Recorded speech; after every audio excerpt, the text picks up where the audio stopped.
I was thinking, I have said for a long time that the most important thing this council does is the budget, because we can write ordinances or not. We can write resolutions or not, but we better pass a budget every 2 years. And so it's super important. This year is, I think, probably the first time where a majority of council has not been through this full process before. Only 3 of us have been through a full budget cycle. There is a lot of grace to be given as people come up to speed on this sort of arcane process. We have an ace in the hole, which is when I started on council, there's always sort of a budget czar on the council. There's always somebody who like speaks the language forwards and backwards, and Mark was that person at the beginning. So now he gets to be on the other side of the table, but still having that eagle eye on finance and innovation in finance. And I'm really excited that he's in that role, and he will help us. Today, one of the things about having a lot of folks that haven't done it before is the administration wanted to get started early. So we're doing this earlier than we have previously. Wally's going to do some sort of table setting after I get out of the way, and he's going to talk a little bit about sort of how today flows into the rest of the budget process and how we're sort of looking at it a little bit differently this year. We have also added, before we get to the actual budget item that's on the agenda today, we're going to do a little bit of a roundtable with Kristen and Wally, because eagle-eyed people, when they tore into the budget or tore into the packet for today, realized that there's some surprises in there, right? There's stuff that's surprising, even from Monday night's annual budget update, right? And so we're going to have sort of and I asked for this sort of late in the game, and I said, don't even necessarily have to have slides, but let's just slow things down for 10 or 15 or 20 minutes and just talk about where is the city today. And these surprises that are in there will potentially have profound impacts on the decisions that we make for the budget for the next 2 years. So I want to really I want to make sure that all of us share the same understanding of where we are at, or at least understand the administration's view on where we are at, so that we understand the assumptions that are cooked into the initial conversation about the budget. So that's all I have. Does anyone have any questions before we get going? All right, let's dive into it. We are now at public comment, and my understanding is there may be, does anybody wish to make public comment at the meeting this evening? All right, please come forward, because the way we're set up today, we have a microphone up here, and you're going to be best heard if you're standing here. So, and I'm going to get out of your way. Tisha clued me in, so. Okay. Of course she. Of course. All right. Well, good morning, City Council members, both returning and new, and good morning, Mayor and City Administrator and staff and everyone that's here. My name is Ann Fletcher. I'm a resident of Issaquah, and today I want to talk about priorities, measurement, and resources. Priorities. Today, you will be weighing many priorities. Oh my gosh, I'm sure your mind is just full of stuff. One really heavy priority that we sometimes forget about is climate change and what the Issaquah can do about it. People for Climate Action Coalition researched and published 12 critical actions for reducing greenhouse gas emissions. And I sent you a link last night so that you can look at it more in depth. The document prioritizes 5 building and energy, 5 transportation, and 2 general actions. One general action is a community engagement, very important, and sufficient dedicated funding for the priority actions. The table of contents provides an outline, so if you don't have much time, you can look at that. And then it's also possible to delve into the different actions to see what other cities are doing and other places that are doing some of these actions that might give us some ideas. Okay, moving on to measurement. So far, our greenhouse gas inventories show that we are not doing nearly enough in priority areas to have significant impact on emissions. The actions need integration, more integration within the relevant departments And in particular, buildings and energy seems to be the hardest to address, and it needs the most creative solutions. Unfortunately, the state, county, and federal government are not doing enough to support our cities. And we can continue to wait for them, or we can take a look at things maybe a little differently and take some responsibility to do more of the crucial actions. In the staff report on the citywide performance measures, the administration indicates it did not include the new measures for the 2025 strategic plan, which include a lot of climate measures, due to staff capacity.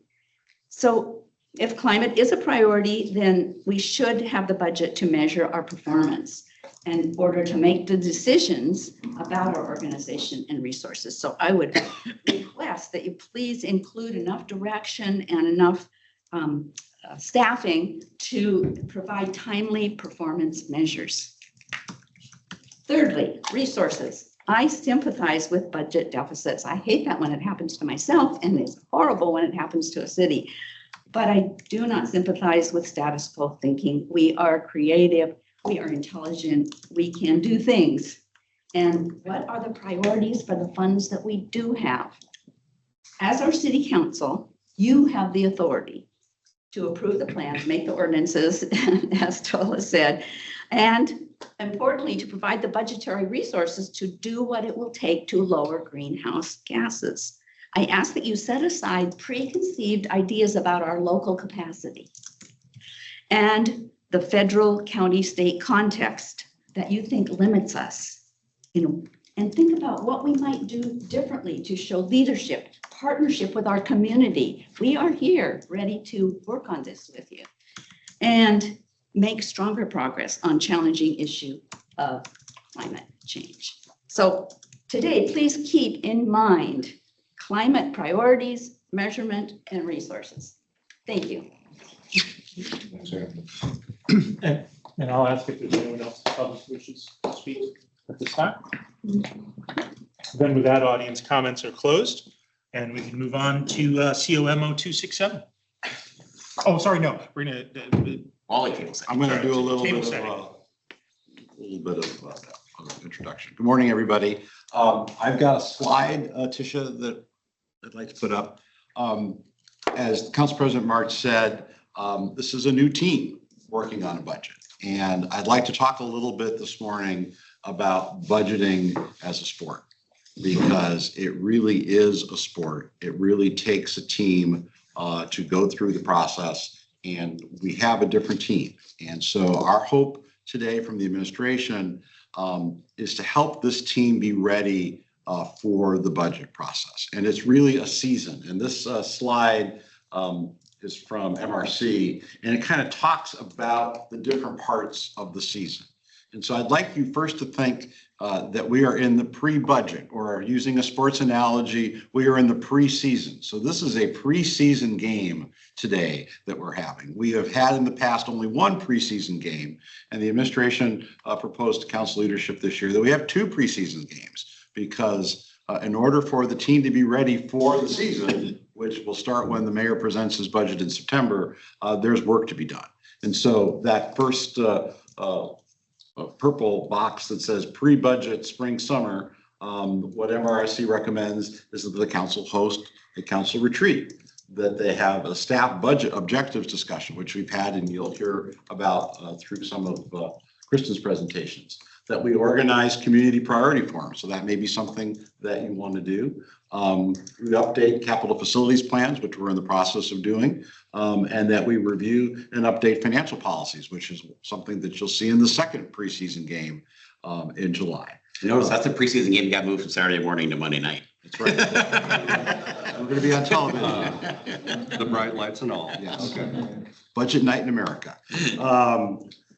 So then you get budget estimates. And so what we've done with this first preseason game is we've kind of moved that up, because normally, when we've only had one preseason game, we would do the budget estimates and start that process in July.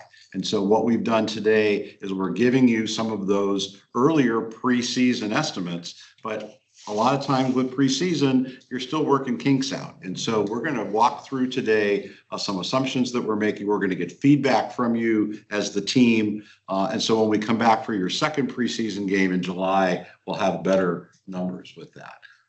Again, revenue and expense estimates. The Kirk compiles all estimates. Again, the July meeting, and this is a calendar that MRSC suggests for all Washington cities, is something we have done, but we are doing that now in a first preseason game as well as a second preseason game. The preliminary budget is when the regular season begins, when the mayor will submit the budget in September. We have had staff presentations, we've had council deliberations, and I think during the second meeting on July 27th, the council should think about what you want that regular season budget discussions to look like. And then hopefully we get to the final budget, which is has been traditionally in November. We don't have to do it until the end of December. We don't want to go into a postseason. We want to finish the regular season and have the budget done. So No playoffs, huh? there's no playoffs. Okay. Hopefully not. Unless Sammamish is very competitive. But I also think as we use this analogy of preseason, another thing that teams do in the preseason is they kind of take stock of the team members. And so we have a mayor, Mark Mullet. He was originally with the team, and then he changed teams for 12 years and went to the state senate, and now has come back to this team. But in that time, he was gone in 12 years. What did Mayor Mullet do? But Mayor Mullet wrote the capital budget for the Washington State Senate. So while perhaps he was a little bit early in his career when he left Issaquah, went to the state senate, he comes back to Issaquah with lots of experience about this game, about the budget game. And so he is going to be an important player through this. We have 3 seasoned veterans on the team. The captain of the team, the longest serving council member, has been through this, has seen this, has lots of experience, is here for the council in the clubhouse. He's the guy who's going to rally the team once we get into the regular season, and that's really very important and powerful. We have Councilmember Joe, that veteran, again, who also left the team for a while, had other experiences, and then came back to the team. And so Councilmember Joe brings not only the experience from his prior service on the council, but certainly having been on the council for the last few years. Then you have Councilmember Walsh. You know, she's bucking for the Hall of Fame. So she has been focused on the budget process. She is the seasoned player. You know, she starts every game, and she is coming to this budget season, you know, at the top of her career. And so is there for all the team members with the experience that she has, ready to go, so that when we get to a clutch situation, Councilmember Walsh, with the details that she has, is really an important part of that team.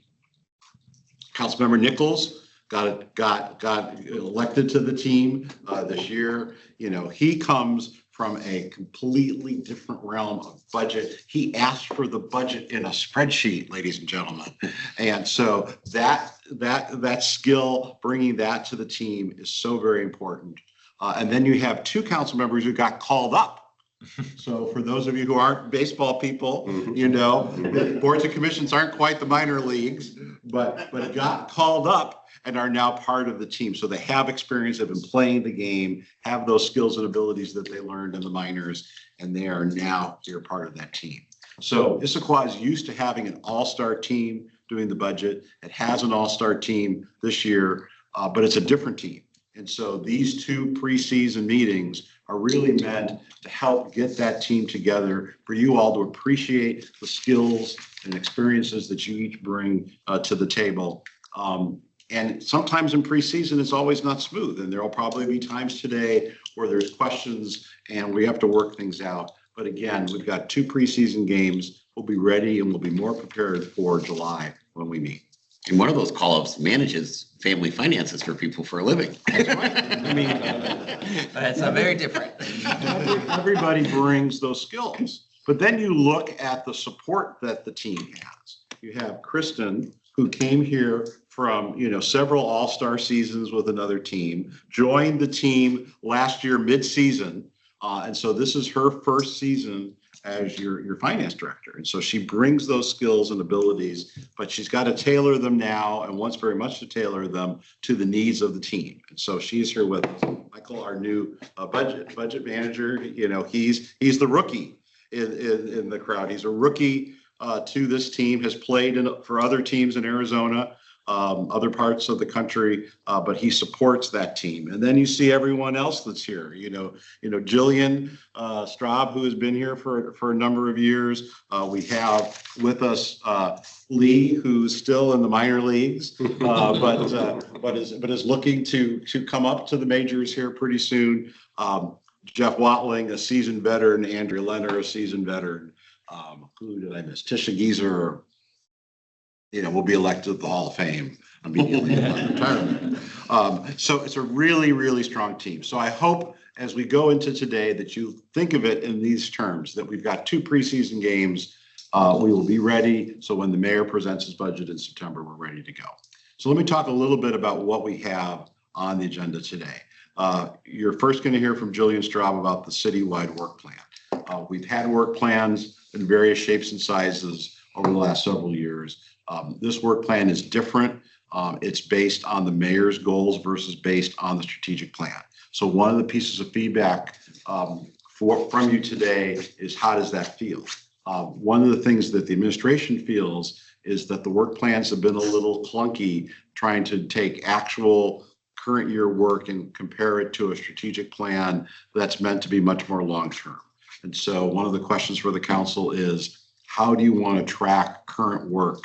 Does this make sense? How does the strategic plan fit in? Should we do something separate? Because quite honestly, we spend a lot of time putting together reports, and we've put this on Power BI, so that makes it a little bit, it's not a spreadsheet anymore. But that's important for you to know, because one of the things that you'll need during these 2 preseason games is understanding what the priorities are. You've already identified them. We met in January, but make sure that we're tracking those priorities appropriately. We're also going to talk about performance measures. Many of you on this team are very focused on performance measures, and performance measures have been built in different ways over the years. So you all need to decide now, as this team, do these performance measures make the most sense for you? They also take a lot of energy and time to track, which the administration is happy to do, but we want it to be meaningful. So that's something we'll be talking about today. The park bond renewal is an ongoing discussion. It's going to be a major event through the season. And so we want to make sure that the council has the latest information there. We also want to give you an economic development update. Alexis Fitzsimmons, our economic development director, unfortunately has had some family health issues that she's been dealing with, so she's not here. So I think, Council President, maybe we can move that presentation around so other staff can get on with their Saturday. And then, as the Council President said, before we get to the main budget discussion, kind of reflect on what you've heard this morning, reflect on what else you'll be needing before we get into the detail, because it is, the numbers we're providing are different. We've never given you numbers this early. There are assumptions that we're making, but we really felt it was really important to start early.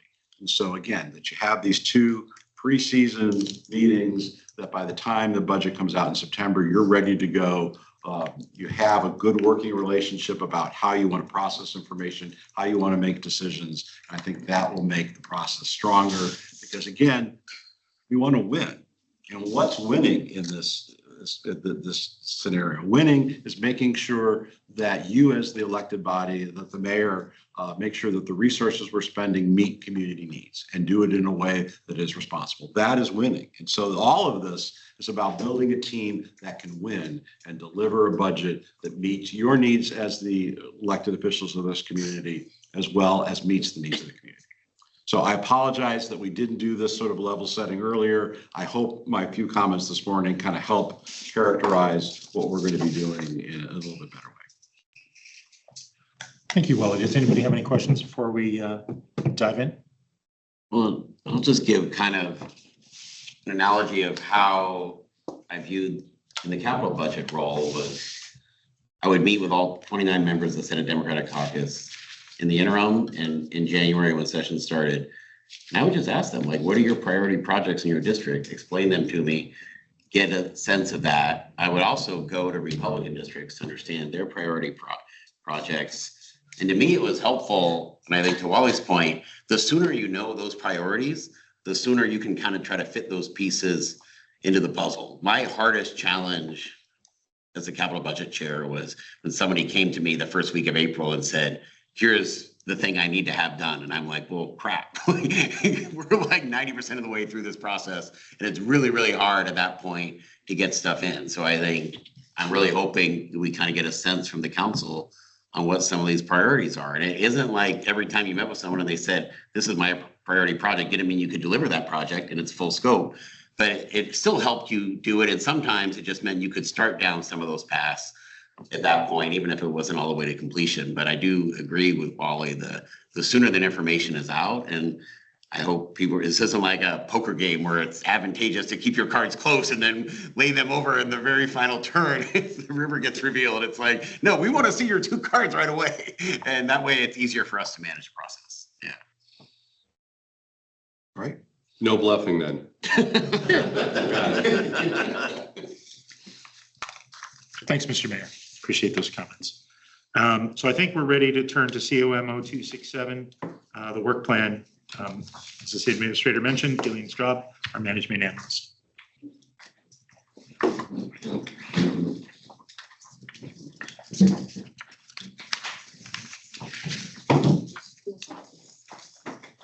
Give me just a moment and I'll get my presentation pulled up.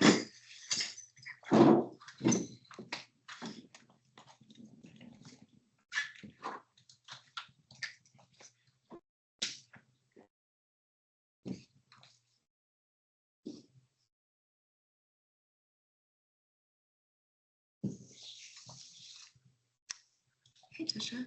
It shows that I'm screen sharing, but I am not.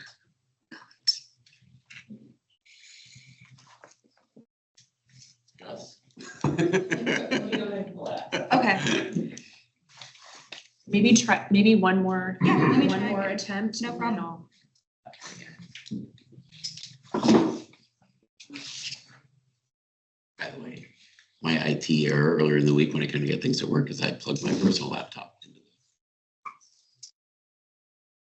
that was it's always great when you call IT and they're like, you have the wrong device plugged into your computer right now. Oh, good tip. Wally, what are you in this team analogy? I'm sorry? I said, What are you? what are you in this team analogy? You Dan Wilson. The You like manager. Dan Wilson. Are You you think the Dan general Wilson's manager, or he doesn't you like the- Dan Wilson's You pitching know, changes. I thought about that and I didn't think there was a good. General manager. Yeah, I say yeah, GM, absolutely. Yeah. Jerry Dipoto.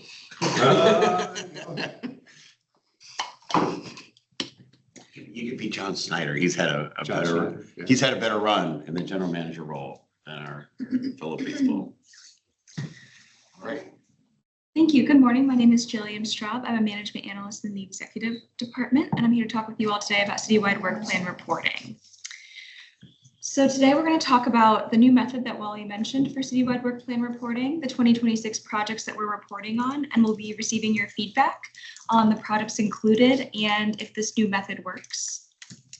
So we have a few direction needed questions to kind of shape that discussion today. First, is the proposed method of sharing the link to quarterly updates and using a Power BI dashboard rather than having this update attached as part of the council packet preferred by City Council, and what changes would you recommend to improve the user experience of the work plan dashboard, knowing that you all are some of the primary users of this? So with that, for just a little bit of background, the administration has typically established a work plan at the beginning of the year and shared it with City Council at the January retreat. Given the newness of the administration and the turnover in City Council and the other items that needed to be addressed at the January retreat, this was pushed to this May retreat. So we've established the work plan priorities and obviously look forward to hearing if there anything that's missing. But we also have a Q1 update to share with you so that we're not lagging in this process. Typically, we've provided the quarterly updates that include a description of the action, a schedule of the active work, the status of the work as of that quarter, and a written update covering what happened that quarter.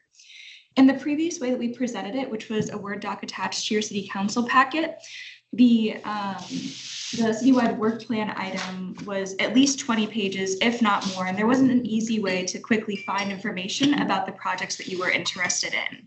That's why we've moved to the dashboard mode. I'll also note that typically we included the capital work plan as well. We haven't fully figured out the new format for that, knowing that that was also pretty time intensive and staff intensive and resulted in really long agenda items for council. So today we're just talking about citywide work plan reporting. I'll often note that as part of this process, we weren't great at delivering the update in a timely fashion. It often occurred about halfway through the next quarter by the time we were reporting on the previous quarter's action. So taking kind of all of that into account, we developed a new process and we just have a few kind of guidelines here that we were working off of. So the goals were to have a quick reference for you and the mayor for and timely updates for the actions that staff is working on in 2026. We also want to make sure that that reporting process is not onerous for staff so that they can be doing the work that's in the work plan as well as everything else. When we were thinking about what actions to report on, we tied them to the mayor's priorities. We tried to focus on new work. So for example, implementation of a plan might not be included on the citywide work plan, but creation of a new plan might be, or an update to a plan. We focus on items that had significant staff time or commitment, but I also want to note that this is obviously not exhaustive or not perfectly representative of all the work that the city does. So this is a quick hit of 35-ish actions, knowing that there's a lot more that staff is spending their time doing beyond what's reported here. So with that, we have a new process and a new dashboard. And I'll actually stop screen sharing this briefly just to show you the dashboard and what it looks like to click around. So give me just a second.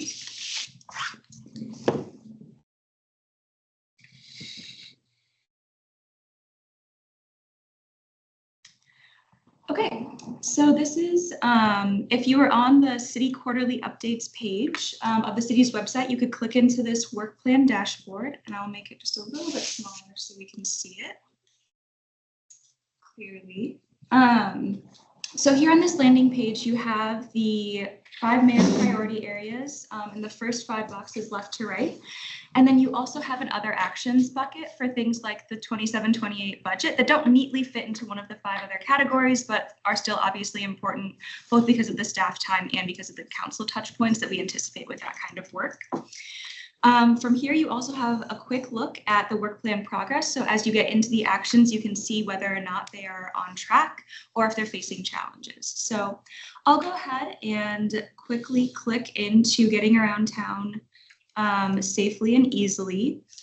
And here on this first page, you see all of the actions that we are reporting on under this priority area. So you can click around on this page between the text to see the project description. This is brief. It's meant to be kind of just a quick overview of what the project is. It's not exhaustive.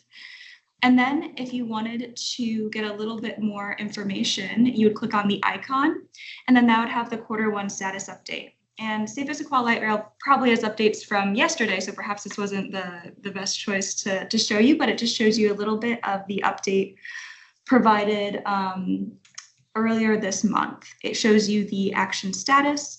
And once we have more quarters of updates, you can kind of click through to see how this project has progressed throughout the year. So with that, I'll stop sharing and go back to my PowerPoint.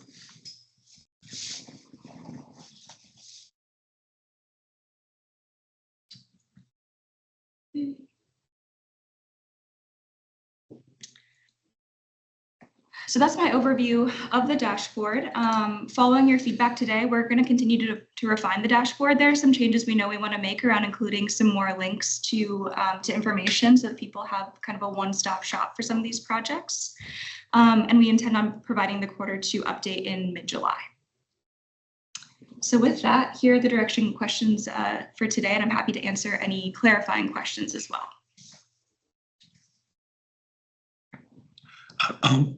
I'll start. So,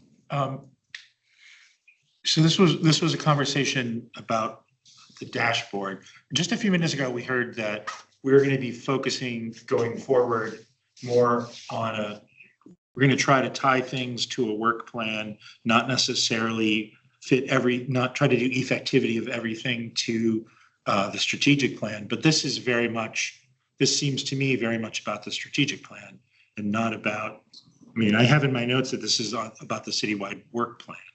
So I'm a little confused. So maybe you could bring the at least the graphic up. Yeah. So what we've done is in previous years, we've had the strategic plan.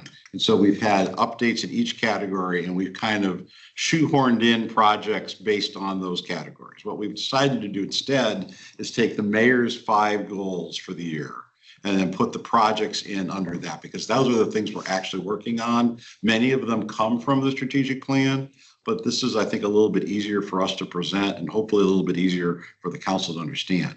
We don't want to lose the strategic plan. And so perhaps the council can talk about, would you like something separate for that? And maybe that's not something that's done quarterly, that's either done annually or semi-annually, so that still is part of this. But this is based on, again, Mayor Mullet's goals for the year. We have shared them with the council in January. We have, housing, land use, and mobility really are, I think, the consensus 3 priorities, not only for the mayor, but for the council. And so this work plan addresses the projects in there. And yet the front page talks in terms of the strategic plan. Isn't that what, aren't I seeing the 6 elements of the strategic? These are the 5 mayor's priorities. They are not. So for example, there's get around town safely and easily, protect. Like the strategic plan calls that mobility. So the strategic plan, that's labeled as mobility. So this is. So there's overlap, of course. But these are the mayor's 5 priorities. Why does it show me 6 colors? There are 6 colors because there's a 6 bucket for other things that don't fit neatly into the I see. the 5 areas. All right. I don't know who had their card up first. Lindsay? Councilmember Walsh. Yes, we are doing that. I think this presentation works in work plan and performance measures. And I'm having a hard time understanding how we influence, set, understand, and track future touch points for the work plan. So if I think back to previous council periods, we would set a work plan for what council was going to work on for the year. And oftentimes it would be set according to the strategic plan or things that kind of we came up with. And so some of the examples of that might be the intelligent transportation system, or other things that had been identified as major things that the city was going to work on that were going to come to council because there were policy conversations or budget needed or things like that. So calling, like, this isn't the work plan. And it also doesn't tell me how we're doing on that. So I guess, is there a point where we are actually going to discuss what our work plan is and what our priorities are? Or did that just get deleted for the year with the new mayor's administration? Which I understand, I get it. We've had really busy beginning of the year, but is this the new practice in the future that we don't have a sense of what is coming for council or how to influence what we are going to be working on? I would go back to the January retreat. So when it came time to the land use suggestions, you look at the work plan around those issues, all of it was, I think Kevin, yourself, I think Councilmember Walsh and Councilmember Jang, we were given kind of a long list of things. And if you look at the work plan, what you see on there is those items that came out of that January conversation. And so I think a lot of these things you tried to bring up, I think the park bond, similar things. I think it's like, as we've had the back and forth, it's kind of a constant kind of adjusting of what council's saying is important to them and how you then incorporate that. But you were asking for us to talk about new things that we wanted to do in housing or new things that we wanted to do in transportation. That adds to what was already on our plate, which I don't see here necessarily. And it was asking for our feedback in one area. And one of the things that I think has been missing is a sense of overarching, what are our priorities? When should we expect them to come to council? And how do we determine if we're making progress on those? And so I guess I bring it up as just this larger question of, have we done that this year? I would argue no, and maybe that's fine for the first year of a mayor's term, but are we establishing a new method of choosing priorities that discounts having a start of the year or end of budget cycle period where we say, look, these are the things that we set in the budget as priorities that we were going to fund? Because one of our jobs as elected officials is to provide oversight of the budget that we provide for X number of items and make sure that they're making progress. So I'm trying to take a step back and understand, how do we influence the work plan? How does the work plan reference the things that we already said were important to us in the strategic plan? And how would we utilize data to see when that's coming to council and whether or not we're on schedule for those things? So in January, I mean, I think we have a hybrid. And so one of the questions are, what do we do in 27? Yeah. And so maybe we put that over to the side for a moment. But when we came to the council in January, the mayor proposed basically 3 major areas that he felt that there was consensus between him and the council: mobility, land use, and housing. And housing. And so those are the areas that we've already on the land use have a very specific plan. The council had a separate session to go through that. There are quarters assigned to that, and that's moving forward. On the mobility side, a big portion has been Sound Transit. The other portion has been the Transportation Improvement Plan, which has been going through the council committees and boards and commissions, and that'll be coming back to the full council for adoption at the end of June. And I think we got feedback from the council because we had a whole dedicated meeting just solely on that topic early on, like in early February. You know, and then the affordable housing piece is part of the economic development update today on what we've been doing to, you know, there's a policy piece to that, but there's also a, we want you to come build here piece. And so that's been ongoing. And so, yes, I think this has been a hybrid given the changes.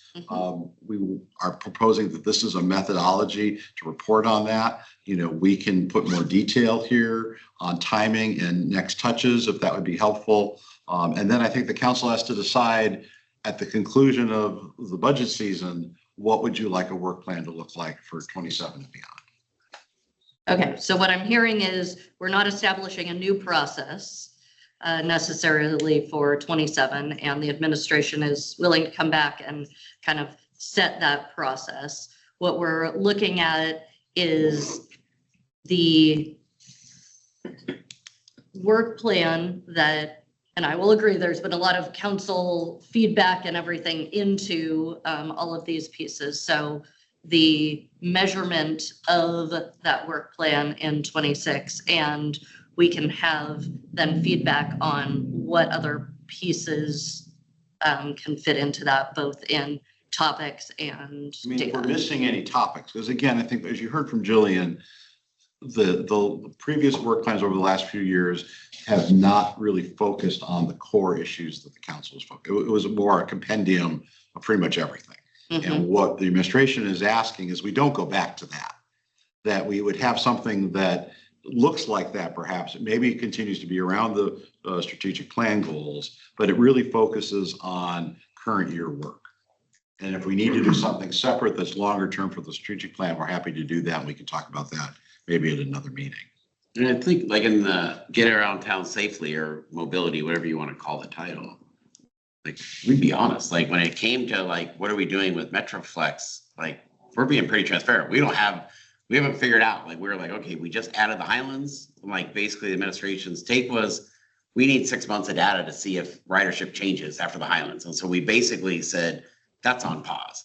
Light rail was the opposite. It's like light rail, like that's on accelerator because the decisions are going to be made. So like Metroflex, we basically, so I think if you look at this thing, you'll see on that piece, like you're just going to say nothing accomplished yet because there hasn't been anything accomplished. So I think there is ways to track, I think kind of the goals we set out, and we're trying to make it transparent. The ones where we put a lot of time and energy and this is what's the result of that investment. And there's others where we're just like, I've told staff, don't waste, we've hit a pause on the Metroflex conversation because we felt like we didn't have any data yet and we needed to see the new alignment play out. So I don't know. I think every issue, but I think to Wally's point, we're really trying to focus on tangible, you know, like going back to Ann Fletcher's stuff, like we're switching to LED lights, like everywhere in Issaquah. Like we're really trying to do tangible changes, not just saying, here's our target. Like when it comes to electric, we will have the first electric patrol car on the entire east side. Like by the end of this year, it'll be a Chevy Blazer, all EV. And we're also adding 2 other electric, like we're kind of just taking some of the, I think, overarching goals we had kind of in the bigger strategic plan, but trying to convert those into super tangible things we can get done in 2026 and then hold ourselves accountable to that tangible sort of progress, if that makes sense. I think that's, I'm calling or Councilmember Nichols. directly on that. I think that's great as long as we don't lose the strategic plan. Well, yeah, we're not. And we have a plan that is presented soon of when and how that would be updated. I think that's, yeah. I mean, Wally, you alluded, I mean, I don't want to get too far out of that. You alluded to that we need to talk about how we link back to the strategic plan. Right. So I think we won't, please take that as a to-do. Sure. If we call it effectivity in engineering, right? How do requirements, where do requirements get validated and verified, right? And we want to validate and verify back to the strategic plan. So I want to go to Councilmember Adair. I believe Councilmember Boyd was first, but. I believe you had your credit All first. right, I'll take mine. So one of my questions in terms of this dashboard, so I'll say like, I like the idea of a dashboard. I love dashboards. Again, easier to navigate around and get access. But at the moment, I had some struggles with it working on my end. And maybe this stuff is in there. Is there, to me, what all I saw was very broad stroke updates. And I couldn't like drill into details like I expect to get, the kind of details I get out of a packet, which, so to me, it felt very just like public facing and not necessarily council facing in terms of what I was able to access. And I'm curious, you know, you mentioned maybe there's more and maybe there's either more that's planned to be in it, like the ability to drill down into, you know, like the on-demand transit, like it just says, you know, projects on hold. Well, can I pull more detail onto that like I would normally see in a packet? There would be support, there would be the contracts as is, there would be the, you know, the current thing is, you know, scheduled to last for a year. You know, I'd be able to see all that kind of detail, but in this system, I can't do that. So I don't know what, if there's mechanisms to add that kind of linkage of detail, or how do we have to just ask that one off each time we want to get into detail? Like, how would that work? Well, that's why we're here. So Yeah. we want that feedback. Again, we think the system is as effective and as time conscious as it can be, but we want it to be meaningful. Yeah. And so you're now giving us additional information to help make it more meaningful. We'll devote the staff time to gather all that information because we can do links to staff reports. There's all sorts of stuff we can do.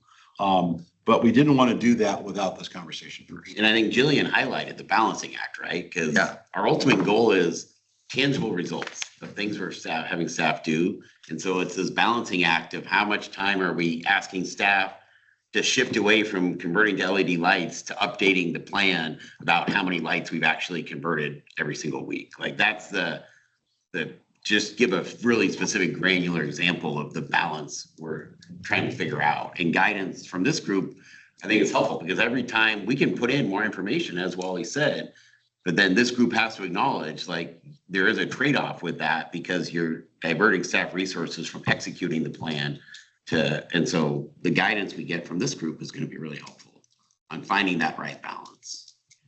Well, so it's like I'd say, I'd like to see more, I personally would want more detail because for me, I feel like I can't do much with this information. It's stuff either I'm already aware of because we've had meetings about it, or, it's hard for me to get a lot out of this as I've seen it thus far. And then I also just wanted to voice that I am in support of some sort of, maybe it's, twice a year or whatever, back to the strategic plan, because I feel like, the mayor, these are your priorities and I get that and we support those priorities, but we also, I feel as a council also need to always have that big picture view of what's the larger plan, the 10-year plan, the 20-year plan. And this, I fear, focuses too much on just this year, and we need to be checking in on the larger scale goals. So I would still want something that is more broad, more strategic plan focused at some point. It doesn't have to be every quarter though, on my own personal opinion. Who is next between the two of you? Councilmember Boyd. Thank you. I am going to echo largely what Councilmember Adair said. I like the purpose and the intent of a dashboard as it is public facing. We're being more transparent, getting data out to the community, and I'm sympathetic to the goal of saving staff time for sure. But I do want to, whatever we can be tying back to the strategic plan, I really want to see that. That plan, as I understand it, was informed by a community task force. There's a bit of like grassroots bubble up around it. And I don't disagree with administrative priorities, but I think that it comes from a different place. And so I would love for the dashboard to marry the two as best we can. I understand not having a 20-page packet that is, now not as timely. Can we get some other sort of, there's a 1-pager exec summary of like the major changes per quarter or whatever timeline we want that at, that even if it's just got like saving, me time from going and find, okay, where is the details of the data, as Councilman Baudier was saying, and it's just like a link salad or something that, now I don't have to go, to me, that's also helpful, I guess. I just want to know what on these are, and I think it might be in there of like, what parts of the strategic plan are these touching? And then I don't want to lose sight of the little things. So for getting around town easily, I know like Metroflex is a big part of that. Light Rail's a big part of that. Is there a way to measure, hey, we put in a crosswalk on Black Nugget Road and that bumped us up like 0.5%. I know, and then but I'm trying to thread the needle between, well, yeah, that's, 30 more seconds of staff time to punch that in. But I guess Sure. people might be able to then better say, oh, that happened in my neighborhood, right? If they're really needling around on it. And then just a usability thing, this might be operator error, but I cannot toggle between the, oh gosh, where'd it go? It just might be like how Jillian was on is that just me? There's a few that it's hard to talk about. Okay. So that's just like user feedback, and I know it's. Thank you. Councilmember Nichols. So just on the specific question of, do we like the format or not? I've had a similar usability comment. I think it's a good first draft, but it could probably benefit from some sort of usability oversight a little bit. There's some accessibility things too that I think would probably help in terms of font sizes, just to make sure everybody can actually see it. The bigger question of, is this a good idea? I think it's fine. One of my concerns with going to dashboards versus written documents is just on the public records and accountability side of things, and that these things can be harder to archive if they're archived at all. I find it useful to be able to go back through and see what some of the things that we have said we've been doing over the years were, and then how we found them. When a dashboard gets updated, it's harder to do that.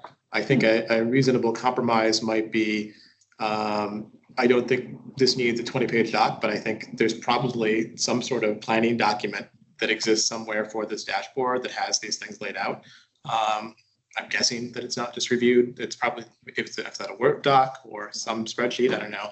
I'm guessing that exists. If that could be quickly converted into something that was just published along with the agenda whenever there's regular updates. I think that would be a useful way to get to the spirit of this, which I appreciate is reducing some of the overhead associated with tracking everything we're doing without losing the long-term accountability that comes from good public records practices.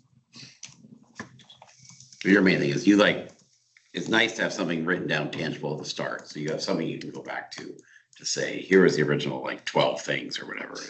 It's nice to have that kind of. I do actually, document, so separately, I actually prefer written documents, but Yeah, that's a personal preference. And that's Yeah, a bit arbitrary. I think the bigger point is I think it's useful to have something archived so that. yeah, that makes total For sense. things like this, we have the Yeah. ability to go back and see what's different over. And the your years. point is the dashboard's created from that document. So that document already. Exactly. I'm exists. assuming Yeah. it exists. Yeah, it exists. So, So we've already gone super long, but this is a super important conversation. In every job that I have had in my day job, you've got a CEO sets goals for the organization that are very high level, and business unit VPs set goals, interpret those goals for their business unit. I, as a director, set goals for my team, and I have my team set individual goals. CEO doesn't care about my individual members' goals, right? They care about their goals being met and probably one level down. And goals need to be, smart, specific, measurable, achievable, relevant, time bound. I don't think we've paused Metroflex. I think we have a goal, and the goal is, and I don't know if we have a date, but it's specific. It's go get data, right, on this change. It is measurable because it's the data. It's certainly achievable. We think it's relevant because we think the Metroflex conversation is relevant back to our strategic plan. It needs to be time bound, which is the thing that I don't always see, right? But if it says we're going to come back in July with the data that we've got on Metroflex, then we're working the Metroflex, That's true. and that's what we're working. I just paused the vendor interview discussions. Sure. So Yeah, stoplights, right? It's specific. We're going to be implementing stoplights. It's certainly measurable. I don't know if we need to say 15 is passable and 10 is not passable. I don't know, but some number implemented. It's certainly achievable. It's certainly relevant, time bound, right? When are we going to come back and look at it? So I think all those things. The question is, for this dashboard and for this council, at what level do those goals live, right? And I think they do need to be smart. You mentioned, your three highest priorities: housing, land use, mobility, right? What is the council level goal associated with each of those three that is smart, right? That is time bound.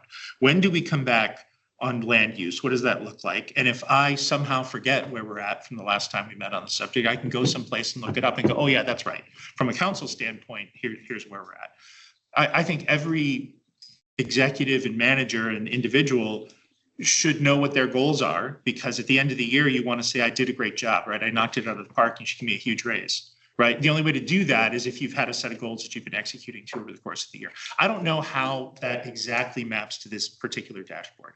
I just know that what I have heard from council is really wanting, and you're hearing it some today, right? Some of the meat, but it is not, how is Joe Jablonski doing on the light at Sunset and Newport, right? It is that we're going to have a date certain when we're going to come back and we're looking to see how we're doing.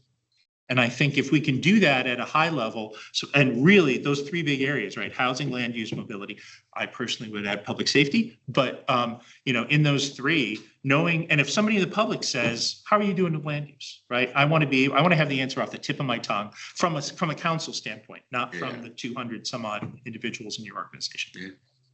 Yeah. Councilmember Joe. Thank you. Like the dashboard concept, like the fact that the 5 priorities that are on there are things that we think we can get done pretty immediately. I think about the dashboard as kind of a triangle where a person in the public can come and ask about a subject and find that piece of information. If they need the other things, they can go to the links along the way. We want to make it simple for them to find out the information that they need in a quick, timely fashion. When I go to a website for X product, if I can find it quickly, I'm more likely to purchase it or feel confident that they're doing their job. The one suggestion I would have is put the kind of goal that you're shooting for, and then also reflect how it ties into the budget to show that we as a council and as administration are thinking about how to fund that already, if it's fully funded, and it's ready to go, that's great. If it's something that we're still trying to get county or city, another state to match or federal match on there, put that on there to show the work that we're doing in a very small, timely fashion. And then they can go to the links for the other reports if they need to see how it all ties in. But just from a council point of view, it does need to tie into the strategic plan, as has been mentioned. So what I've heard, I think, is nice whatever we create this document with, obviously exists on a Word document. It's nice to publish that, share it. I think it's nice to find the ways to link this stuff back to how it incorporates to the larger strategic plan vision. Those requests to me seem super reasonable and pragmatic, and point like, yes, make sure we just have kind of time and goals and stuff like that laid out in there. That all seems super reasonable. Now I want to give Councilmember Walsh the last word. Just wanted to echo, I really like the way that you mentioned the SMART goals and the fact that, these are the things that we are working on. Appreciate that. I think there are some things that might be missing in this that are going to be touch points for council over the year that might be important. But I also liked what Councilmember Adair said about the whole update on strategic plan items. I don't know if we need that quarterly, maybe twice a year is a useful touch point, but I do think the oversight and the accountability there is important. And similarly, I would say on our capital improvement projects, we have a plan there. It is a both annual and long-term plan. And again, one of our requirements and our goals in seeing that data previously was to ensure that we were making progress on it. And so that we understand if there is something that is blocking this plan, maybe it's budget wise, it's important for us to know that, hey, we weren't able to hire somebody for this, or the costs are rising and other things. And so that context helps us as we make future decisions. And so I want to make sure that that piece of it all doesn't get lost as well.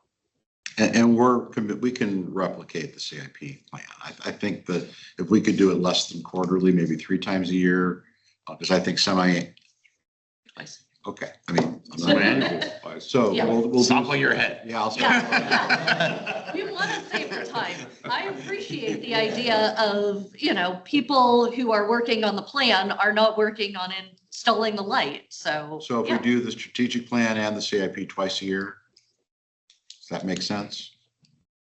I'm seeing thumbs up. And then Jillian, you said there's about 35 separate projects within that.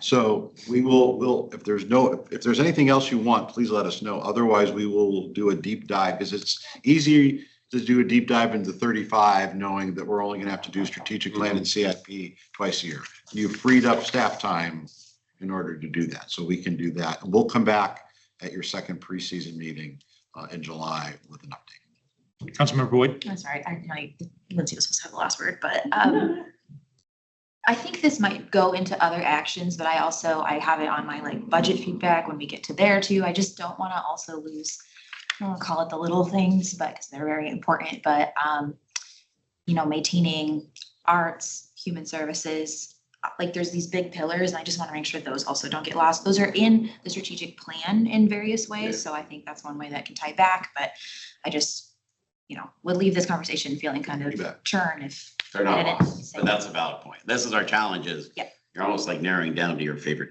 children. It's hard, but it's a tough process.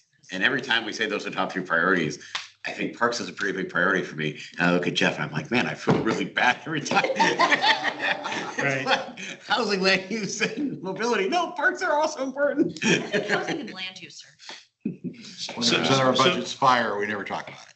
So speaking of saving time, this was a really important conversation and a major element of having a meeting like this on a day like today. I do want to do my best Deanna Dawson time cop and point out that we're about 20 minutes behind schedule. So just as we think about that going forward, we are at a point where we had CRM 0225 Economic Development Plan, and Wally's going to be presenting that. And let's move that around. Well, I can do. Should we talk about the Downtown Association stuff while we're on this? I'd love for our intern to be able to have a Saturday back. Oh, Lee. Okay, we're gonna let Lee go first. Do his. We'll do it after Lee's thing. 0269 2025 performance measures with Lee Critcher, Executive Department Intern. Let's do that. And Lee, you have to give them your background with your Bellevue College course and everything that's going on. Do it, Mayor. I can get my screen shared.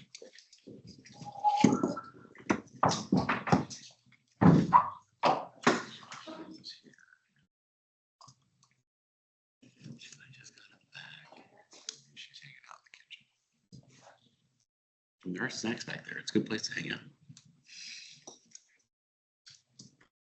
Good morning. Oh, look at that. On a pass fail, you've already passed because you have screen sharing set up, which is more than I can do. Good morning, City Council. My name is Lee Critcher. I'm the new Executive Department intern with the City of Issaquah. I've been here for about a month, and it's been a lot of fun. I've learned a lot, and thank you all for having me. A little bit of background about me. I am a student in my final quarter at Bellevue College. I'm attending Bellevue College after 6 years serving in the Navy, and I'm looking to continue working for local governments and using the skills I've learned in college to make a difference in my community. What'd you do in the Navy? I did a variety of things in the Navy. My ship was broken for the majority of the time, so I actually worked in a shipyard. During that time, I did a little over a year of quality assurance, which was kind of like project management between the Navy and the shipyard that was doing the ship's maintenance. I also spent the better part of a year as a data manager for it's called NTAG, Navy Talent Acquisition Group Pacific Northwest, which was in charge of managing training for all of the recruiting stations from Montana to Idaho to Alaska. Outside of that, I was technically a sonar technician, but wasn't at sea much, so didn't do much sonar.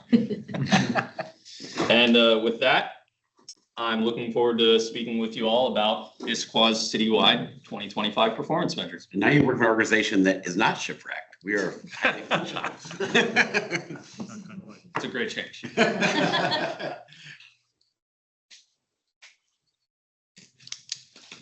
A little bit of purpose. The purpose of this informational update is to provide City Council with an annual update on the citywide performance measures, providing data and performance from 2025, presenting trends and analysis, and sharing plan changes. This is an informational update and no direction is needed from the city at this time, City Council. Have a few slides for background. I'm sure you all know a lot about the strategic plan, so we'll get through them relatively quickly, but we'll still touch base. The citywide performance measurement plan was developed following the 2019 City Council adoption of the Issaquah strategic plan. Since 2021, it's been used to guide both the administration and City Council in strategic decision-making. As a companion to the strategic plan, the measures are organized by strategic goal area, such as mobility, etc. In 2024, the administration led an effort to update the strategic plan so the plan's success measures may better align with each plan area. The purpose of the we are here. The purpose of the city strategic plan is to help city departments set service level standards, support city council in budgetary and policy decisions, and to provide residents with increased transparency into the city's performance. The city provides this transparency through its interactive citywide performance dashboard, where users can view the current and historical performance for each measure. It works a lot like a slideshow. You can navigate through it, and then there are drop downs so that you can see amplifying data for each year. It's updated annually, and improvements were made in 2023 to attempt to make the dashboard more understandable by a wider audience. Before I move on to 2025 performance, are there any questions on the background of performance measures? Nope. Thank you, Council President. 2025 update. In this section, I will briefly cover the city's performance throughout the strategic plan goal areas, as well as some considerations for measures that have not seen improvement in previous years. In 2025, the city met or exceeded 62% of applicable performance measures and was approaching the target on an additional 18%. Excluding measures without a determined goal, the city was approaching, met, or exceeded targets in over 83 of applicable measures. The total number of measures in 2025 is lower than in 2024 because we're still awaiting data on 2 measures in social and economic vitality, which we'll go over shortly. Only 11 of 65 applicable measures did not meet goal in 2025, and this is the lowest amount since the majority of goals were defined for these measures. Trend of year-over-year performance. The city's performance has been on an upward trajectory since the inception of the program, with the exception of 2021. In 2025, performance improved in growth and development and city leadership and services compared to 2024. Performance in mobility, social and economic vitality, infrastructure, and environmental stewardship remains stable. The city met or approached 80% of applicable goals in 2025. Now I'd like to share a short summary of each goal area. I'm going to focus more on highlighting a few measures of significant performance or change, whether they're good or bad. Quick question, could you kind of clarify what approaching means, like in terms of data? Like, Yes. just like 1 or 2 points off, or like what does that really? So approaching is typically in the realm of within 5% of goal. It can be 10% if the goal is higher. Like we have some goals that our objective is 100%, and 90 would technically be considered approaching for those goals. Comment on that.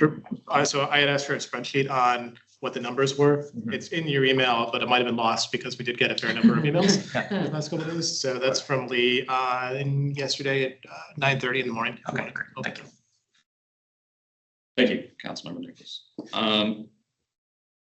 As I said, I'm planning on focusing more on a few measures, either good or bad, of significant performance instead of listing every single measure from every goal area. That's to allow more questions on specific measures, but once this data is uploaded into the city's performance dashboard, you'll be able to look at detailed narratives for any measure I don't speak on. 67% of mobility measures approached, met, or exceeded goal in 2025.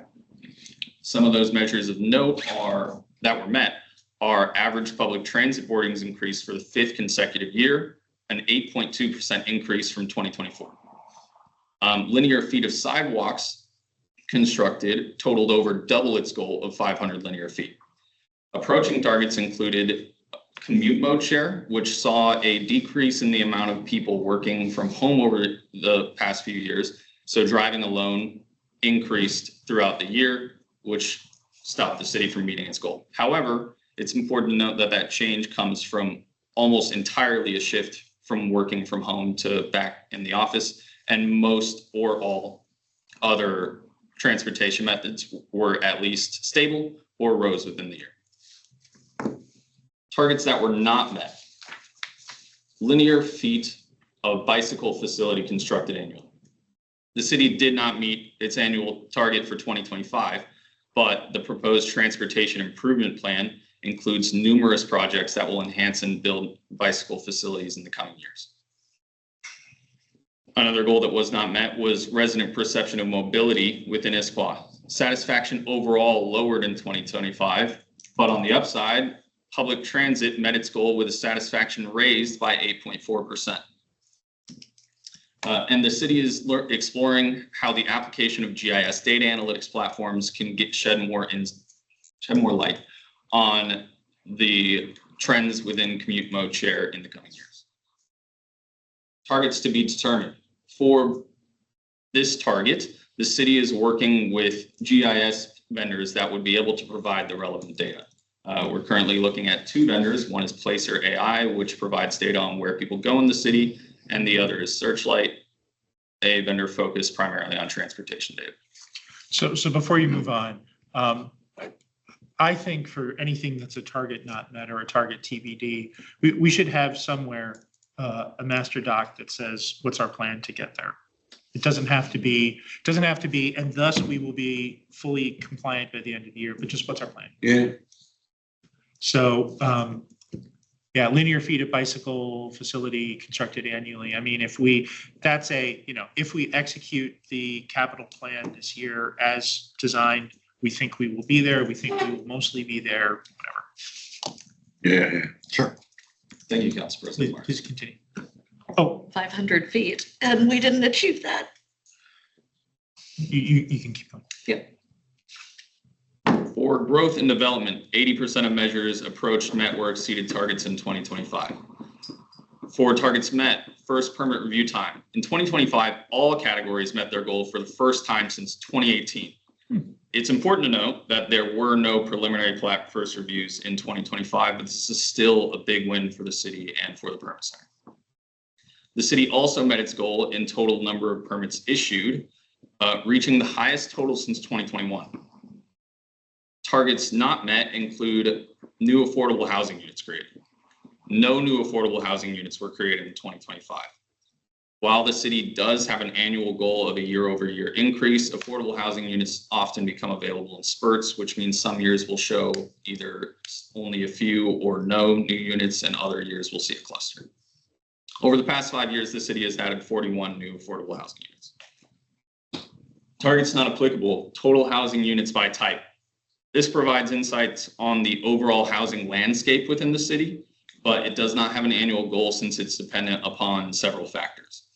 Housing and growth targets are outlined within the city's comprehensive plan. In environmental stewardship, 80% of measures approached, met, or exceeded targets in 2025. Targets met include tree canopy. Tree canopy was met, but it's important to note that it likely will drop below the goal when measured next due to the impacts of the bomb cyclone event. Tree canopy is measured every 3 to 5 years and should be updated this year. Percentage of materials diverted from the landfill. At the May 13th, 2025 meeting, the City Council approved a change to this goal to see an annual improvement leading up to the goal of 70% diversion by 2030. Overall diversion has improved for the 3rd consecutive year. Targets not met. Community-wide electricity use. There was an overall rise in electricity use in 2025. However, something to consider is that this measure does not account for the city's efforts to reduce overall gas emissions through either installation of heat pumps or electric vehicle charging stations. New measures are proposed in 2026 to allow us to better compare these measures and more accurately represent the sustainability measures efforts as a whole. Targets to be determined, percentage of city-owned streets receiving stormwater treatment. This is the 3rd year of tracking for this measure, and an annual goal should be determined this year. Social and economic vitality. 100% of applicable targets set for social and economic vitality were met for the 2nd consecutive year. However, 2 measures are awaiting 2025 data reporting, and this may change the overall performance when reported. Additionally, parts of these measures may vary year by year, and it's important to maintain high performance in this area. Measures met include number of human services program beneficiaries supported through city funding for the 5th consecutive year. Number of businesses supported with startup training and development reported an all-time high of 178 businesses. And finally, participants attending municipal art fund supported programs and events met goal for the 3rd consecutive year. Targets approaching include percentage of human services partners achieving 1 or more goals reached 98%, the highest recorded result of this measure. And number of business retention visits fell within 6% of its goal. Not applicable targets include number of Issaquah residents receiving support from the Issaquah Food and Clothing Bank. This is an indicator of community need and does not come with a goal of increasing or decreasing food bank use. Performance measures awaiting data. Both of the performance measures for total jobs in Issaquah and percentage of people who both work and live in Issaquah come from external sources. It's usually provided in June, and both will be updated when the data is received. So I have a question. This is specifically for Mayor Mullet, because I know Issaquah Food Bank has been a long-standing passion of yours. What do we do with metrics that don't have targets, right? What do we do with this metric? Because I can imagine a lot of things. Well, I guess it would just be a data point so people can get a sense of what the demand is for, I But if mean, it goes up, you shouldn't be happy about people going to the food bank more, but I think people just want to know as a sense of kind of where the community's at, is the demand on food bank services I mean, higher than normal, lower than normal? I don't know. I mean, it might be helpful information, just to get a sense of economically. qualitatively is. Yeah, would be that. there's really, like, I don't, yeah, it's hard to have a target, right? Because I think a lot of us care a lot that we have a food bank and that it does a good job. I just struggle to figure out what to do with this number, right? I think the press might like the number and be able to compare Renton to Issaquah to Everett, and then do a news story about food bank usage is up area wide or just in one area. It's a data point that we can provide to inform the public, I think.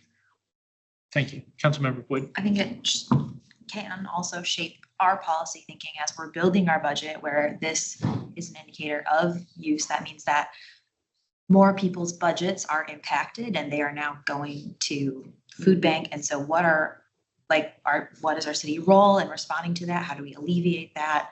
Looking at our human services portion of our budget. You know, and it was interesting because Wally and I met with the VP of Costco yesterday. We asked Claudine, we said, how many of your employees live in Issaquah? She goes, holy crap, I don't know. Let me find out and get back to you guys. It was an interesting response because I don't think she'd ever been asked that before. And so they have 6,000 employees here. And she honestly was like, I don't know how many actually live exactly within the city limit. She's like, I have an idea that 80% of them live between Bellevue and Snoqualmie and is that rough geographic vicinity, but she really didn't know. So it'll be interesting. I'm curious just to get the Costco employee data point back from her, which I think she's going to get us. Won't take that long, but I guess we'll have it by the end of next week. Councilmember Dare. Yeah, well, I was gonna say, I feel a use of the food bank number is that if it were to change in a significant way in a year, that should trigger some sort of action of the why. Like, is it that more people don't need it, or is it that the food bank does not have the resources to deliver? You know, so it's more that like by tracking it, and if something changes, it would trigger an action for us to find out the why and address it in one way or the other, depending on what that might be. That's a great point. I mean, any kink in the curve is worth understanding. Yeah. Right. Really of any measure at a certain point. Yeah. All right. Thanks. I just wanted to understand because, you know, you're rightfully in the places where we have targets, you're rightfully pointing out how we're doing against those targets. I just wanted to understand a little better non-target metrics. Thank you, Council President Martz. Moving on to city leadership and services. 78% of city targets were met for this measure in 2025. This is a slight improvement from 2024. Targets met include police emergency response and overall response time, with relatively consistent or improving performance from the past several years. Resident perception of overall city services was also met goal after adjusting the target in 2024 at the May 13th, 2024 council meeting. Targets approaching for 2025 included language accessibility in city produced materials and resident perception of public safety, which saw 80% satisfaction in 2025, which falls short of the city's goal of 85%, but outperforms both regional and national averages. And targets not met include racial equity and implicit bias training. Focus shifted to other types of training since 2025, and the city will be returning to this training in the upcoming years. Demographics of city applicants, staff, board, and commission members was also not met and has not reflected the demographics of Issaquah as a whole since 2023. Targets not applicable includes debt per capita. This measure is helpful to evaluate how responsibly the city is taking care of its debt and whether or not it's in the position to take on new debt, but no goal is set for this measure. Infrastructure. Performance was approaching met or exceeded 86% of targets for infrastructure in 2025. This is consistent with 2024 performance, and besides 2024, is the highest score since 2019. Targets met include number of water main breaks with 0 breaks in 2025. number of illicit discharge reports filed and responded to, with the number of illicit discharge is falling by 75% since 2024. Targets approaching includes number of sanitary sewer overflows, which totaled 1 while the goal was 0. And targets not met, all infrastructure targets not met fell within 3/4 of their annual goal. Got a question from Councilmember Walsh. More of a comment. I noticed that this is the 4th year in a row that we have not met our target for percentage of stormwater lines cleared. I guess at some point, I'd like to know why and whether or not we are making adjustments on that. Well, and I think at the beginning of this conversation, you came up with a whole new report, which we'll work on, which is a list of all the ones we didn't meet and why. And so we'll bring that. Yeah. We'll sort out how long that'll take Great. to put together. We'll bring it to the council. Awesome. Great idea. Thank you. Thank you, Councilmember Walsh. Moving on, moving on to positive trends in 2025. First permit review time met in all categories for the first time since 2018. Public transit. And I just have to throw in, for new council members, that is unbelievable. This has been a bugaboo for this city for as long as I've lived in this city. So this is a huge big deal. Manny's team takes this very seriously.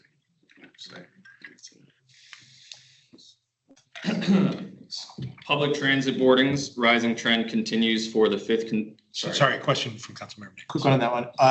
On the review time, so we also do have a bunch of new state requirements on that. Are we there for the new review time requirements? Get closer. Oh, you're doing a meeting, 5290 That's about the requirements. 5290 requirements. Yeah. Permit. This can be a quick answer and we can come back later. We met our goal from last year. Will we have met with those numbers, or are we on track to meet the newly required numbers? I think there's still progress to make. I think we'll get you a precise answer.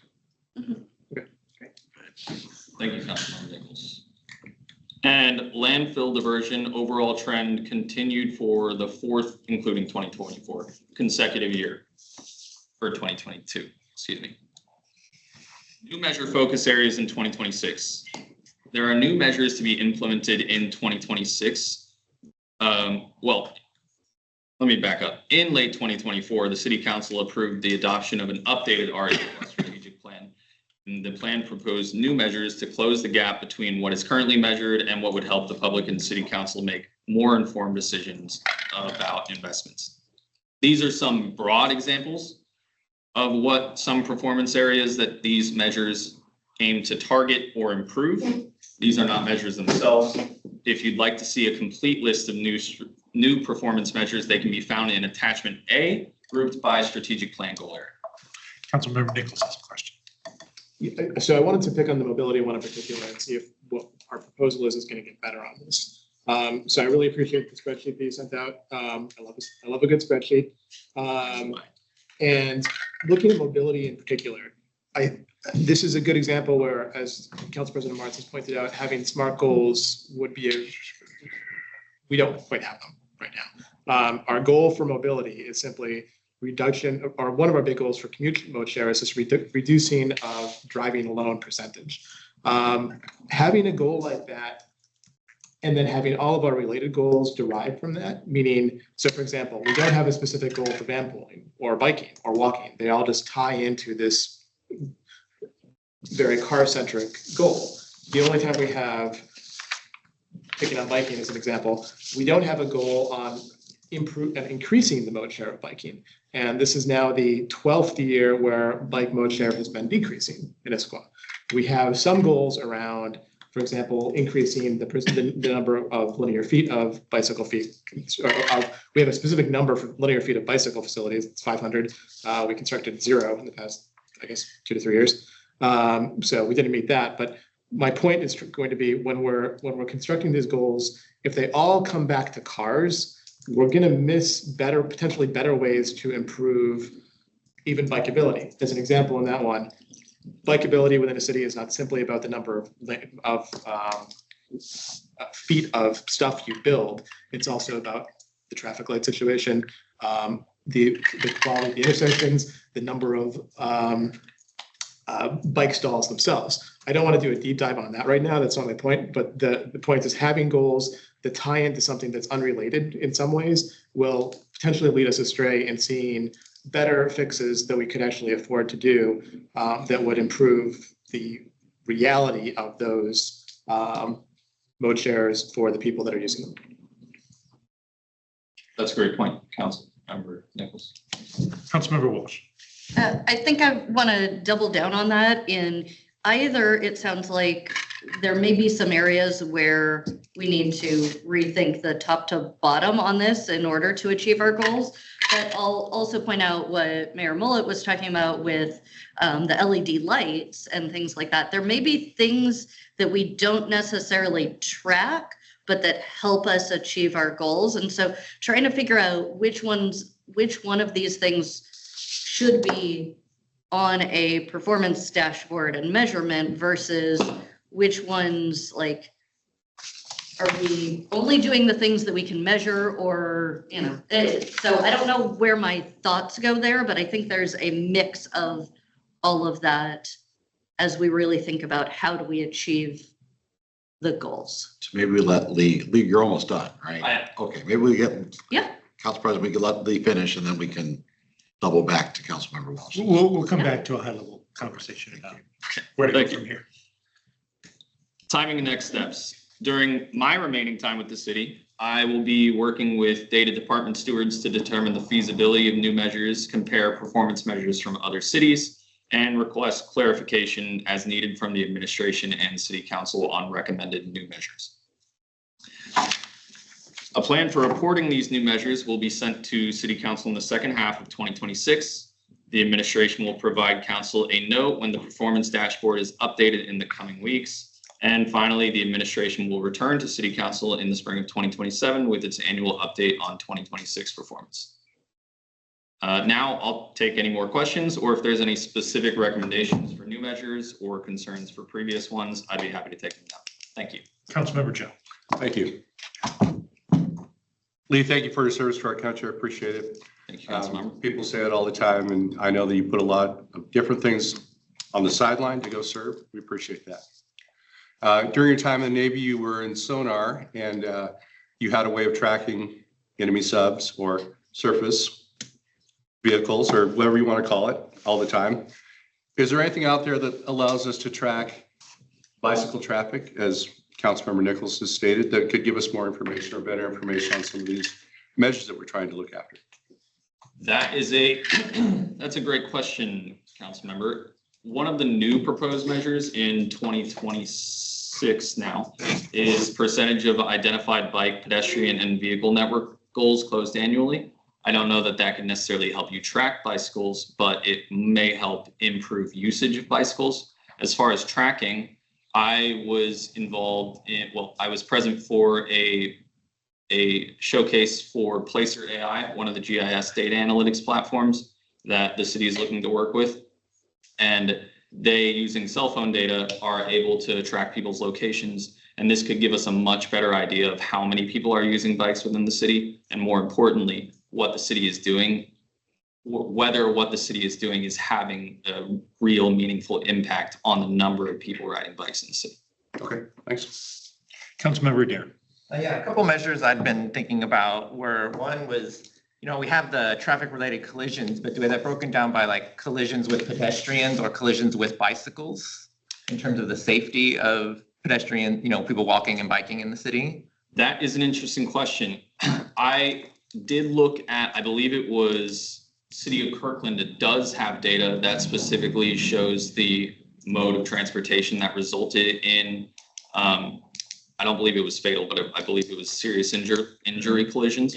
Right now, the city is primarily using census data, which involves the severity of the collision, but not necessarily the mobility mode of the people involved. Okay. The other one I thought about in terms, I saw that, we have total jobs, but do we have like average wages of jobs in Issaquah? We have the average taxable income from Issaquah businesses. I don't think that actually extends to residents. Right. but I can take that down, and I'm sure that's something that we could In track. terms of the live and work in Issaquah, where our wages looking like. So. I think the annual income information is available. I've seen it for different cities. It's maybe not something we're tracking, but it's readily available, I think. But is it Issaquah jobs for Issaquah residents, or is it all think it's Issaquah residents? People that work at Issaquah, here's your average wage. Okay. So Yep. I think I've seen that. Nice. Well, Lee, I have to say, at the risk of being hyperbolic, this is possibly the best presentation on metrics I have seen ever for the city. The quantity of information you went through in a half hour, and this is basically what I've been asking for a long time. Combine that with an understanding that we're going to do a turn on how do we get the not bats and the TBDs. This is huge. So thank you very much. Thank you, Council President Martz. You should know, Lee, compliments from Councilmember Martz do not come easily. Yeah. You may be new to this, but. I will plus one to that. And also thank you for asking the question about what are we doing to handle the things that are not met. I think this is a meaningful moment in our performance metrics to kind of move that state of the union forward. So. Councilmember Boyd. I might be on my skis here because I know they set their work plans and whatnot, but I think it would be really cool if we could send this to the boards and commissions if they're interested. I just know like when I was on tab, a lot of like, how are we measuring things would come up. And I just, if they have, I know this is, going to be accessible in public, but if it's even just emailed in their packet or something, I think this, would be really great to share out. That's a great idea. And help them set their strategic future plans. Yeah. Councilmember Nichols. So I know we don't have time to do a deep dive on these right now, but I think that there's, I'd like to find time when we could get some more touch points on the specific new measures for 2026. I do think there are lots of great ideas in here. I suspect that there would be others that would come up in further discussion. And since we're one of the main customers for these data, I'd like to get a chance to push on both the goals we have, not just new goals. This is a good list of new measures, but there's some goals in here that we're measuring that I think they might be counterproductive, frankly. Like use less electricity. I was literally going to point that one out. Yeah. Like, why? I think I'm hearing you say, please don't come to us with a shrink wrapped package of new goals for us to thumb up or thumb down, but have us be part of the conversation of what those goals should look like. Thank you. Yes. Mm-hmm. How would you like to do that?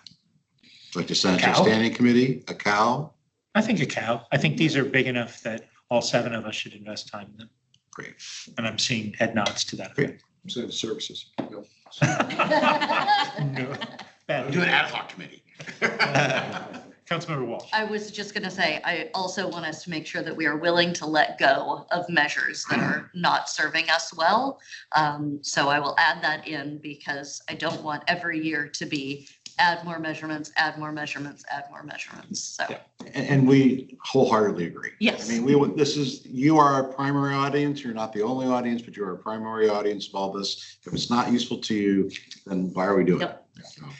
And I want to point out one thing in that, which is metric persistence matters, right? Like we shouldn't be afraid to change measures if a measure isn't working for us, but there is a value to a persistence in a metric, right? And to the conversation with Councilmember Dare, when we see a kink in a long-standing measure, it's probably important. Yeah. So I'm all for looking at some new measures, but I want to be very careful that I have seen in the past sometimes we were on a very aggressive, like, let's re-baseline the metrics. Let's re-baseline the metrics. I don't like the idea of re-baselining. I like the idea of making calculated changes. I thought somebody had no, nobody has their hand up. Are we done with metrics? So just so I'm clear, again, thank you, Lee, and Dale Market Crimp, of course, has pieces to all this as well. So we will come back with a cow, and I guess we can bring to the cow this report that you mentioned. So we'll look at the calendar. Great. That'll be a great meeting. You are now, in some respects, 3 minutes ahead of schedule. But we haven't had the economic development. But that's going to be, you can either do that now. I know the mayor has one topic he'd like to raise, and we can have Alexis's report come back another time. Let's give people the 10-minute bio break and then come back with, Okay, that works great. And then we'll have Alexis. yeah. So please be back at 10:47. Yes, sir. Oh, hey, All right, we're going to turn it over to the mayor for one element of economic development. Yeah, I think I wanted to talk about Downtown Issaquah Association. Before we do that, I would say Alexis isn't here. I think a lot of I'll give you an example, broad economic development, like Governor Gregoire spoke to Association of Washington Business this past week. She spoke for an hour. Within that hour, she had 30 seconds where she said, hey, thank you. We appreciate the fact that you're here. You're employing people, blah, blah, blah. At the end of the hour, like the overwhelming response was they're most grateful for just that thank you. And I think as Alexis and I have met with people who want to build homes in Issaquah, the main message hasn't necessarily, I mean, we get into the nuanced weeds of things, but I think some of it's just been like, hey, we're here to be your partner so you can build homes in Issaquah. And it's almost just like that broad theme, similar to how Gregoire's kind of broad thank you went over really well with AWB, I think has gone over well with people who want to build homes throughout the Puget Sound region of saying, oh, Issaquah is going to be a partner, I think, in that process. So I think that's been really positive. I think Alexis has done a good job. The second piece is really tasked Alexis with kind of looking at the relationship between the city and Downtown Issaquah Association and how we kind of take that to a new level and really just view it as a partnership. I think the things we're trying to do to attract and bring vibrancy to historic Issaquah, obviously directly overlay with the Downtown Issaquah Association. And the thing I wanted to get feedback from this council on today was I would like to come back in June with a kind of a mid-year proposal to do $120,000 investment in Downtown Issaquah Association, knowing this is the way it works is you then get a $90,000 tax credit. There is a timing delay. You make the investment now, your tax credit comes in the following fiscal year is how that timing works. So yes, it net only costs you $30,000 to make a $120,000 investment, but there is that timing delay. But that being said, is I would like to kind of, and I will say, in talking to their board chair, Christina, who's obviously in the room, we've had discussions, Alexis and I have, around Alexis being on the board, I think to really strengthen the partnership between the city and Downtown Issaquah Association. We've also kind of gone over this kind of audit report we had around what the best practices in terms of nonprofit governance and having rotating chair governance models, and all those things have kind of been addressed. And but I do think it's important to kind of highlight our commitment to historic Front Street, that we have this discussion. And so I'm looking, because I think if we get sort of a sense the council's open to this, then I think we would come back in June with a more formal funding proposal. Thank you, Mr. Mayor. Councilmember Boyd. Can you explain a little bit more about that? Does that, the tax credit is going to the city?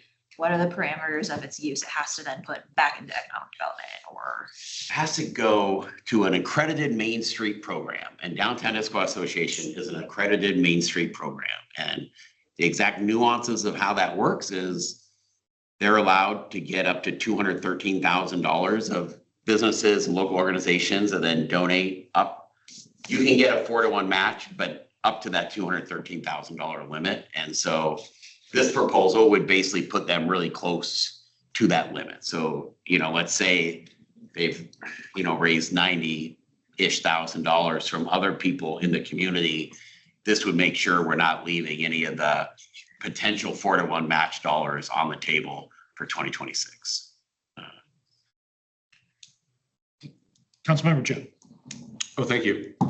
Mayor, could you talk a little bit about how a partnership with DIA would improve both our arts grant funding, if it does, and our relationship with the LTAC program and our partners there? I think in the arts funding, I think murals is a great example. I think like the owner of like the Trek building has that huge gray wall right there. I think that's prime for a mural. I think working through DIA, you have an opportunity to do things like that. A mural costs $20,000. The owners of those buildings are like, do a mural. We just don't want to pay for it. So it's hard. But like I say, if you want to spend $20,000 on a mural, it makes 10 times more sense to do it as a partnership between the city and Downtown Issaquah Association, because then in city dollars, it's really costing you 5, not 20, right? And so I think we're really, looking at opportunities to bring vibrancy in the arts kind of community, which right there, that creative district obviously is an historic Front Street. It just makes sense to make those investments through a partnership with DIA than it does for the city to be on its own making those investments. And I think my kind of thinking going forward is to make sure, like, of that $213,000 you're eligible for and the 4-to-1 match, that between us and other various partners, we're making sure that DIA has the resources so we can kind of invest in arts, we can invest in all the other things and ideas that bring vibrancy to this part of Issaquah. Okay, thanks. Councilmember Nichols. What kind of, I It just. doesn't matter. what kind of oversight or control do we get over that money that we would be? So I think there's a normal board process that comes up, I think, at the end of the year. And I think the thought is, with Alexis being on the board, you have that. And I also think part of this is just an element of trust. Is Alexis and I have been working with, Corby and Christina at the Downtown Issaquah Association. It's just kind of saying, hey, here's a lot of, I think, great ideas of things we could do. Bike racks. There's just so many things that we're trying to invest in historic Issaquah. To me, it makes sense to kind of revisit the partnership between the city and the Downtown Issaquah Association. But I feel pretty confident that there will be a high degree of partnership and coordination going forward. Are there any in this agreement, though, are there any specific guardrails on what that money can be used for, the council can have input on? Or is it kind of how close is it to, on the spectrum of detailed statement of work to blank check? Where is it? I would say it's in the middle between that. There's definitely an element of trust that occurs here. So there's an element of trust that occurs, but I feel like I trust the Downtown Issaquah Association as we go through this process. But I do think you're not allowed to be 100% prescriptive, I guess, is how I think about it. But you are allowed to have a presence on the board to make sure you're part of the discussions as you. And so I think my impression from the Downtown Issaquah Association is they're looking for a stronger partnership between them and the city. And so I think that's kind of what I've heard from them. And I think the start of that is we're doing a lot of this work already as we prepare for, the idea of al fresco on front during the August weekends. And they've been a great partner in the preparation of leading up to al fresco on front, which is the 5 weekends in August, when it would be pedestrian only from Saturday morning to Sunday night. But I do think to me, I want to make sure we're not leaving money on the table through the Main Street tax credit program as kind of my ultimate, again, to really commit to the partnership through that as well. Councilmember Walsh. Highly supportive of this idea as a way to make smart investments in one of the most burgeoning and economically successful areas of our town. And I also appreciate that this is also tied to moving the relationship forward, so that we can have something that coexists rather than bashes heads, and something that, works toward mutual success. I appreciate that. So before I get to round two, I love that we have a real downtown, right? I came from Eden Prairie, Minnesota, which is a charming place to live. But Eden Prairie's idea of a downtown is the mall, which the singular accomplishment of that mall is that they filmed the movie Mallrats there. They did? They did. Other than that, it really, it doesn't, and it's they shoot their fireworks off at the mall, for instance. And so, I love that we have a real downtown. It's part of us being a real city and not us just being a suburb. We spent good money on that audit. And so here's where I'm going to be, I guess, a bit of a curmudgeon. I want to make sure that the issues that were brought up in the audit were addressed. I thought it was a thoughtful audit, and I thought it raised some things about how to have a better relationship. I think there's times where we ask hard questions of our partners. And I think that audit pointed to some hard questions. I'm all for considering a new relationship, but those issues have to be addressed one way or the other. I think that's a fair request. I think So Wally, I think I would suggest that we come back to the council with a presentation from DIA Mhm. before we go forward with the funding and we can get that scheduled. So that way, Great. Council President Martz, you can make sure you're comfortable that everything's been addressed Sure. from the audit before the financial commitment occurs. I would appreciate that. Thank you. Councilmember Boyd. I would also very much appreciate the presentation. I do, if we're asking to meet, I know we're asking just for feedback, there's no decisions made, but it does feel a little bit Johnny on the spot for me to be comfortable with it. So I'd love to hear more. Sorry, I just lost, I was writing this down.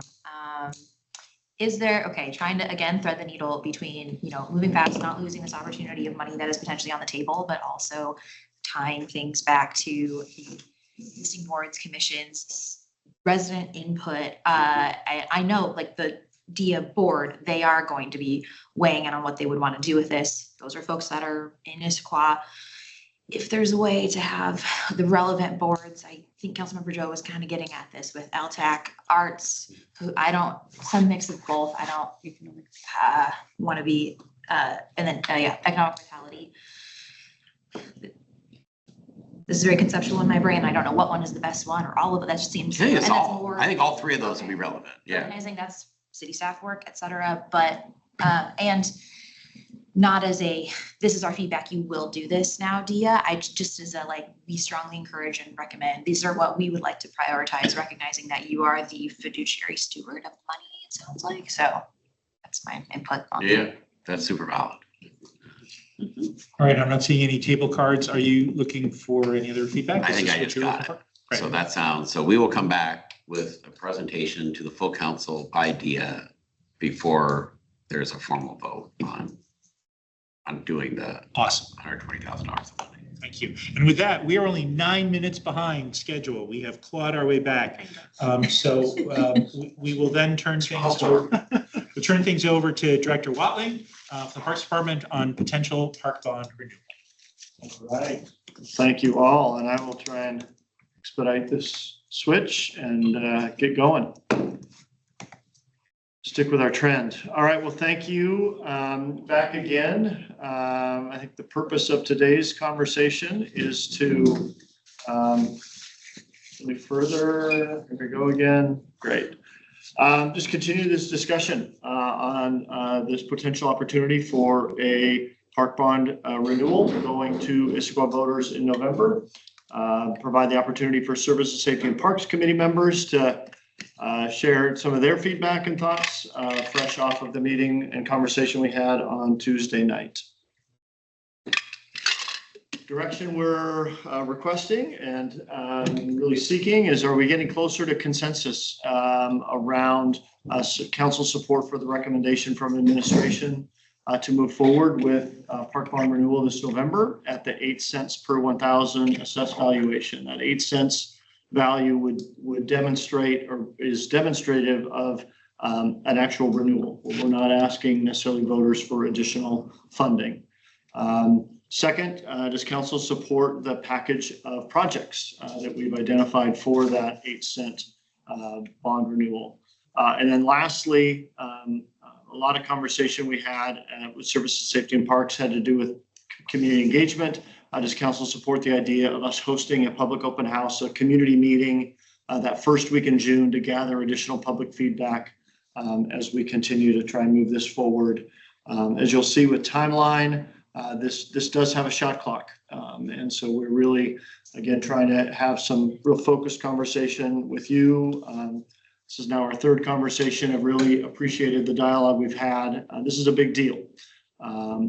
Thankfully, if I can just add, as a big deal, and a very strategic moment for the city to consider, and it feels time compressed. I can say from the staff standpoint and my appreciation to council and administration is we're able to meet this moment because of the years of work we've been doing. We've had a lot of community engagement. We've done a lot of park system planning and strategic planning, and it gives us the opportunity to meet this moment. So I note that so it doesn't feel like, wow, this is out of the blue. There's a lot of pre-work that's been done to let us get to this point. I'm not going to go through all these questions. I want to highlight these. Thank you for the April 6th conversation we had. Your questions, your requested feedback then went back to Services, Safety and Parks in sort of these 4 buckets. You had questions around park capital funding. We had a conversation around that. You had questions and feedback around the projects themselves. We had a lot of discussion Tuesday night about that. You had questions around vision. What is the vision and purpose? We had some conversation around that. Also in that presentation, if you haven't had a chance to see it, we did some research on recent ballot measures that have occurred countywide. 5 different measures in the last 5 years by different municipalities. We talked through some of that information. Real quickly to vision. As I said, this work is really born out of the community engagement we've done, not only with the 2024 plan, but the 2018 plan. A vision we put together with the park board. This is an opportunity to renew the park bond, to build upon the past investments and advance the vision for Issaquah's Creeks to Peaks park system by enhancing developed parks and school spaces for more places to play, gather, connect. Again, this comes right out of the park plan. If you were to look at page 10 of the park plan and the core values, those 4 core values of connectivity, vibrancy, resiliency, and balance, again, were the 4 biggest words, the 4 prominent and consistent voices that this community has said and how they want their city park system to function. I noted, and I'll note here quickly, I noted at Service Safety and Parks, this is not intended to be a campaign vision. If we were to move forward with this, there would be work by a citizen group and a campaign group that would need to really, I think, focus on what that campaign vision is. Quick slide here. I'm not going to go through all these words. As we start talking about projects and talking about the potential projects and the focus of them, there were some really important considerations and filters. Again, we emphasize this a lot with Services, Safety and Parks. We really consider a high value given the monetary number we have for this potential renewal to really focus on multiple medium-sized projects, not have one large project dominate this. Because we have a community that wants its park system to do a bunch of different things.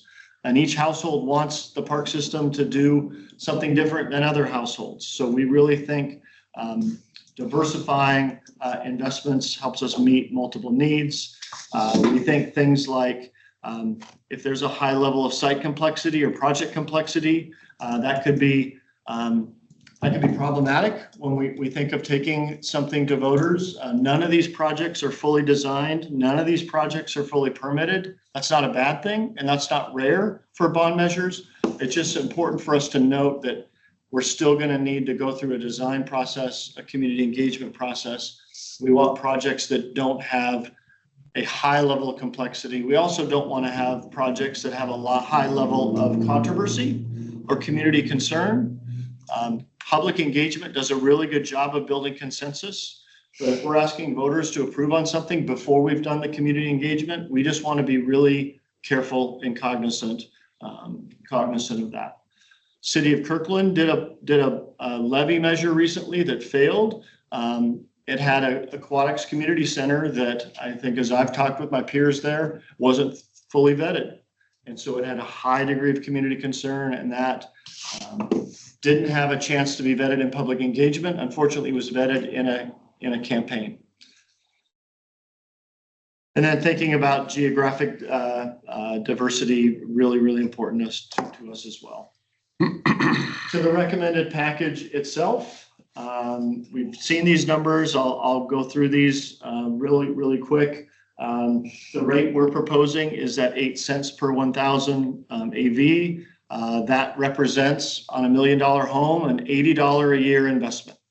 What we feel in messaging is relatively simple. Hey, residents, would you like that $80 a year back because it's about to expire, or would you consider further investing that $80 a year along with everyone else's $80 a year to do when combined with some other leverage with some other revenues, do $23 to $24 million of investments in your park system that you've identified as priority projects.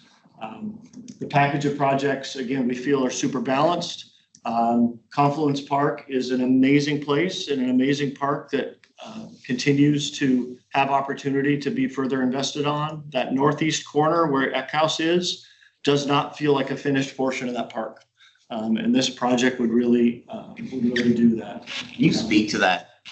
Because that's the original vision, right? It was like, that was like the grand entrance, or I don't know, how would you describe it? I don't know, there's a grant, yeah, there was a master plan done, Council President Martz. 15 years ago. 15, yeah. Before you got here. Exactly.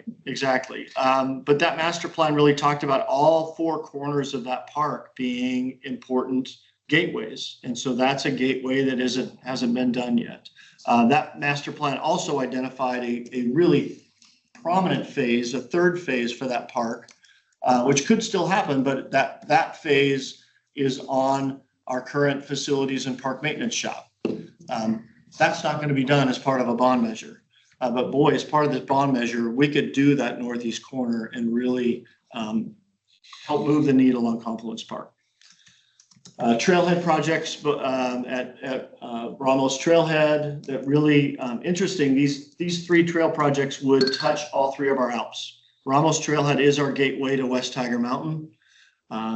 With the acquisitions we did of Bergsma on Cougar, with the acquisitions we've done with Kilcari and Weymouth, we have 30-acre corridors now to Squawk and a 30-acre corridor to Cougar. We think this package, doing the trail work on those corridors, great timing. A lot of support from Issaquah Alps Trails Club and all of our enthusiasts. Community sports fields, again, how do we move the needle on a very land-constrained town, providing athletic fields that those in our community that want that have that. And we think this partnership to do community sports fields at our three elementary schools would really be quite frankly, a resilient, and I would even say an environmentally friendly way to add synthetic turf fields to this community. And geographically spread out through town and benefiting in an equitable way families and students throughout the city. Other community park amenities, we continually hear our court spaces with pickleball growing. Tennis is actually making a comeback as well. Adding, using the lower fields at Central Park, there's a nondescript grass area between the parking lot and the fields. There's enough room there for 4 tennis courts and/or 8 pickleball courts. And adding a plaza space around that restroom that would really clean up that area and add this. The pickleball community is over the moon excited and ready to certainly support that. And then Tibbetts Valley Park. This is going to make up for the 48-1 vote in the Senate, where I was the only person not to vote for pickleball to be the state sport. The state sport. Your penance. Someone had to stand up for the tennis community. Tibbetts Valley Park is a park we know with Central Issaquah and our growth goals of Central Issaquah. You've heard me talk Tibbetts Valley Park. A park needs some love and it needs improvement. There's a lot of complexity to Tibbetts Valley Park, and doing something with the athletic fields at Tibbetts Valley Park, and those bullets I said earlier, that's super complex and super complicated, and we need engagement to answer those questions. But we could commit to investments of a dog park and a community park size play area at Tibbetts Valley Park, which would do tremendous work, knowing we're about to have the TOD project right across the street. This is really, really important timing to consider. So that's the recommended package. Thank you, Councilmember Boyd, for asking the question for a map. If we were to map these, what would be 9 projects in total, here's what it would look like within the community. It doesn't touch every corner, but it really spreads those investments out in a large way. I think important to note that as we consider any bond package, to do $20-some million of investment in our park system, something's going to be missed. We're not going to meet all the community needs. That said, there still would be exploration. There would still be, if resources are available, some of our other low-hanging fruit park capital projects or priorities, the acquisition program that we've started and acquisition strategies that we've initiated would continue with or without this bond package. You want me to keep going? Okay. And then just real quickly, we're towards the end of your timing, next steps. Again, thank you for the conversations we've had. You have a park board that's really leaning into this and ready to be a voice as well. Following the retreat, we are proposing that first week in June and doing a public meeting where we would think hosting that at either Pickering Barn or the Senior Center. We're quite certain there'd be a very large audience, very interested in that conversation. At that conversation, we'd really talk about, I think, two things. One, what we're recommending, what's in it, but also being honest about what might not be in it and what's not in it. Is this the time to invest? Is this the funding source to invest in a pool? We'd welcome that conversation. But have that discussion with the community. Ideally then, June 15th, what's scheduled to have another conversation with you all. If we're in a place that we're comfortable, it'd be great to have the ordinance approved so that we can start the work preparing materials for King County elections and starting to move towards a November ballot. And with that, that's, yeah, and I'll share, I think the thought process, first off, this was driven, well, Councilmember Adair was on the park board. I think it was basically getting a sense from them of kind of their long list of kind of some of the priority projects and trying to incorporate it into this proposal. Also acknowledging the size of our current Parks Department and saying we need something. We're trying to avoid being sound transit. We don't want to say we're going to do all these things and all of a sudden we're like, oh, sorry, we ran out of money and everything's delayed and blah, blah, blah. So I think it's trying to kind of bite off something that we feel we can actually execute and deliver on. I think as Jeff said, this is not like an all-inclusive attempt to do everything we would like to do in the park space. So I hope people realize approving this does not preclude having discussions about other, I think, exciting opportunities. I think Councilmember Boyd, Councilmember Jang have both expressed interest in the North Issaquah Park. I think we've had discussions with Lakeside and their development of what that would look like. And I think there's opportunities. I think Jeff and Robin at Parks are constantly pursuing conversations with the Kelly family around what those opportunities look like. That's everything around expanding Tibbetts comes down to having an actual formal, assessment of that property of what its assessed value is, because we can't pay more than assessed value. So we can't even really move forward with Kelly family discussions until we have a agreement. Are they in agreement that, the assessed value seems reasonable to them? So we didn't include those things in here because we're trying to make sure the stuff that's on the list is things that we're confident we can actually deliver and that we don't need other things to break our way. And so I personally think Tibbetts Valley Park needs a lot of TLC. And I think as we get light rail, it's the natural place where we're going to want to put a lot of our future investments to really bring that park to its full potential. This is the starting point of that with the playground and the dog park, but I think there's other opportunities that aren't in this proposal that we still plan to continue to pursue. Let's go through all the different questions.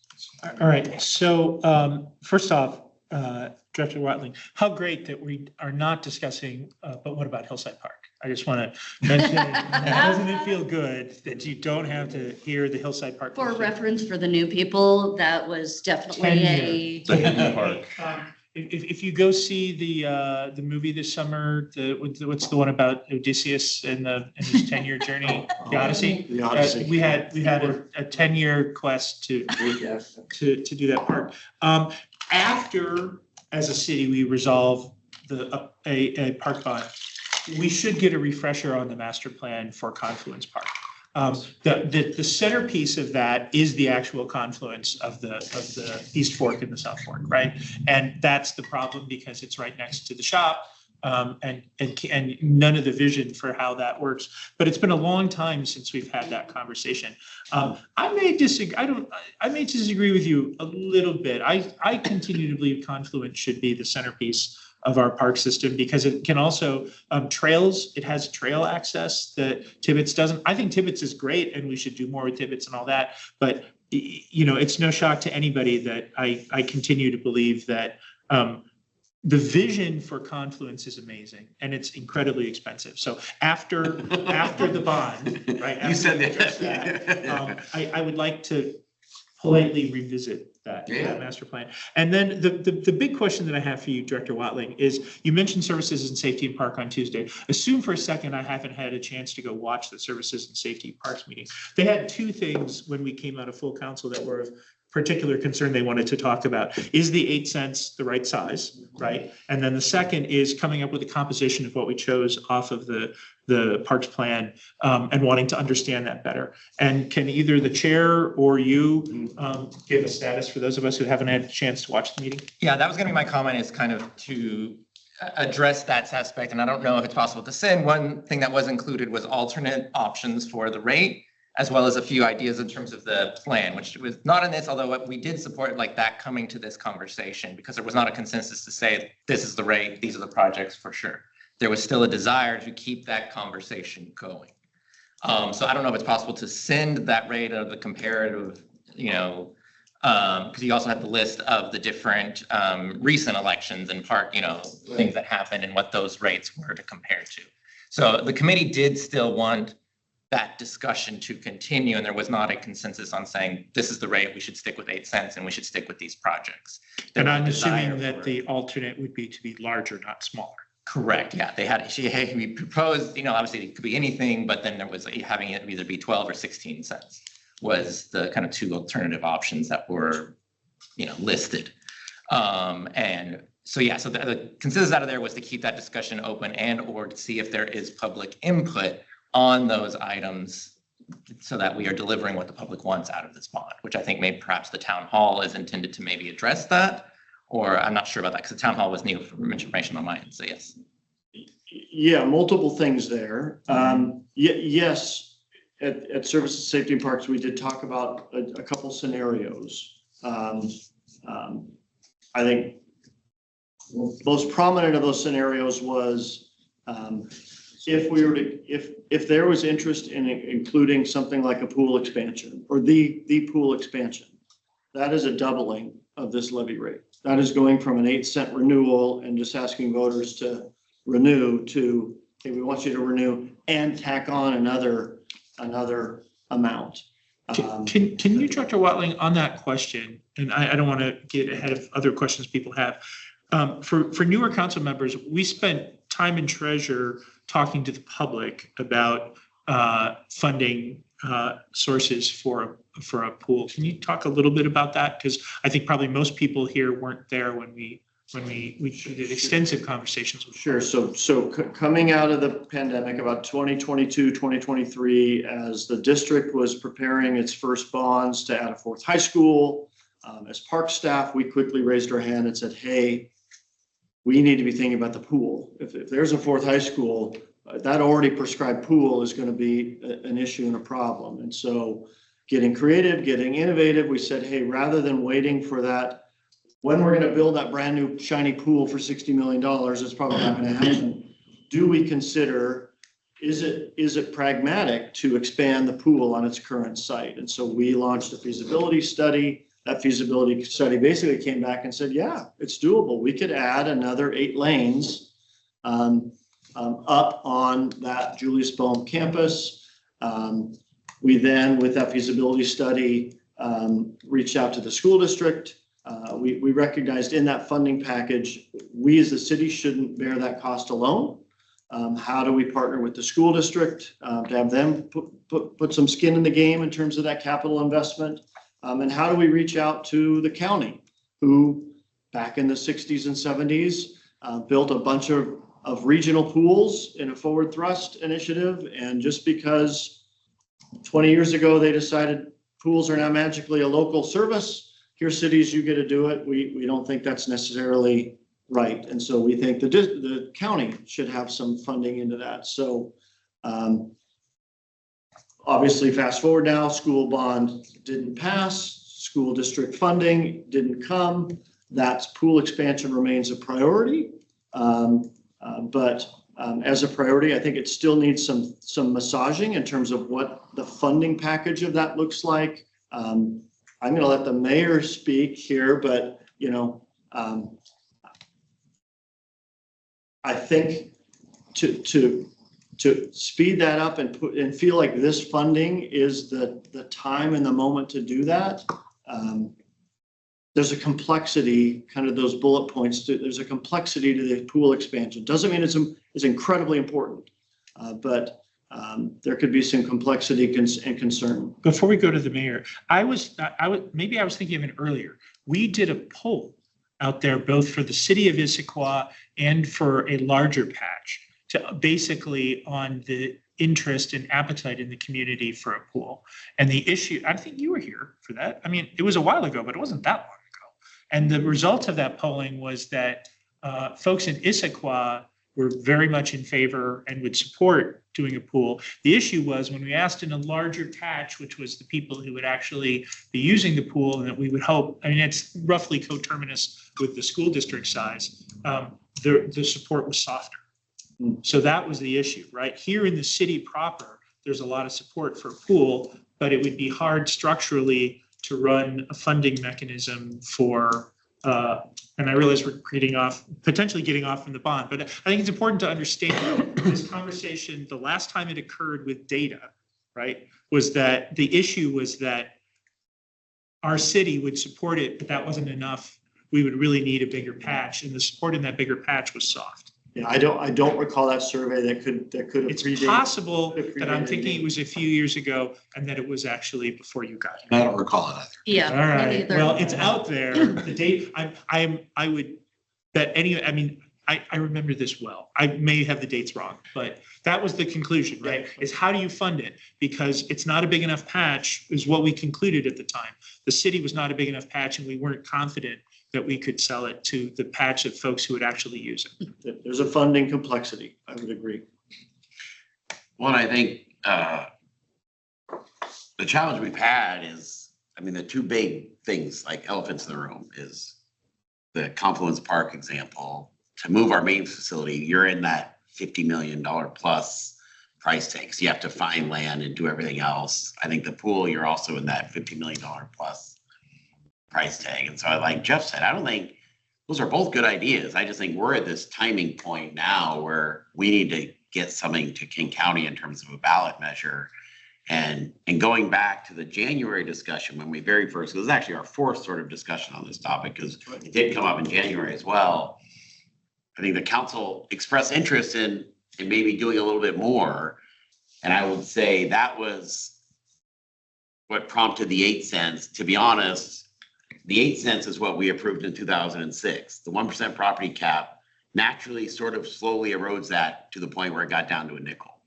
And so I think the feedback we got from the council was if we could do more, it'd be better. And so then we kind of said, okay, well, we'll just renew at the exact same levy rate we had from 06, which is the 8 cents, which did enable us to substantially increase the amount we could do within this package. And so I think that's sort of the responsiveness to the council of trying to be a little bit bolder in terms of what we accomplish in this.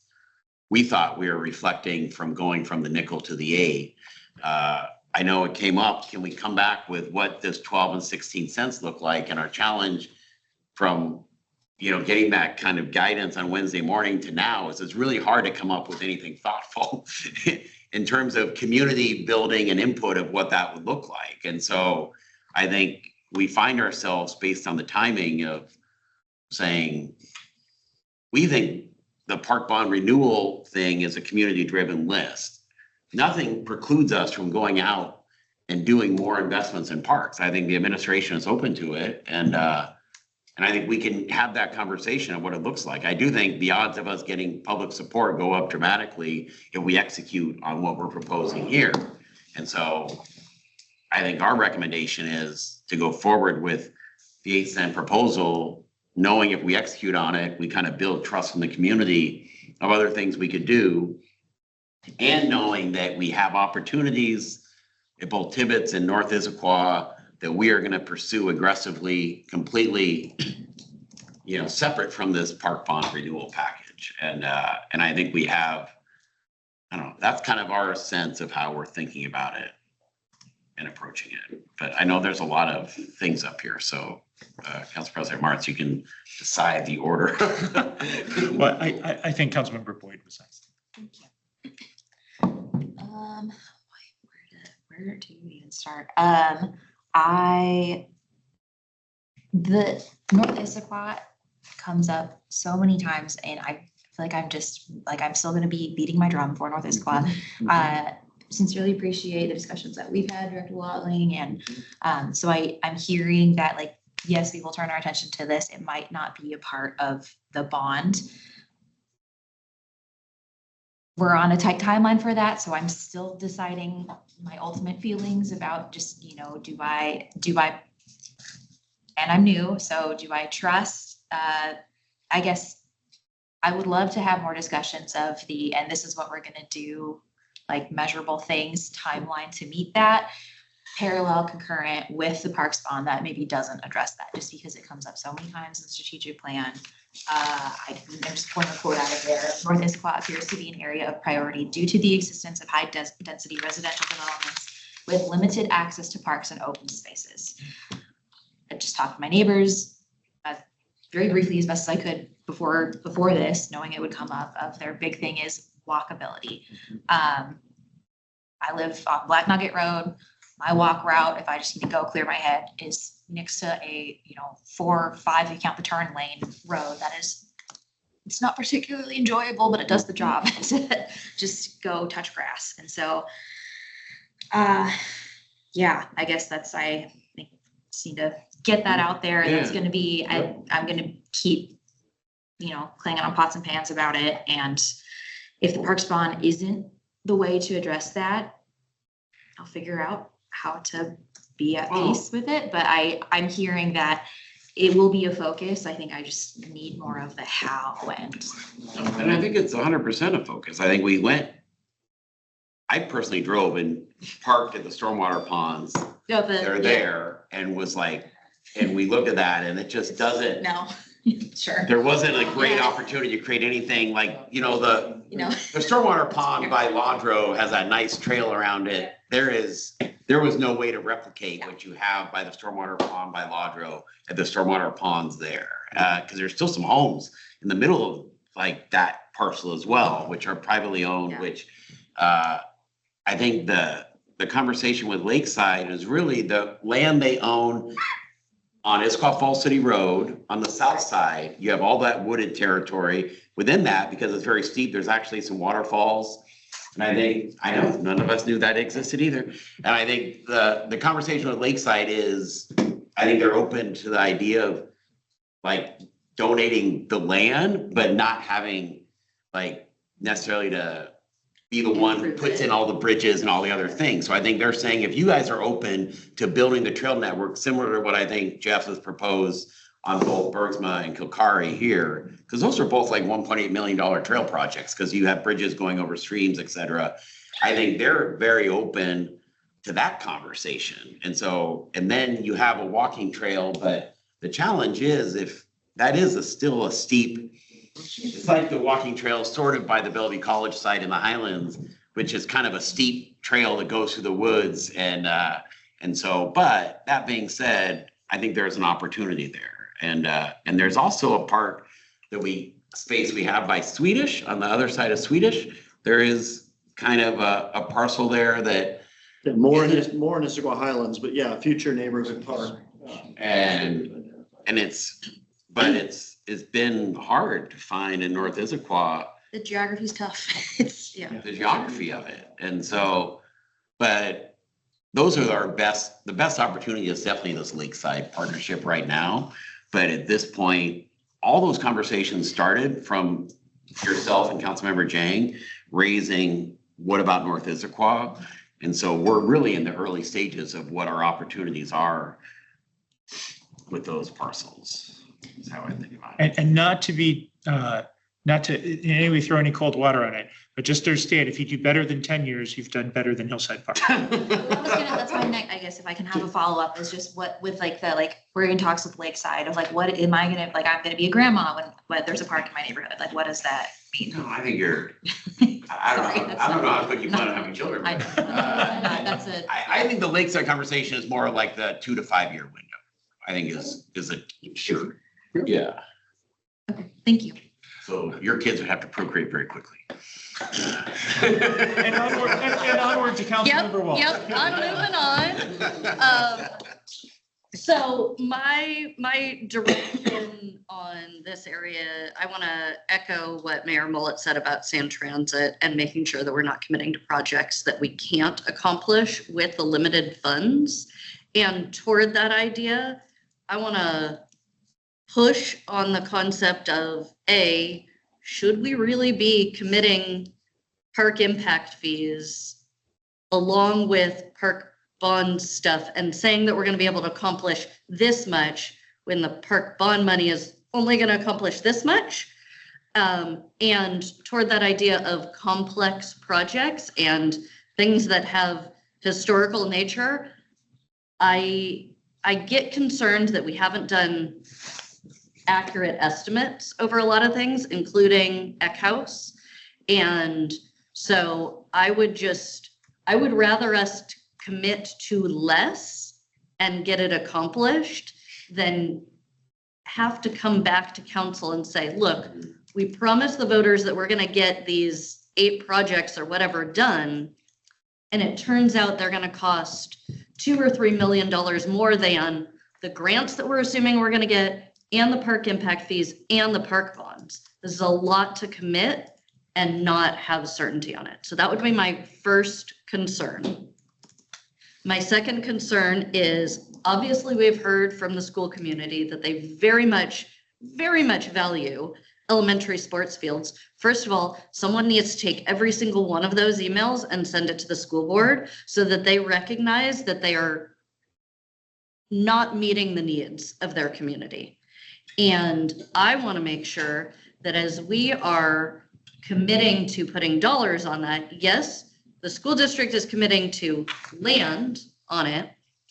I'm not sure we're there on the use agreement that meets the $9 million investment that this community is going to make on those fields. Yes, this would be great for the schools, but are we getting $9 million worth of use out of it with what the state of the agreement is there? So those are my 2 caution points on this is moving really fast, and I'm not sure we are there that we can make the commitments that we're going to get out of this and can accomplish what we're saying we're going to do. I think you want to, Jeff, speak to, because before you can do IBE, Clark, Grand Ridge, there is an actual process where both the school board, the city council have to sign off on the use agreement with each specific field. Is that correct, Jeff? Yes, and if I can add, great questions and concerns, always a risk, right? We've been talking about this idea of community sports fields with the school district and staff in particular, their capital staff for 26 years. Okay. Yeah. 6 years. I would say 6 years. specifically the elementary schools for 2 years, and specifically the model, and I'm going to sound like I'm tooting my horn. I'm not meaning to. This innovative partnership isn't super innovative. I did this when I was in the city of Sammamish with the Lake Washington School District. The East Lake High School Community Sports Field has been in operation for 20-some years.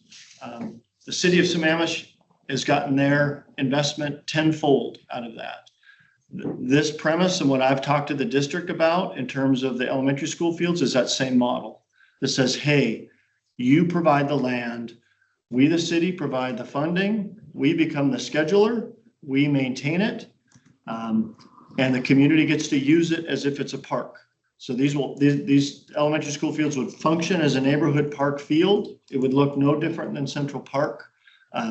School And the district fees would staff- go into the turf replacement fund for that. Exactly, then the So fees. we would manage the fees Right, to the make fees we sure. collect, again, would look like, just like all of our other synthetic turf fields. School district staff has. Would it is be a ve- gated park? Would it be a I gated? mean, currently the elementary schools have gates and fences around them. There would, well, it would be managed like an elementary school campus. So during the school day, they're going to Yeah. manage it and not have people there, but how we design it and what weekends look like, what evenings look like, what summer looks like in terms of access, this would look far different than the 30-year-old headache that how the school district manages their middle school fields and high school fields. There's agreement from staff. You might remember two years ago, I presented the same idea to the joint council school board meeting. We had a really good discussion there. School board seemed to be nodding heads and favorable with the model. So I hear your concern. I think it's a valid concern, but I think we're making headway to presenting to the district. This is a new model, and this model isn't revolutionary. The Lake Washington School District has been doing it for a long, long time, and it works really, really well. But Councilmember Walsh, to your point, my anxiety is the same as yours. My anxiety is like, if we promise it to people and we don't build it, we literally become sound transit. So I think your fears are super valid. And I think I guess we don't have the slide up. Which one do you want? Well, it just says the source of funding. It's like the $3 million of grant funding. Like, I think we're being a little conservative. I'm not saying, I just think my sense right now is all these grants, you go to the front of the queue when you bring money, matching dollars to the grants. And I just feel like the other communities right now aren't in a position. When I talk to my fellow mayors, everyone's struggling financially. So they're not in a position to apply for those grants and get the matching dollars necessary to jump to the front of the queue. And I think the council would be creating a unique opportunity for us to be better positioned than our fellow cities and towns around the Puget Sound, because we would be bringing matching dollars that they just can't bring right now. And so I don't know, because I think I started out exactly where you are. The fact that I think that grant number could end up being 6 million instead of 3 million is where I got a little bit more comfort zone, but it doesn't change that you're bringing up. I think the most important valid concern is we cannot tell people we're going to build something and not build it. So then let me put it very bluntly. My request before the June meeting or at the June meeting is, in order to support this, I either need a clear sense that we have accurate estimates for these projects, or I think at least one project needs to come off of that, because with what we have now and with the oversubscribed toward park impact fees and grants compared to the bond, I don't think we're there.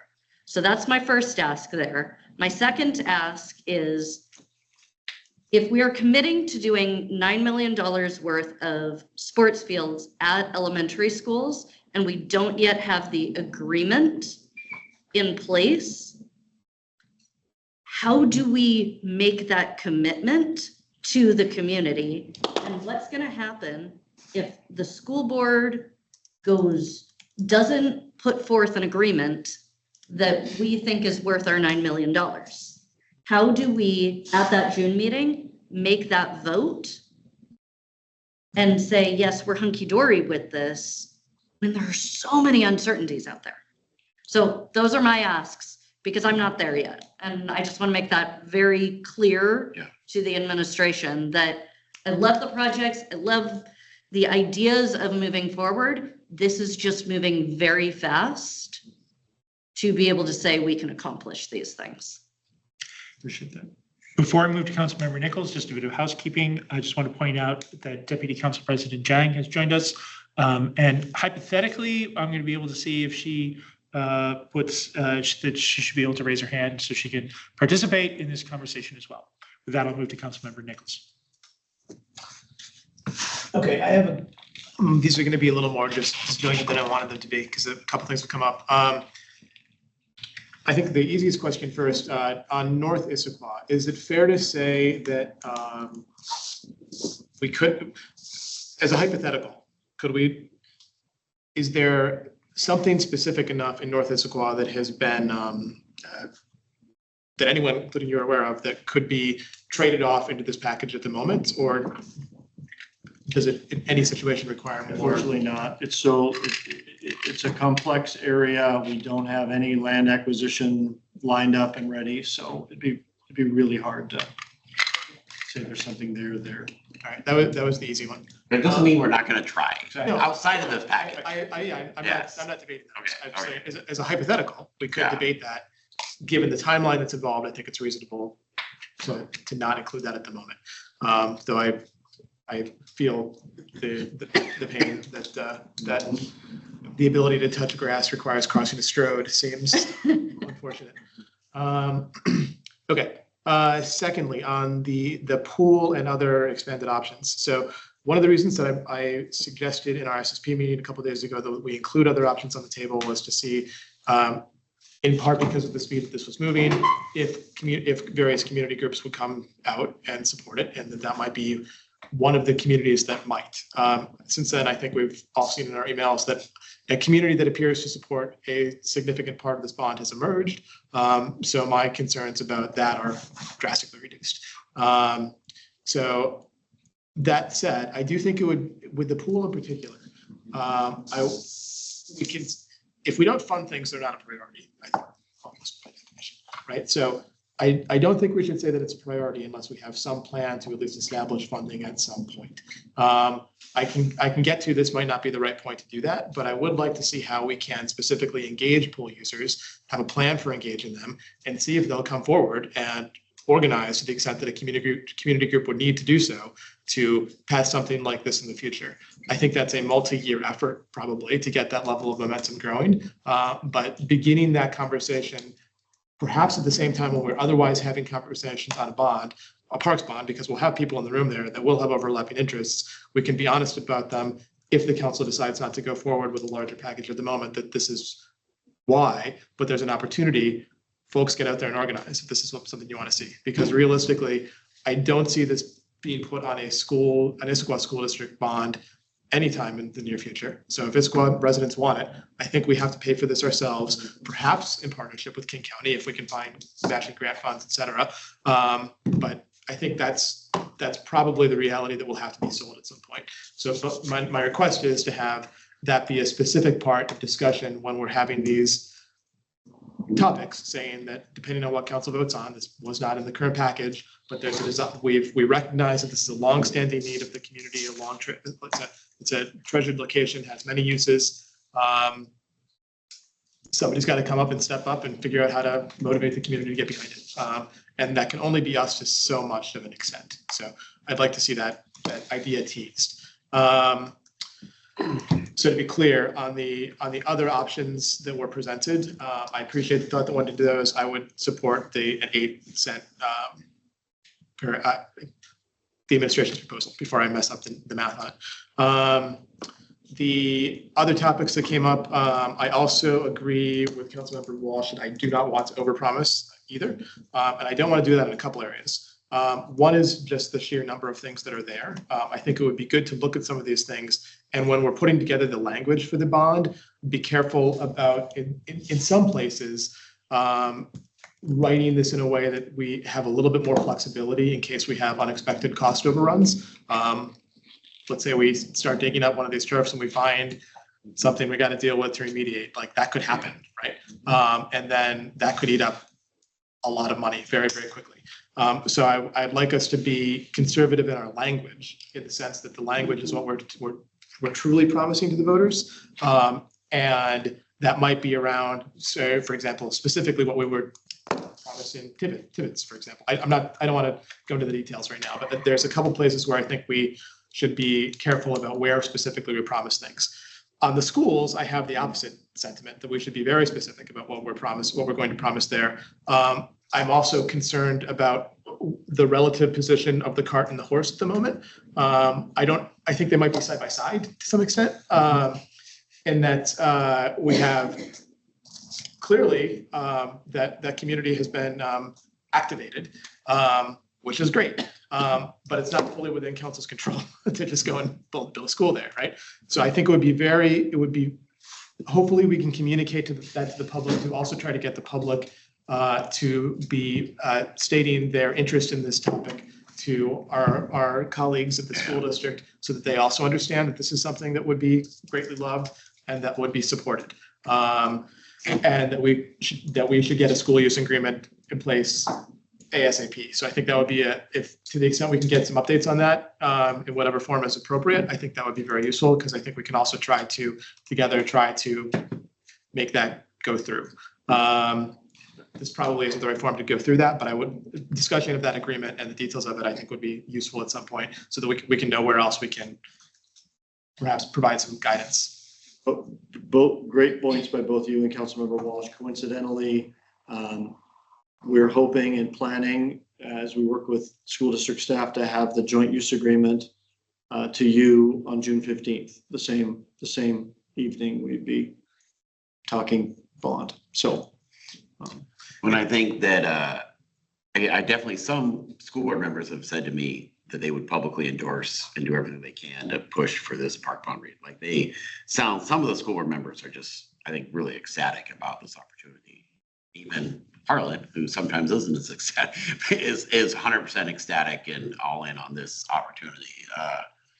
I think you guys have both raised, I think, the valid question of what happens if you've overpromised here.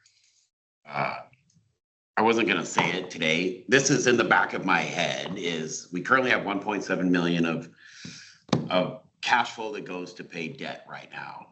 700,000 of that comes off when the park bond expires. The 061 expires at the end of this year.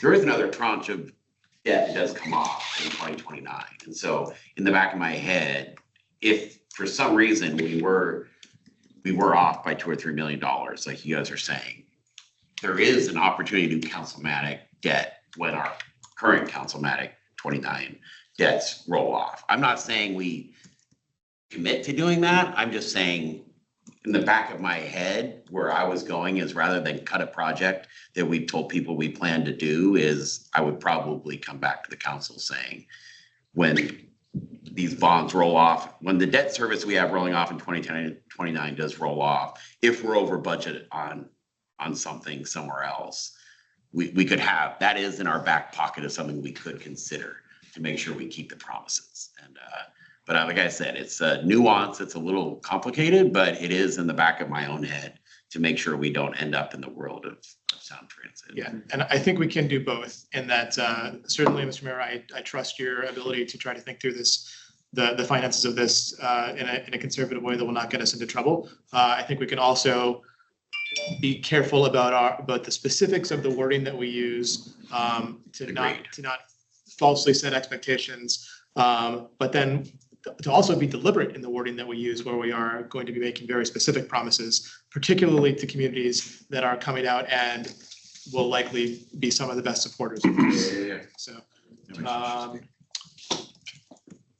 think that's it on the school use agreement. I just, to finish on my points there as well, I want to double down on some of the things that Councilmember Walsh said about the openness of how these should be.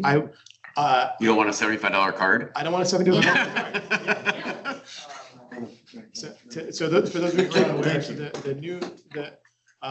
the newer school facilities require a $75 card, and the facilities are all locked. So, for example, in my neighborhood, we can't just go run around the track of the public facility there. You need to first pay for it. I would very much hope that we do not find ourselves in a similar situation, because and I would even hope, if we could use the opportunity to perhaps help the school district learn how to deal with the liability of having parks that we have clearly figured out how to handle. That was one of the comments that came up at our joint meeting, that they have to have a fee on it because of liability. We have solved that problem. Perhaps we can assist. Though I don't want to necessarily tie things down, but it would be a nice opportunity to do so if we could.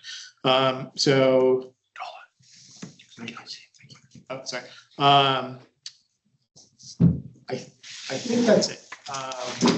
So thank you for putting together this excellent looking proposal very quickly. And I think we all love our parks and we'd all love to see this or something very similar to it pass. Thanks, Kevin. Before we go to round two, I believe Deputy Council President Jang wishes to speak. So however we're buzzing her in, I think she's live. Hi, can you hear me? Yep. Yes. Yay, okay, great. Sorry, I'm in Denver right now.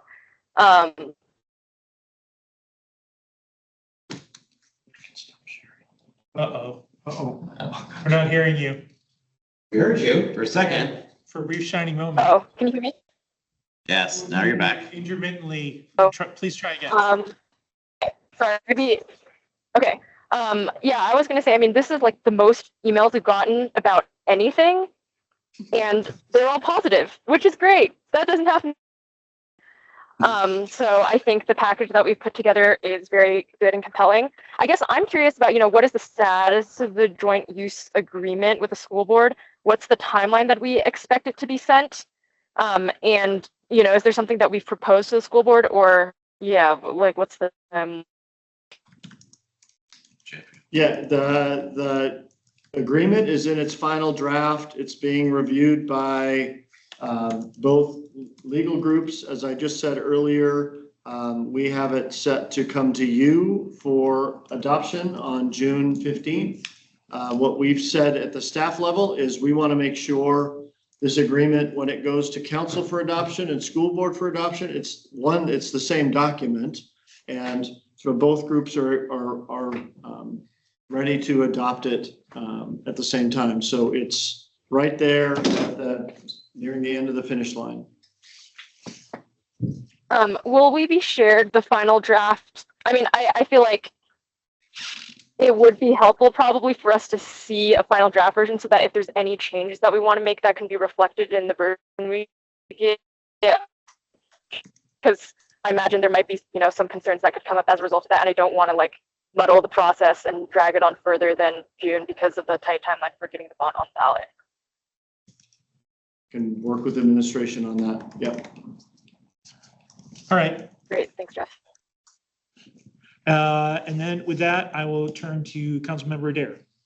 Yeah, I'll make it quick. Again, I support this bond. I support the 8 cents. I support the projects. I agree. Yeah, any more commitment or, definitive, nature we can get on each project is great, but I also don't see one that I'd say, oh, cut this. We should just let that go. I think they all have a lot of importance to the community. So yes, any ability to get those more concrete. The only thing I wanted to add, which is just too hard, talks about North Issaquah and other things as we talk about these other projects isn't, correct me if I'm wrong, isn't there another bond from 2013 that will come up in 2033?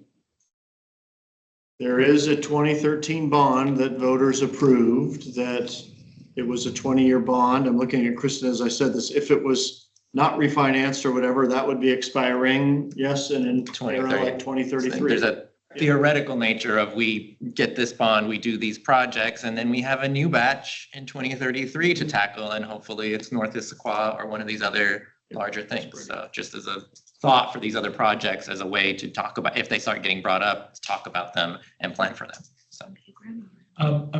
A piece of housekeeping. I do see that there's a member of the public that wants to speak. Because we're not taking action on this item, we do have a place in the agenda for public comment at the close of the meeting. And so I'm going to hold off on taking public comment until that time. For myself, I just want to double back for a second. In the same way that after resolving a proposed bond this fall, wanting to touch back to Confluence, I think this idea of a pool, I found in my notes, it was a couple of years ago, April 1st, 2013 was the last time we received we did an extensive survey. It feels like yesterday, but evidently it was 13 years ago. So we have some data, albeit not fresh.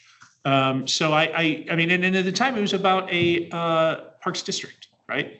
And so I think it's fine to say, I mean, what I'm hearing today is consensus from the council, particularly extremely thoughtful, Councilmember Nichols, your concerns around were we right-sized, and I'm hearing you feel good about it.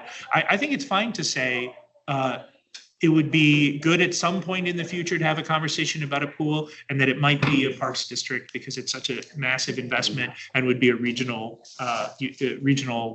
treasure, for lack, I guess, for a loaded term. But with that, Councilmember Nichols. Oh, no, sorry. I thought you still had your. Oh, Councilmember Joe. Thank you. I think I'm the only person on council that was around in 2006 when we first approved that bond. I'll just confess. You get a donut for that. I'd get a donut, I guess. But the one thing that we kind of took a little bit of a risk on was putting money aside to acquire all that land that we just bought in the last couple of years. We put that money aside, and it really made a difference when we went to the state or to other organizations to say that we had money on the table, just to emphasize what the mayor was saying. And that allowed us to punch above our weight to acquire these pieces of land that we couldn't acquire on our own. But because we had money at the table, it allowed us to make those acquisitions. So there's a little bit of faith that you have to put in there, which is a little bit of the underlying conversation that we're seeing, that our Parks Department can bring those projects to fruition using and leveraging the funds that are there. They've had a 20-year history of doing that from where I sit, and I think that I'm comfortable relying on them to do that again as we go forward. I hear the concern about the school fields access. I think I'm the only person here that has a kid in high school. He was on a middle school. Yeah, I got two of those. Yeah, okay, well, yeah, I'll just, yeah. You have it, yeah, okay. You know, we practice up at East Lake all the time. The practices are 8 o'clock at night after the school activities are done, or 7 o'clock at night.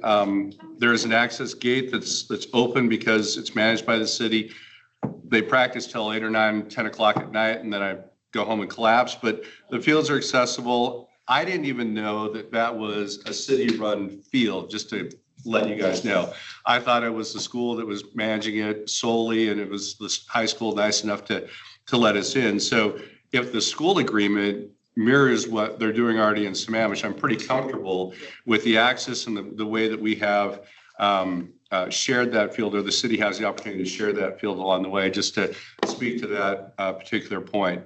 And I guess the last point I would say is that fully supportive of what we're trying to do here.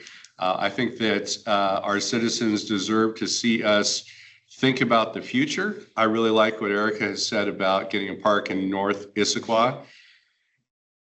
Nancy Davidson, old council member, walked the area along the creek where Confluence Park is now and said, this would make a fantastic park. At the time, it was a farm. It was a piece of property that was a little bit dilapidated. But she started with that vision, got the rest of the council on board with doing that. It wasn't completed by the time I was done, but because that vision was talked about, set, the funding was pursued, it happened. And I think the conversation we're having today about the future for other parks is very fruitful to find out what is needed for the future for our park system and our citizens. And I look forward to continuing that conversation and hearing about it as we talk about the bond and get the public feedback as we go forward. Thank you. Thank you. So we are running about 40 minutes behind because we started 10 minutes late and we took an hour instead of a half hour to talk about this important topic. Food is here. What I would like to do, I assume the administration agrees is a good point to move on to our next topic. Slides for a second. There was feedback from council that some of the assumptions, page 1 of the packet for the budget, there was stuff in there that was surprising. And so we wanted to just have a fight, if there was a bonfire in front of us, we sort of sitting around the bonfire talking about the state of the city financially. So and have Kristen and Wally. So let me provide some initial comments. As I said at the beginning this morning, this is a preseason game because as we look at the season, there are challenges, and there have been challenges for the last several years. I would suggest there are going to be challenges moving forward. There's nothing really fundamentally wrong with the city of Issaquah's budget other than the world around us. That's the biggest challenge, that if we were to do nothing else but provide all the good services we're providing today, we wouldn't be able to afford it because our revenues don't match our expenditures. So, you start with that base assumption that causes difficulty. As I said also first thing this morning, we have a new team here. And this council, my sense as a local government management professional, has slightly different priorities, or has the same priorities, but perhaps in a slightly different order than we've had in previous years. And so I think with the understanding that our revenues aren't going to meet our expenditures and that there's differing priorities, it's important to start early to talk about what those priorities are, informed by what we've talked about this morning with performance measures and other indicators. The sooner you all can start talking about that, knowing that you don't have an extra $2 million to spend on new things, I think is valid.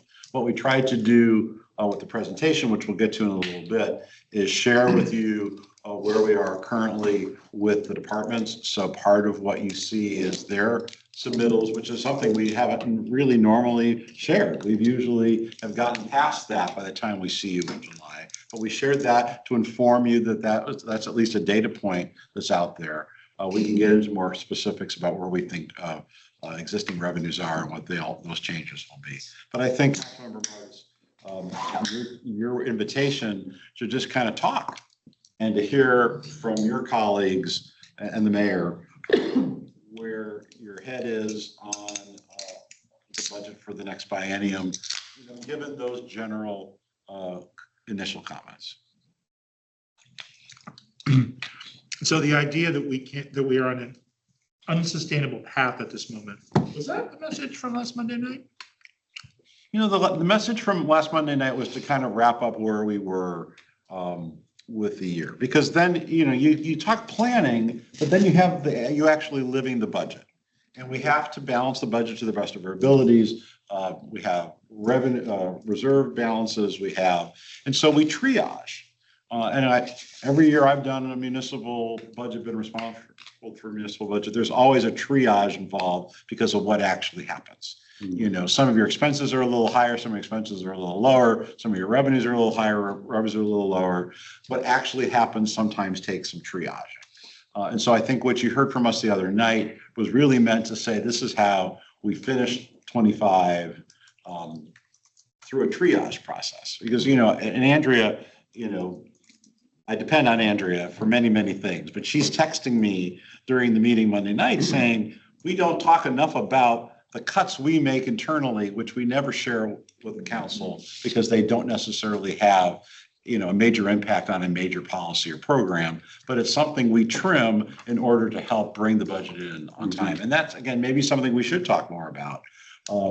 But no, I think what you're hearing from us this afternoon is looking forward. And looking forward is that local governments in the state of Washington, if not all over America, are strained because our costs and our expenses continue to rise faster than our revenues. So either we raise revenues to meet that, we cut expenses, or some combination thereof. And so with this new team of council, with the priorities that you have, I think the administration feels the sooner we get a sense of where you're at on those factors. Are we raising revenue? Are we increasing expenses? Are we doing something in between? Are we saying, this is a project or program is a greater priority to this group than perhaps it was to the previous council?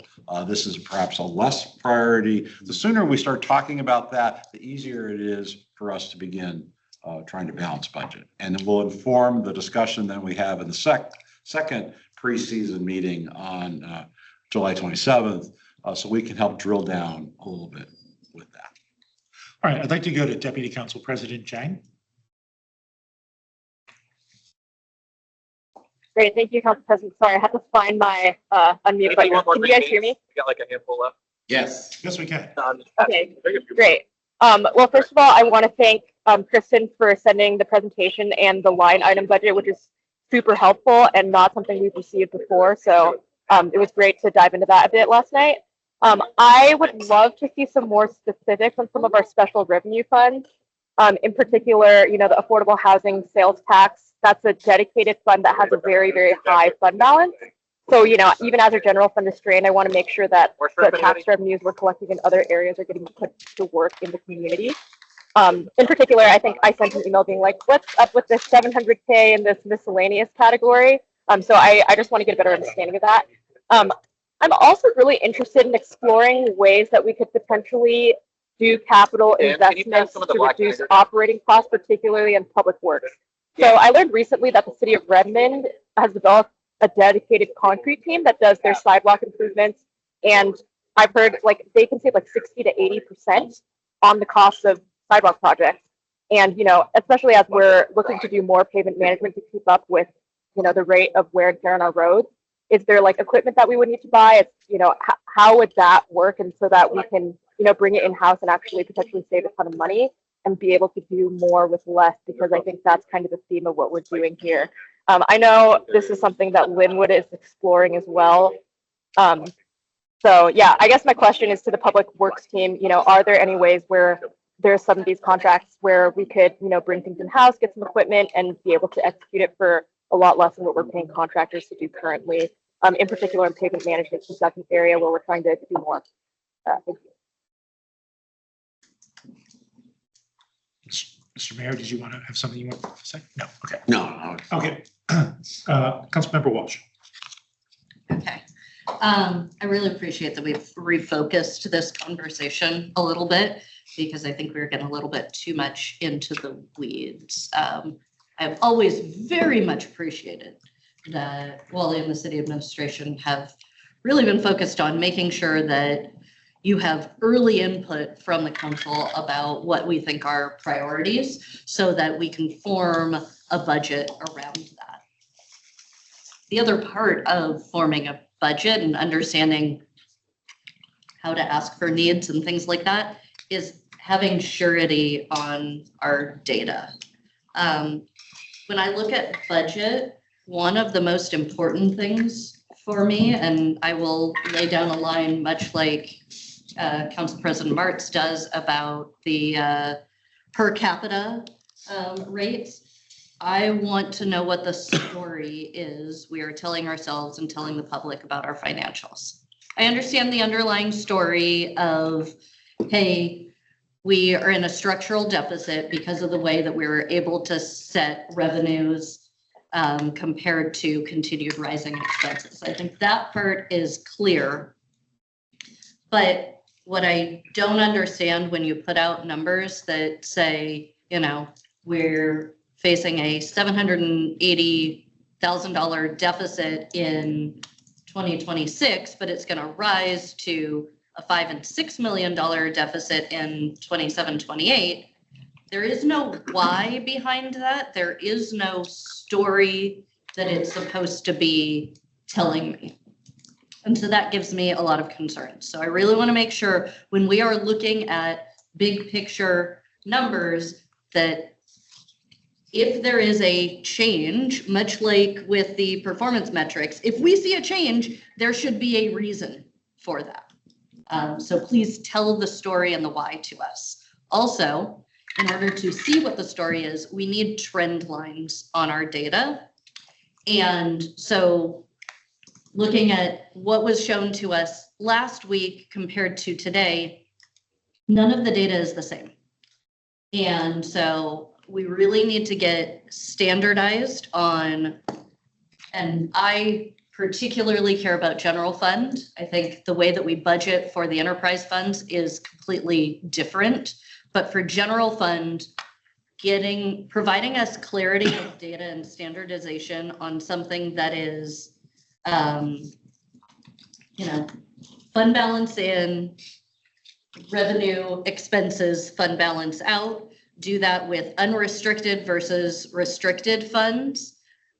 gives us a sense, and do that with historical data, gives us what we need in order to trust the data and have clarity about what the story is. So that's my big picture thing.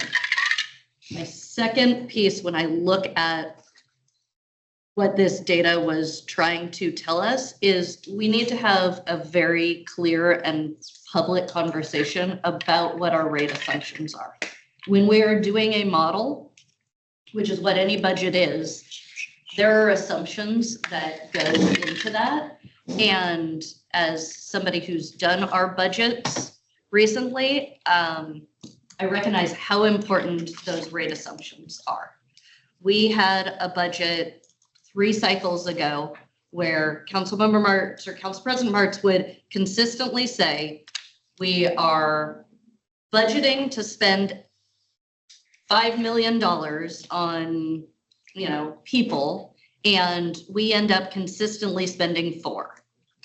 And so when we're looking at that ending fund balance percentage, which is one of the metrics that we have as a financial policy, we would consistently say, we're budgeting for 20%, but we hit 30% because we're underspending compared to what our budget says. And then we got a new finance director, and we had that conversation. We said, this is really important to us as a council. Why do we keep missing this, albeit for a good reason? And we recognized that 3 finance directors ago was assuming personnel vacancy rates were 100%. And then this finance director came in and said, hey, but we have data showing what our personnel vacancy rates are. Why are we assuming it's 100% when we know what they've historically been? And that got us much closer to our budget and our actuals matching up. And so with a new finance director coming in with your own expertise, which is fantastic, I need the clarity of what are the assumptions that we're making for rates, such as personnel vacancy rates, such as in this document, you said historically, our revenue growth rates have been 4%. We're projecting 2% growth rates for this budget.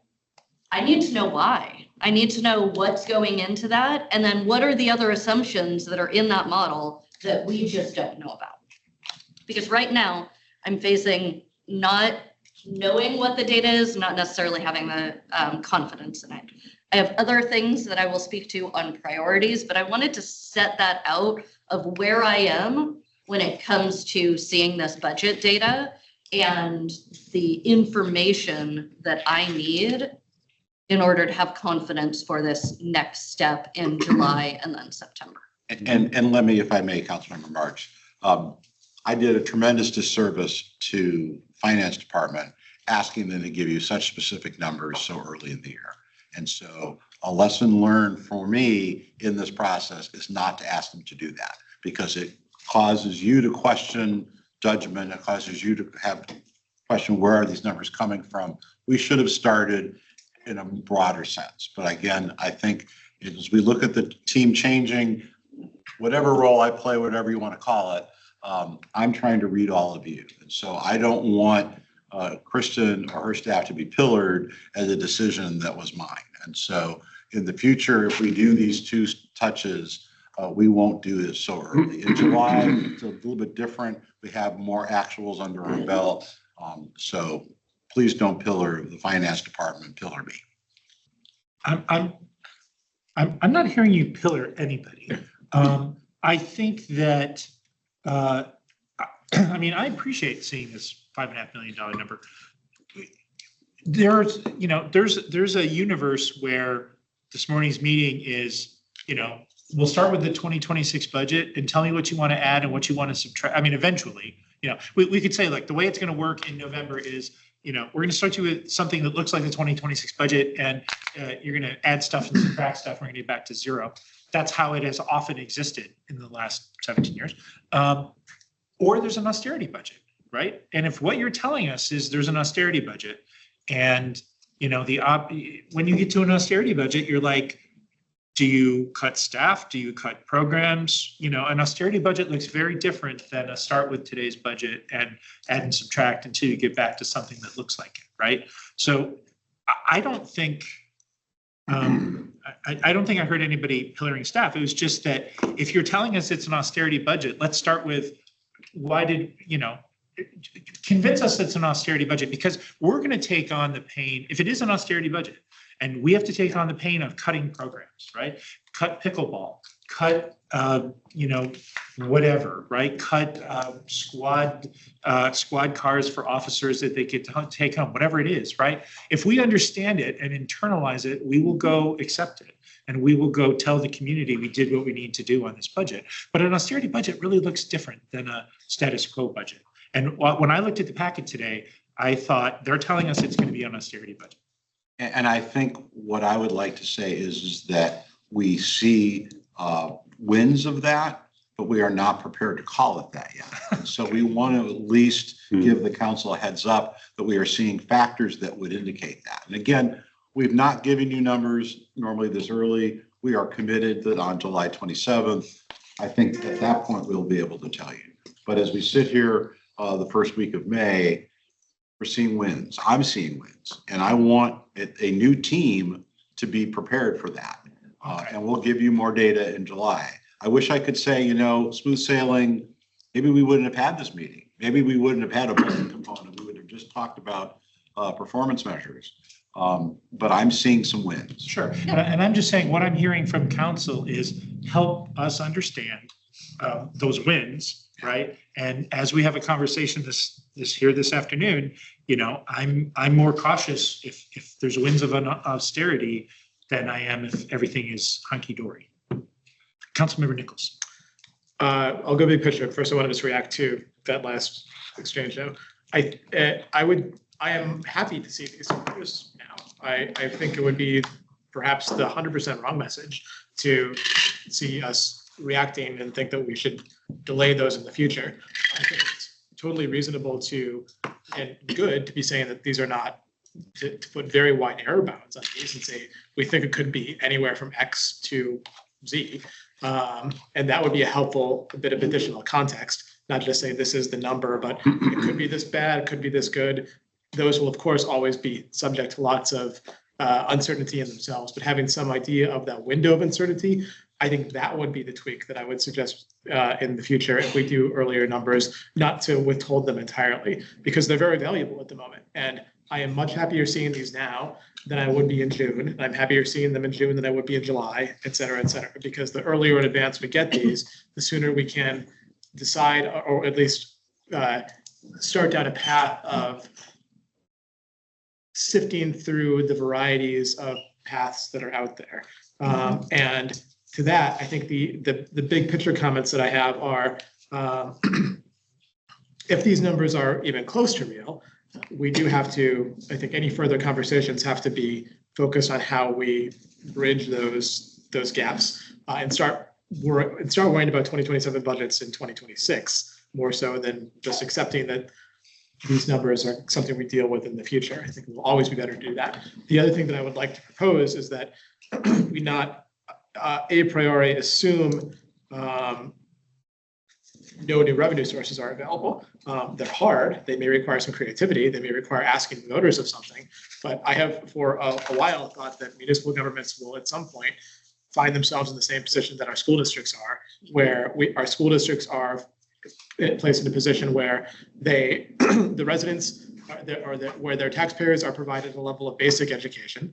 And then if their taxpayers want something on top of that, they have to, those governing bodies have to go to the voters and ask for things, oftentimes in annoyingly specific ways that are not the best way to be doing budget in the governments, but that's where we are. So if we at some point as a municipality and other municipalities find ourselves in that situation, I think we have to at least recognize that that is one possible path out of this. It's painful, but that otherwise it becomes a situation where we have a city that has come to expect excellent city services. Our scores for almost everything are always quite good, right? So people are happy with the services they're provided. if we are unable to continue providing those services at the same level, I think we should at least ask if what they would like is for us to raise further revenue or to cut. And at least make that a conversation and not assume that people will only always want cuts. So, Thank you. Councilmember Dare.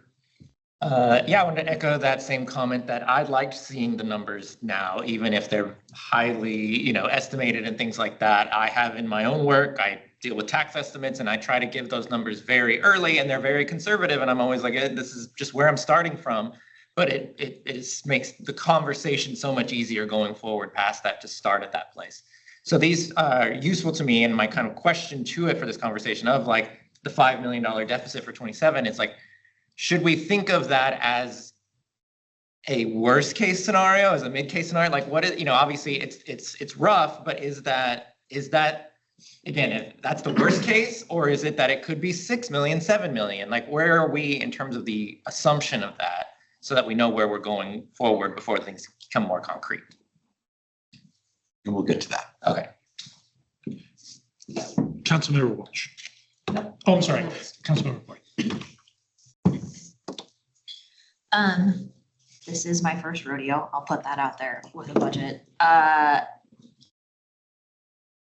I think I've asked Director Garcia this before, for specific, and it's just probably how I visualize or things, having any, like if there's for the future, maybe at the next meeting, of here's what we're working with, which I mean, I think it is that like $5 million deficit or whatever, but I don't, if it's too granular to do it almost like pot by pot of where I'm looking at like, the levers that I want that are even just available to push and pull.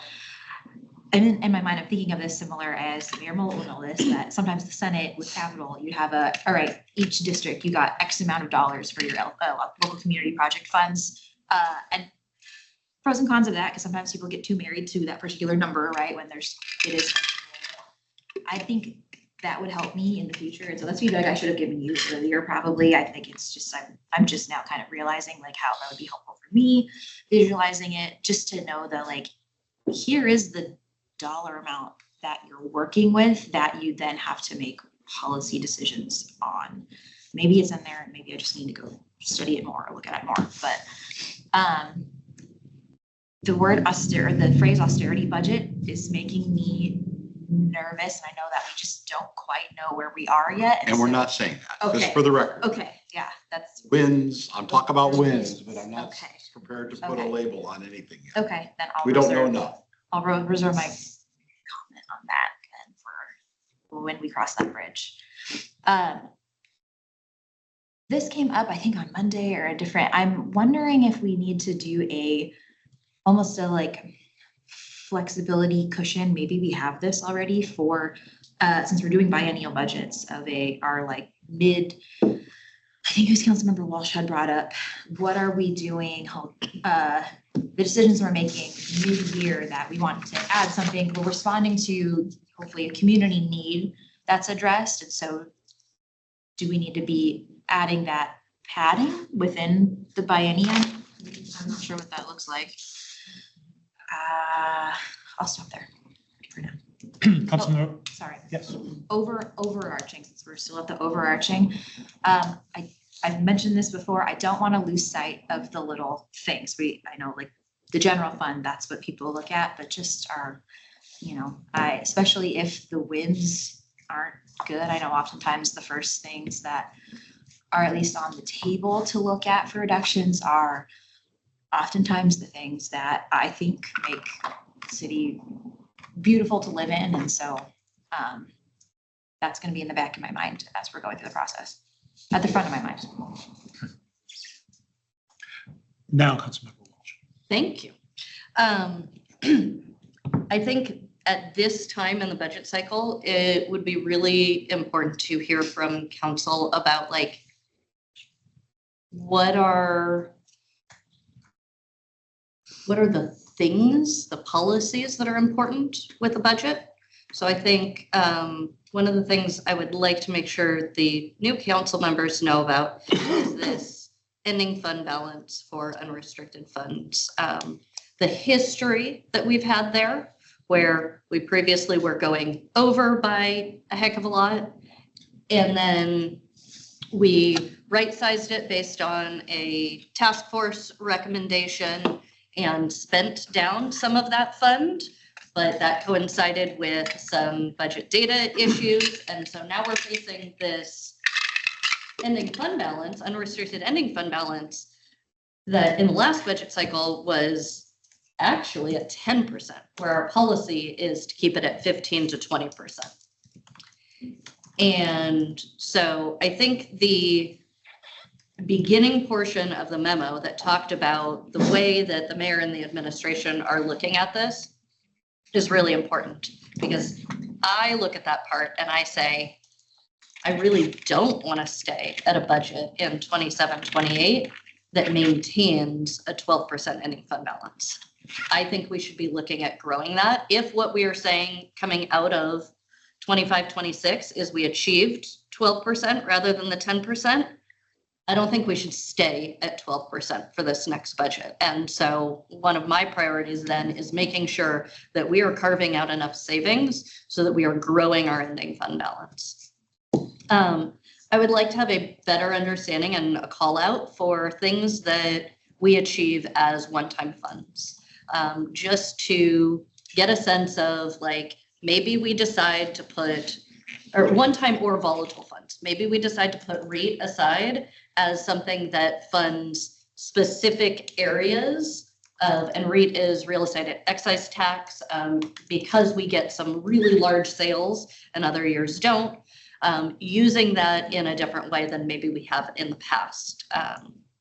So that would be important to me. The other kind of structural idea that's important to me is that we be really clear about what our maintenance needs are as a city. I like to say we've been really, really good as a city at stretching that elastic band. You can see that in our police department right now, the number of boxes and things that are in that police department scenario, that they've outgrown that space. Really good at stretching that rubber band. The same thing can be said for other facilities, and the maintenance of those, whether it be roofs or whatever. So maintenance of our fleets, our roads, and our facilities. And I don't think we don't have the same plan for fleets and facilities as we necessarily do for roads. Roads, we have a standard that we want to meet and what investment it would take to get there. And we can see whether or not we achieve that or not. We don't have that same target or sense of whether we're achieving it for fleet or facilities. And I think that is going to come out to bite us, and we've stretched the rubber band way too thin on that. So those are some of the big picture things that I'm thinking about when I look at how we set up a budget. That doesn't even touch any of my priorities. Which we will get to. I realize that we went to round 2 of conversations before asking Councilmember Joe. Did you have anything? No, I'm good. You're good for now. Okay. Yep. So I'll do my second. So ending fund balance, just to set the stage for new council members. It used to be, we said, we want to have a policy of between 15 and 20%, and it was often 30 to 40%. And I led the charge in saying that was too high, and we were holding on to too much of the community's money, and we weren't planning right. And so now we're talking about 10 versus 12, and it's much more deterministic. I share Councilmember Walsh's idea that if we close the books on 2025 and we find that in fact we were at 10% or 12%, I mean, the policy is 15% now. It used to be 15 to 20. I was one of the people that really wanted to pull it more down towards 15, but it's great that we have some more determinism that we didn't have previously, and let's use that to try to inch it back up a little bit. It isn't the biggest single issue, but it's an important issue on us being able to. I always think about if I see somebody walking down the street and they say, "You guys spend too much of my money." What do I say? Right? I want to be able to say respectfully, we don't, and here's why. And I need the tools to do that, because our job ultimately is to take that political heat, right? The staff should go do their job. And if the public is mad at the city on how we tax them and how they spend money, they should come to the 7 of us. And to Mark too, he's also elected. So that's our job. The other thing I want to mention for Director Garcia, I'm going to tell you what I've told all of your predecessors, real dollars per capita, right? That is my gold standard. Every year I ask, please give me the majors, police, fire, parks, IT, as parts of the general fund in whatever year you want to make them in 2012 dollars, in 2015 dollars, whatever you've got. But I want to know, my hope is that I can go to the community and say, you know what? Corrected for inflation, corrected for size, we have been doing what you would hope, which is holding steady. Now, if that's not the case, we have to have a conversation about why that's so. If you want to put in a factor that deals with construction costs, I'm willing to hear that, because I think you guys will tell me that construction costs are increasing faster than the CPI, right? So whatever, but you understand what it is. So I'm just letting you know right now, and the sooner we can have that conversation, and just like the goals, the sooner I can hear, here's why there's exceptions, here's why there's a kink in the numbers, and here's what our plan to address that is. Then again, this comes back to this. If I see somebody on the street and they say, you guys suck because you take too much of my money, I want to either say you're right and we're trying to take less, or unfortunately, here's why we are where we are. Because I think Councilmember Nichols said it, the public does love this city and they love the services that we provide. And everybody's sensitive to money right now. And so we want to, we're more likely to get somebody stopping us on the street and telling us that we suck because we take too much of their money. But, we're trying to provide the city that our residents tell us they love. So that's my getting off my soapbox. And I will then turn, Councilmember Nichols. I'll be brief since it's round two. Just to briefly respond to something that City Administrator Bobquist said as well about perception that the staff is being pilloried over this. I just want to personally say that is not my intention at all for anything that I've said or that I will say. I appreciate that sometimes my compliments may come across as being pilloried, so I will be cognizant of that. But thank you for the numbers. The numbers are what they are, and I think it's always good to know.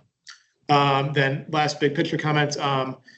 I appreciate this will be hard to operationalize in a government context, but a useful concept that I've utilized when I do own P&Ls is to go for zero-based budgeting as much as possible.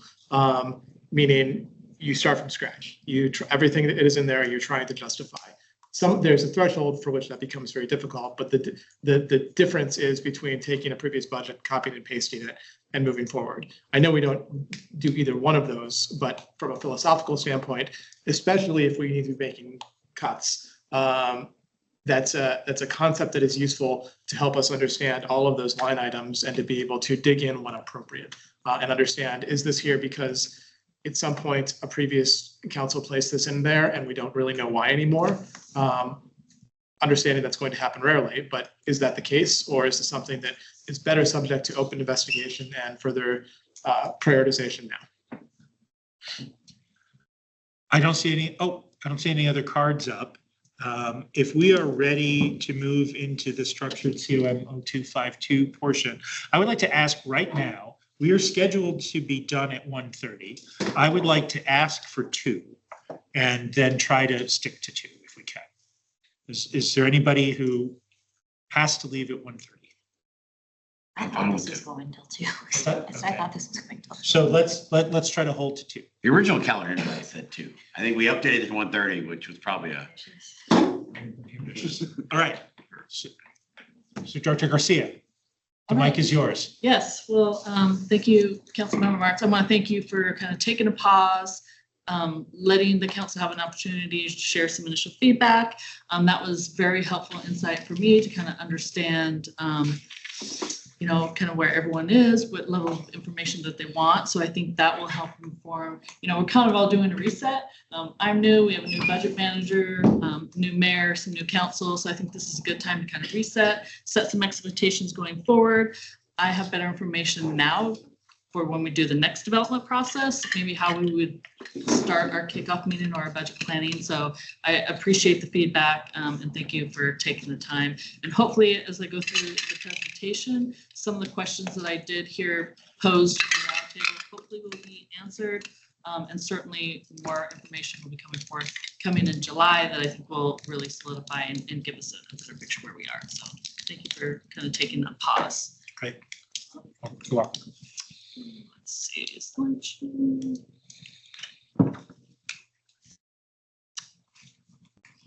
Right. I don't know if we want to recover the, nope. No.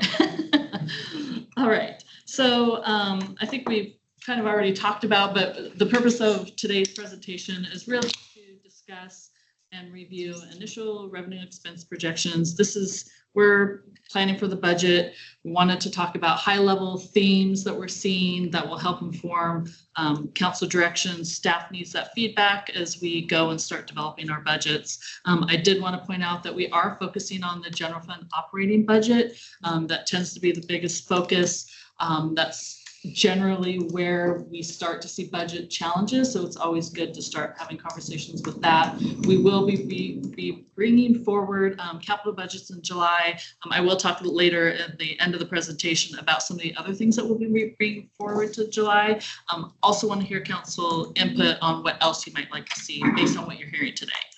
Because again, we want to make sure that we're presenting the information that you need. I think we've all talked about the earlier that we all have alignment in this process and in terms of our assumptions, that will make the process more efficient as we work through it. Getting back to something Mayor Mullet said earlier this morning about, I don't want to bring a preliminary budget to council in September and find out that we're not in alignment, we haven't met the mark, we haven't addressed council priorities. So I think it's good that we're having these conversations earlier. And that's kind of the point of today, to kind of set the stage for that. We'll continue setting those priorities and expectations that we go through. But I did want to point that out. So direction needed. So we are going to seek feedback. I'm going to be sharing, again, 50,000 level view of some very initial projections on major revenue drivers, major expense drivers. Again, want to make sure that the assumptions that we're building into that are in alignment with council, want to understand that.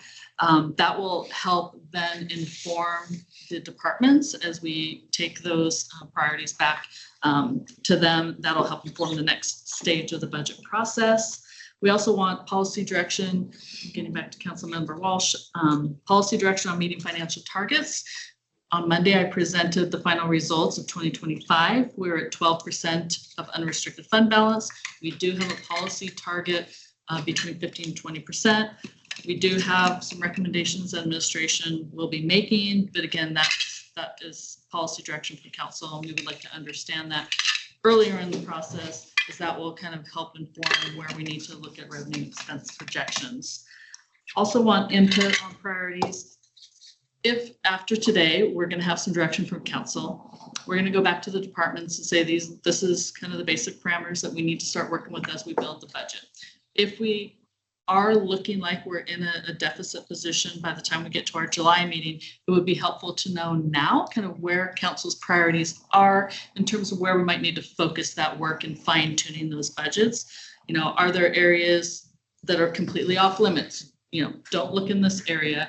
Are there programs or projects that are our priorities? So kind of having that general understanding will help inform our next set of work as we go through the budget process. And then are there any other additional priorities? I would like to know earlier in the process if there's things that we need to start thinking about and considering as we're putting those budget assumptions together. Okay, so I know this slide, I think, caused a lot of angst. So hopefully as I kind of walk through and talk about how these numbers were derived, that might answer some questions. When we started approaching this meeting, we were thinking about how do we come forward to get just a basic sense on where we think the budget might be at this particular point of time. What are those major trends that we're seeing right now that might have major influences in the budget that then will kind of direct the rest of our work? So we had to come up with some kind of a baseline budget to get those indicators. And this was actually, I know the numbers might look alarming, but it was a really helpful exercise because as we started looking at those high level revenue streams and major expense streams, it did kind of help inform where we need council input. So there are some assumptions in the budget that we didn't make because I took a pause and said, oh, wait, I don't want to be presumptuous. For example, on the public safety sales tax, that's a new revenue stream that we have. We haven't really had a policy level conversation. I don't want to be presumptuous and put some assumptions in the budget. So just know that there are some assumptions that haven't been developed here. So I'm going to kind of walk through how we did get to these numbers. And then that's going to drive kind of the rest of the presentation on where we need council input. So what we did for this kind of initial exercise, again, for budget planning, is we took the baseline budget of 2026, looked at our major revenue drivers. Those are really the big four revenues: property tax, sales tax, utility tax, and B&O tax. We did look at those. So we look at historical trends. How does that compare to where we landed in 2025? How does that compare to the 2026 budget? And did build some assumptions, which we'll talk about in the next couple slides, because that will influence those four revenues. If they're trending big, in one direction, if they're going up or down, those have a big influence on kind of the rest of the budget. So we did take a look at those. We also looked at our major expense drivers, salary and benefits. Those are one of our biggest costs. We did make an assumption. We have some CBAs that have been settled. They have some parameters within there. So we kind of took a middle of the road projection on that. Collective bargaining agreements. Collective bargaining agreement, yes. We also looked at some trends on our partner contribution to Eastside Fire and Rescue for fire. We have some general idea on what that cost could look like. So we did assume that that's a big cost in the general fund. And then we also asked departments. We said, okay, we're not in budget development mode, but we do want to know, outside of just general cost of inflation, what are you seeing that we need to know about that could make impacts either on revenue or expenses? So we kind of combined all that information, and that's where this number came from. So again, there's some questions that we'll need council to help direct on a policy level. I put this slide in there because I always think context is helpful, especially for some of us that are newer and just trying to understand the general fund in general. What are our major revenue drivers? And so this is just a pie chart of what the revenue budget would look like. So we have our property tax, B&O tax, utility tax, and sales tax. Those are about 72% of the general fund revenue. That's why we focus on those a lot, because if any of those swing in one direction or another, those can have a huge impact on the budget. We have other revenues that come in from state shared revenues like marijuana tax, liquor excise tax, those kinds of things, gambling tax, criminal justice excise tax. That's about 5% of the budget. And then outside of the big four revenue, we have parks and community planning that generate the next largest buckets of money. Each of those are about 6% of the budget. Police does generate some of its own revenue. Most of that comes from jail and dispatch services, and that's about 4% of the budget. Court services, court fines, court fees, that's about 2%. And then we do have some cost allocations. That's more internal revenue that's generated. For internal services, we have miscellaneous revenue like investment income, grants, and those all combined for about 3%. So again, this is just kind of a general understanding of what are the big drivers of revenue and how some of those can influence the budget. I also wanted to provide a historical trend for what we're seeing in the big four revenue, and that might kind of help answer Councilmember Walsh's question about how come we're seeing a different percentage growth rate based on actuals when we're comparing budget to budget, and that'll be in the next slide. But first I want to take a look at property tax is our most stable. Collectability on that is generally high. But that is limited to a 1% increase over what we levied last year, plus the value of new construction. So just to put that in context, our 1% increase is about 100,000. I looked at our average growth on new construction. That's been about 127,000 per year. So generally speaking, what we can expect for a 1% increase in property tax plus new construction each year is about 200,000. Sales tax, that's had some small fluctuations. It had a slight dip in 2023, it flattened out in 2024, had an uptick between 2024 and 2025, but has been relatively stable. All of these revenue streams hasn't had major revenue fluctuations, but they have been somewhat stable. B&O tax actually has a similar pattern to sales tax. We had a slight dip in 2023, flattened in 2024, and then had a large jump between 2024 and 2025.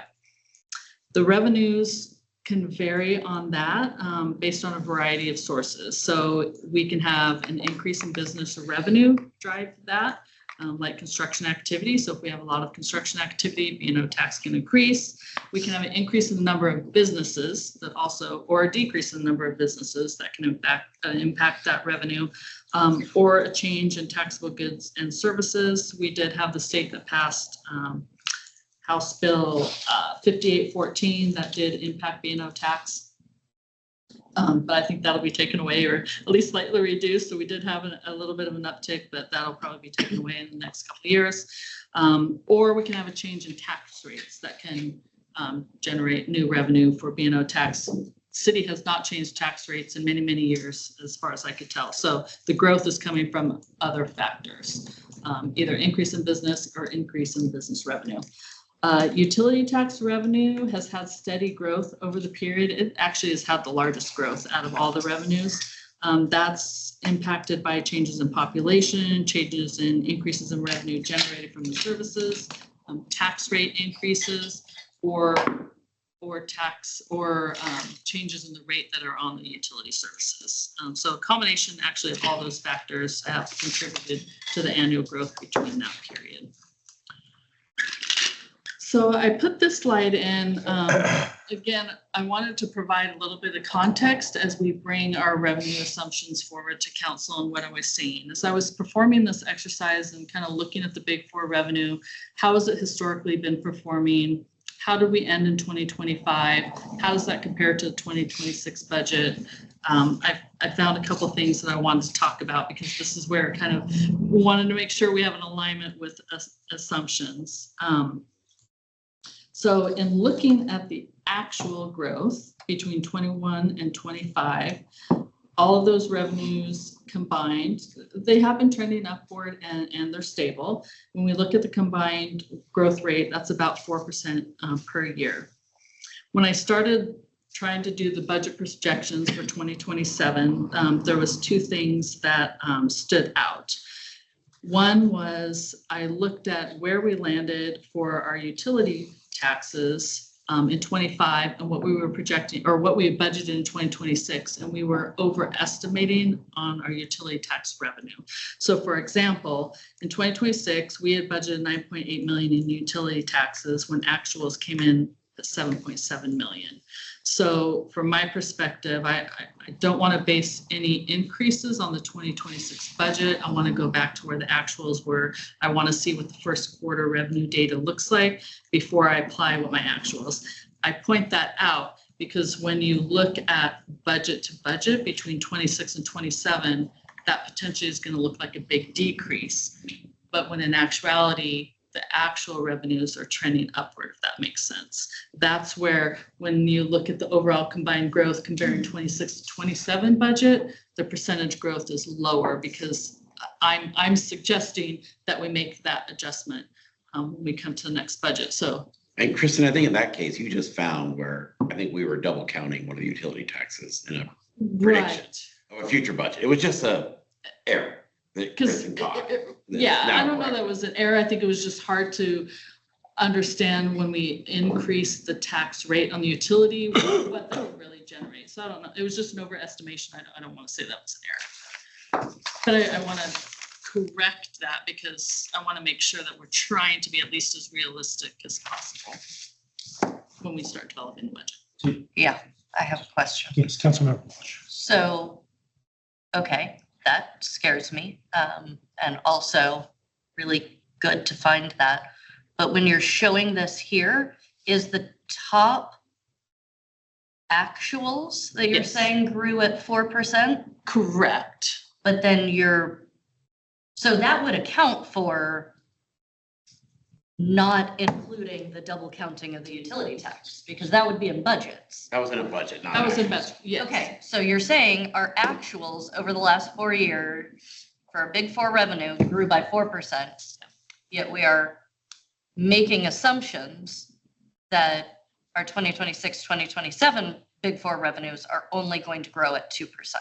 If you're comparing those budgets to budgets. And so that I don't want, so if I bring information forward to council, what are your comparison points, right? Are you comparing what we're projecting in 27 to where the actuals, or you want to compare to 26? So I was trying to lay the context that if we're looking at where we landed in 25, it's going to show between 25 and 27, let's ignore 26 budget, but that would be growth. But I don't know if you're going to want to look side by side to 26 and 27 and be like, well, how come our revenues went down?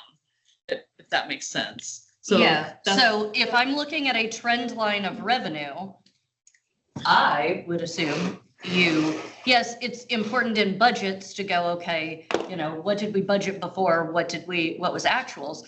But when I'm looking at what was our historical rate and what we're projecting, historical should as much as possible be actuals, and future should be the assumptions we're making about budget. And that allows me to say, are we suggesting that our growth rate has cut in half in the next 2 years? Because that's what I'm getting out of that. Only if we're comparing a budget to budget. That's what I was pointing out, because we're budgeting too high for that element in 26. But if we look at 25. Because 26 budget is already pulled together. Okay. Correct. Does that? I think to your point, I think Councilmember Walsh, I think the actuals will come in better than 2%. Exactly. So yeah. I think and going back to Councilmember Adair's thing, it's just like a worse, I would think of that 2% like is more like Councilmember Adair, sort of like this is, I don't know, call it worst case scenario, yeah. But I Conservative think, with a small c. yes. And I would not be surprised to see the actuals come in that 3 to 4% range. So again, this goes back to I need to know the story that the numbers are telling us. And so if there is something that is like that, okay. And that's why I was kind of setting the stage, because I didn't want to get to July and you see a budget when you're comparing it to 26. Like, I don't understand if you're telling me that our actual growth rate is this, but now when I'm comparing to what we budgeted for it last year, how come it went down? Yeah. And that's why I'm saying. And I think I need to separate out those two ideas. Like, it's one thing for you to say, look, the 26 budget had some flaws in it. This is how I would correct it. It's another thing to tell me our revenue story based on that issue versus going, look, our revenue story, here's the actuals and here's our projection. And our projection off of those actuals is either up or down or stable. That's the story I need. Okay. And I think, well, I was just going to say that in general, I completely agree that your best thing to use in all budgeting is actuals. Actuals, like the books now are more or less closed on 2025. We have actual data. And so I think our goal as we go forward is to try to tether ourselves to actual as much as humanly possible. Right now, you're in this transition where we have budgets for 2026. So Kristen's in the challenging spot of we're going to be comparing the budgets in 27, 28 to the budget in 2026 because we don't know the actuals for 2026. Right. But I guess I'm having less anxiety because I'm in my head still tethering us to actuals, which I think will be. Tell me that story. Yeah, and I guess that's kind of part of why we want to have this conversation is in what context do you want the story told? So when we bring budgets forward to council, do you want to see the historical actuals and ignore 25 and 26? Or do you want that context? That's why I was kind of highlighting this conversation, because I want to know what are the comparison points that you want to see? So that'll be, you don't need to answer that right now, but that'll be part of the feedback that I'll be seeking kind of at the end of this presentation. So I'm bringing forward meaningful information, and I can tell you that story based on what we're comparing, if that makes sense. But the short summary on this slide is I would say the 2% growth rate is It's conservative. correct. You look like you have more to say. I'm No? done. Okay, Councilmember Nichols. And to be clear where this number goes, is the 2% number what is going into the projections that the 2027, well, all of the projections, what revenue growth projections are used on slide 5 that show those deficits? Is that a 2%? Okay. Yes. It's a And conservative number that shows. So based on what we're projecting for those big four revenue, combined for 27 as compared to what we budgeted in 26. yeah, okay. So if it's actually closer to 4%, then it's It's $1 million better, fine. Yeah. Okay. or $1.3 million better. Yeah. And I have to put the caveat in, We don't know. we don't know. We don't, We've got We how don't many have months, 20 we have how many months of real data for 26? we, At this point? One. And not It's a even good that one. in some cases, Yeah. right? We don't have, we don't even have the close of first quarter yet. So that's why I can only compare it to 26 budget because I don't have 20. So it will definitely be more meaningful when we have so first quarter. historically, July is the first time you would usually utter Yeah. what you're modeling on, because you have hopefully, if not 6 months worth of data, at least 4 or 5 months worth of data. Where now we don't have that. So we're looking at historical trends, and that, That's all and we as have. you just spent the last 10 minutes talking about, there are pluses and minuses to looking at that. So we need to put the actual pieces in, which we will. Again, first game of the preseason, we're just trying to give you some context. And I think to echo what Councilmember Walsh has said, with that additional bit of the story, then Yeah, it helps, right? this all makes sense. And I can explain, I think I would much rather have actuals used when possible, and even rolling, presumably we get rolling averages. So that's, And you think about like. it's a different for- story. And here's an example of, so for Ben and Jerry's, they sell ice cream in January. I then report to Department of Revenue the last week of February, how much sales tax I owe the state based on what I sold in January. The state doesn't even give us how much money we're getting until the very last week of March. And so that's our time lag challenge in terms of actuals, is literally you have 0 cents. It makes total sense. We do know what our historical rates are though, and if we just Yes. linearly extrapolate those would be another, that's a good piece of context to add. Yeah. That would probably make this make more sense. Ready to move on? Yes, Councilmember Boyd, did you have your tag up? Just to get, To let me Kelly, know that Deputy Council President Jang had her thumb up. Deputy Council President Jang. Okay, hi. Yeah, I guess, I think on this slide, the utility tax volume increase, I mean, part of that is that we raised the tax rate from what 4.5 to 6%. So that's like a raise in the tax rate of 33%. So that makes sense that we would have a big increase in utility taxes there. I mean, so I mean, I'm Actually, very, it went from 3 to 6, at 3 to 6. yeah, so it doubled. The rate of utility 3 taxes to doubled. 4.5, 4.5 to 6, yeah. Yeah. So I mean, I don't really think we're going to raise utility tax again. And so I think, probably makes sense that that number, instead of being 11% growth year on year, would be more in line with some of the other categories. I think, I think it'll be good to see once we have some better assumptions, I think that'll be good. I'm also curious if, when we're comparing the 2026 budget to 2027 budget, are we looking at like the reforecasted version of the 2026 budget, which is like in the rightmost column of the spreadsheet, Kristen, that you sent us, or is it like to the original 2026 budget? The original 2026 budget. Okay, I do think it would be interesting to see the comparison relative to the reforecasted budget, since I think, there are a few adjustments there that I think, at least the most recent forecast is probably more in line with what we're expecting versus, what we put together at the end of 2024. All right, I want to do a time check. How are we doing? I want to save at least 10 minutes at the end for closing comments and public comment, and we have about 35 minutes. Okay, I will move along. All right. quickly. Thank you for the time check. Okay. I can cover this really quickly. So these were some of the kind of emerging themes as we went through the exercise to, talk to departments. What are you seeing? What are we seeing in the major revenues? So I wanted to make it clear, this was one item we had not assumed anything for public safety sales tax.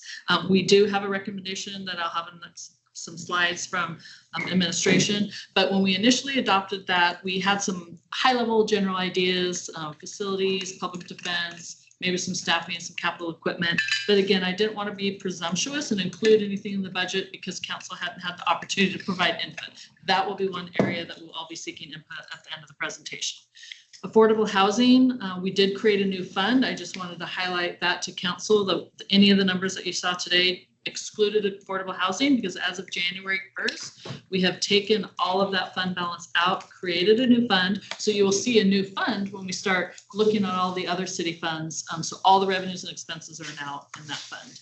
We do also have a small ask from the Parks Department to use $130,000 of the affordable housing fund to replace some opioid funds to kind of reset those grant processes. Or the grants that historically have been given out.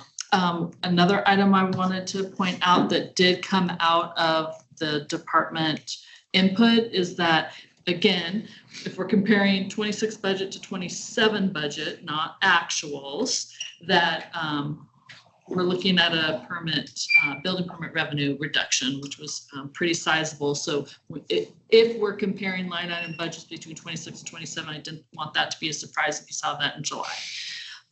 All the other revenues, parks, PD, and court, not seeing anything of significant there. Those look on track based on historical trends. We'll probably see some slight increases. Didn't see any red flags there. We are expecting an increase in King County Parks levy. That is a restricted revenue, but I wanted to point that out. That kind of in relation to the park bond levy renewal discussion that Director Watling just had, we'd like to use that increase in park levy for capacity to help support that process if we're moving forward. The only other item I wanted to highlight, it's not significant in terms of dollars to the general fund, but it looks like that we're going to lose our $40,000 economic development grant that we get from the Port of Seattle. It is significant, however, to the economic development budget because that is really their primary source of funding. That's why I put it on the slide. If we do want to continue that work, the general fund would need to support that if we lose that grant. Primary source of programmatic funding. Programmatic funding, yes. Yes, to give out grants. Councilmember Joe. Thank you. Appreciate the revenue highlights. Are there any federal grants that we get that are in danger of being cut or federal grants that we might be getting this next year that we should account for? Not on the operating side. Okay. No. Thank you. Please proceed. Okay. Again, just providing some context. These are this is kind of the different buckets based on type of where our resources are allocated. Salaries and benefits are our largest category, about 48% of all costs in the general fund. Our fire services that we pay to East Side are about 50% of the general fund. So that's a pretty big impact. Insurance is about 4%, legal professional services 9%, cost allocations for technology and fleet about 7%. Our transfers out, we do support street operations. Fuel tax doesn't cover enough, so the general fund has to support those operations. And we have debt service and capital projects, 7% of the budget. And then all of our other expenses, supplies, repairs, utilities, grant-related expenses, travel are about, and communications are about 9%. So again, just kind of context on where the overall dollars go. The next slide, I just put it in perspective in terms of department. Police and parks and fire are generally our biggest cost centers, if you will, by department. So again, just giving some overall context as we kind of think about what the overall budget looks like. Okay, a matter of time, No, I have a question. So when you were showing the high level towards where's the $5 million surprise comes from, it was more on the expense side than on the revenue side. Right? Correct. We spent a bunch of time talking about where's the big hit? Salaries and benefits right now is where the biggest hit is coming from. Salaries and benefits, fire, and our general insurance are kind of the three biggest drivers of that right now. Okay. All right, thank you. But I think salary and benefits, we assume 5%, right? And Right, so that's where we're kind of talking about these, so again. Oh, wait, some- okay, hold on, Oh. though, because 5%, but CPI is what, 3%? we think it could be closer to 4. So CPI. CPI right now, because of the oil shock, Sure. has a chance of coming in like at 3.9 to 4.1. So I think Kristen's like the 3.1 CPI prints since the Iran war have not been hitting at 3.1. So there is a chance that CPI could come in. So CPI in December was 3.1 and February was 3.9. I can't imagine that's gonna continue to go down. Our collective bargaining agreements typically tie wage increases to CPI. So we assumed they have a range in the collective, or most of the collective bargain have a range, a minimum and maximum. So we kind of went not at the top end, but not at the low end. Small C conservative. Right, so that's what was assumed here. Benefits don't track with CPI. And benefits don't Health, track. health benefit costs. Understood. Right, healthcare is unfortunately, It's like- oh, that it were so. But I think you can see slightly conservative on actual revenue growth, slightly conservative on collective bargaining, CPI increases. You combine the two of those and yeah, it's a couple $1 million. I mean, combined of conservative assumptions. I mean, right there. All right, thank you. Some of the other. Oh, yeah, Deputy Council President Zhang. Great, thank you. Going back to the previous slide about revenues. So there was something about, increased revenue from the jail. I remember this is something we talked about in like May of last year. And I think in that discussion, one of the questions that we'd had, which I don't know if we ever really got the answer to, is like, with the jail rates, what would full cost recovery be for, jail residents from other jurisdictions, and how close are we to that? Because I do think that is something that, given the budget situation, we should probably take another look at, just in terms of, general fund revenues. Yeah. We also thought we could make it like a hotel option to compete with the Spring Hill Suites. We normally have, we have an extra 25 beds, I think, normally on any given night. Yeah. A unique tourist experience. Airbnb. yeah. Special. LTAC grant, here we come. Heads in beds. Okay. 35 minutes. 35 minutes, okay. Oh, sorry, 25 minutes. Some of the other major expenses that we're seeing, we looked at historical trends for fire. The mayor and I had some initial conversations with EFR. So we're thinking we could see about a 6% increase. Obviously, we don't have that information from EFR yet, but that's what we built in right now. I did mention no FTEs, so the salary and benefit budgets right now are based on the FTEs that we have budgeted in 2026. So as salary and benefits are our largest cost, if council has any direction in that area, please provide that now, because that would be helpful to. But the blue box next to that But the is a blue very box, big one, right? yes. Like this is the big box, like Again. of conservative again. Yeah, and kind of going back to Councilmember Dare, we're sort of trying to build maybe a worst case scenario. That's why in this initial assumption, we did not bake in vacancy rates. I kind of have a debate internally of whether we do that or not. I know we do have vacancy rates, but if we do build in vacancy rates and we have no turnover, now we have a potential for being over budget. So again, I didn't build any in because I felt like that was a policy question we needed some direction from council on. Councilmember Nichols. Quickly before we get to the next slide. So 6% increase in fire, isn't that somewhat low for EFR over the past? I actually, It's well, really close actuals.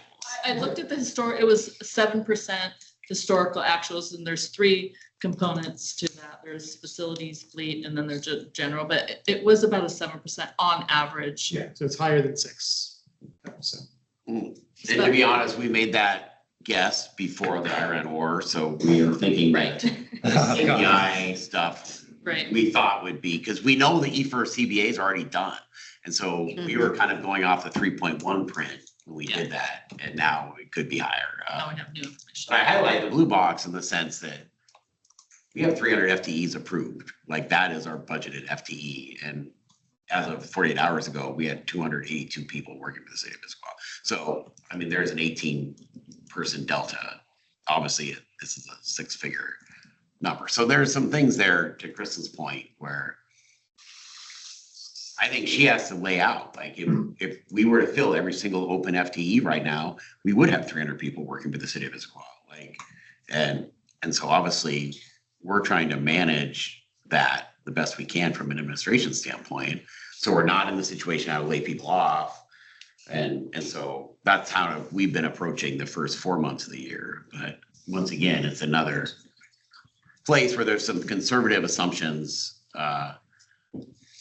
But even when you remove all conservative assumptions, I think the general theme to Wally's point is there's not a lot of extra money in this scenario. But to Wally's other point, that's why he's not saying the words austerity, because there are some conservative assumptions in here.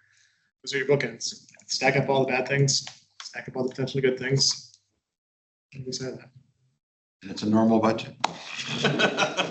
I got it. And I'm not saying to put any merit in this, but I'm just saying I have not been losing sleep at night over these numbers. So I think, but I have the advantage of having been involved in the nuances of the numbers the last 4 months. And so it's, I just Agree. I'm not losing sleep where we are. We are so early in the process. This is really a broad brush. So I agree. That gives council any level of sense that, we're not falling off a cliff, but we certainly want to be conservative, but we're so early in the process that, we're kind of looking at things at a high level. I'm not super concerned at this point. But you're all from Missouri. You all want to be shown. So that's why we're here. Because we know you're. We'd be doing a disservice. Yeah. Because the revenue growth could come in at 2%. CPI could come in and put us at 5%, and we could end up filling every open position. So those three things add up to $4 million, right? So we also can't pretend like those aren't real possibilities as we discuss this. Thank you. Councilmember Walsh. Yeah, those are the data points that I want, because you have them in your head. You've played with them. And so understanding what could be the impact factors, what are the rates that we're using. I'd like to know what our personnel vacancy rate has been annually going back 10 years. Give me the annuals, 10 years, give me the averages, just so that I have a sense of what that would be. I'd say it's been 68%. Based on. Love to get the data. Fire, I think we, to that point, we do have the CBA, so that's looking pretty good. Cost of diesel, it takes like. Don't get us started. Yeah. No, but fire trucks is like. We could blow the last 25 minutes complaining about the price of gas, so. Miles per gallon, and so that thing is, anyway. That's why Mayor Mullins wants to buy more electric vehicles. Electric fire. So, Electric fire engine, yeah. So very quickly, one more thing on this personnel vacancy rate. I completely agree with Councilmember Walsh. I would go one step further. If you have 10 or 15 years worth of data, just go with like -1 sigma, right? Just do the distribution and just do 1 sigma on the low side, 2 sigma if you want to be really, really conservative. But that's an example of one that it's very easy to come up with a number that you can use for it, right? I use -1 sigma on things all the time to just get a mildly conservative estimate on it. So that one should be easy. easy. You could probably use 4%.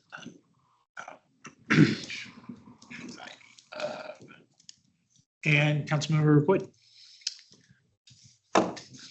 I think we've been talking about the Councilmember Adair had the, low, medium, high bits of worry. I think that this happens at the state level sometime, or oftentimes things will be passed and then they'll create a fund if X happens, that we've got that things that we have ready that we want then to, if things come in not as bad as we had conservatively planned for, then we can do this, and this. Is that a possibility? Because for me, I've got my okay, if things are bad and we're just at somewhat maintenance, then I making sure there's no cuts or changes to the human services grants. But if things aren't, we're clenching our fists and now we're letting them go a little bit. And so then now we can actually not just do a COLA for the human services grants, but even maybe increase them by a bit. So I want to answer this. At some point, we're going to have a list of things that we Yeah. want to do, right? Is that And there July? are going to be things that everybody thinks is absolutely essential, and then there's going to be other things that people would like. And we're going to stack rank those tiles, and we're going to add them up to a zero number, right? And so we will, as we get more clarity, as the predicted budget for next year gets closer to something, hopefully we will arrive in October at a point where we can finalize and say, here's what we all agree this is what we're gonna go with for next year, and then here's what's in and here's what's out, right? So the things you're talking about go into that tiled list. And I think the ultimate challenge is if you want to go from 12% to 15% any fund balance, you need to come up with $2 million. And so at some point, people are going to have to decide that conversation as well, because based on the guidance we receive, that means you're not doing anything above kind of your essentials. Like, I think I came into this process thinking I would love to have slightly more councilmanic debt capacity to basically catch up on a lot of things we just deferred doing. I obviously have made a presentation around more street maintenance investments. Like, I may have to walk away from both of those. I mean, it's a real possibility, right? Like, I'm coming into this budgeting process acknowledging that some of my own priorities may get deferred in this whole thing. But I think to Council President Martz's point, it's helpful to walk out with some, if there's places where you're like, don't cut a penny here, no matter what the hell happens, we want to hear it. Like, we want to hear it, like, and not from but hear it from an actual real, not like a grandstanding to show how much we care about things that we all care about, just so we have a sense of what is this council's priorities. And that's our challenge. We don't have to do that exactly today, but we do want that thought process starting today, because in July, if there's places where you're telling us, no matter what you do, don't touch a single penny of this project or this, funding element, then we need to know that. Or that you're not going to adopt a budget that doesn't have a 15% fund balance. So at some point, we have about 15 minutes left in this conversation. At some point, we're going to probably want to stop and give all 7 people a chance to summarize their thoughts. I think we can do that now. I think I've covered what you all need to know, so I would love to have that conversation so we have our our direction. Awesome. That'd be great. All right. Who wants to ball Russell? Nice job, Councilmember Joe. Boom. Thank you. No, I appreciate the conservative with a small c budget here. There's always hope that we can come in a little bit higher. I like your idea of, what's our potential secondary wish list of things that we can have along the way. I think that for me, it's continue the small project list that you've been developing, Mayor, for transportation improvements is something that's important to me, because I'm hearing from citizens they really want to have a way that they feel the city is working to help them get around town from place to place when all the regional traffic is coming through. So I would hope that you would keep that as it's not an absolute for me, but as a priority as we look forward going down the road. And that would fall under the capital budget discussion, most likely in July. We'll take it. Yeah, We'll take but we love that. Yes, absolutely. And the other thing is, I'll just voice again, as I did last year, the danger that we have for our nonprofits in our community. If we can do anything to preserve that funding and keep it at the same level, whether it's direct money that we give or support that we're giving as a financial support organization or a financial sponsor, whatever it is to help our nonprofits is very important to me. I'm kind of speaking, channeling Barb DiMichele right now, but that's a concern that I have going forward. So folks know that's roughly $610,000. We gave out $610,000 of direct grants directly out of the general fund to Issaquah nonprofits or Issaquah related nonprofits. So people understand the size of that. All right. That's good guidance to know. Councilmember Welch. Thank you. Emergency management. And I say that because I want to know from them what we need to do to move the needle on making our community, safer, more stable, et cetera, whether that is staff or whether that is funding a backup battery system or, whatever those pieces are. Emergency management is really important to me. Maintenance. So in this budget, that might just be pavement management, but I would like to ensure that we have a work plan for getting to what the number, what our target is, and how we address our backlog of facilities and fleet. So that's important to me, but I recognize not all of it's going to get accomplished in this budget. Fund balance, I would like to aim for 13.5%. I think 13.5. making progress, not perfection, is where we need to be moving. I wouldn't be satisfied if we stay at 12%, because I think that suggests we are almost abdicating our role of saying, this is our target and we have a plan to getting to there. And then I would say direct human services for me is more important than the human services grants. Both are important, but I think our ability to do direct human services where we are able to understand what the inputs and the outputs are, and we have direct control over that expenditure. You mean like the 4 human service staff members plus the manager? Yeah. Yep, exactly. And so some of that may be coordination with our nonprofits, but. Well, the nice thing about those 4 positions is we can fund them out of the 40% of the housing 0.1. So that's a really nice thing. There are probably 12 other priorities I have, but I will keep it to those areas are like, Yeah. that's me. Thank you. Councilmember Dare. Actually, echoing similar, my actual one was with emergency management as well. More specifically, a second FTE in emergency management, and that I feel the idea that there's really only one person that's an expert on our emergency management is really dangerous in terms of, you know, he's in a car accident in the middle of something.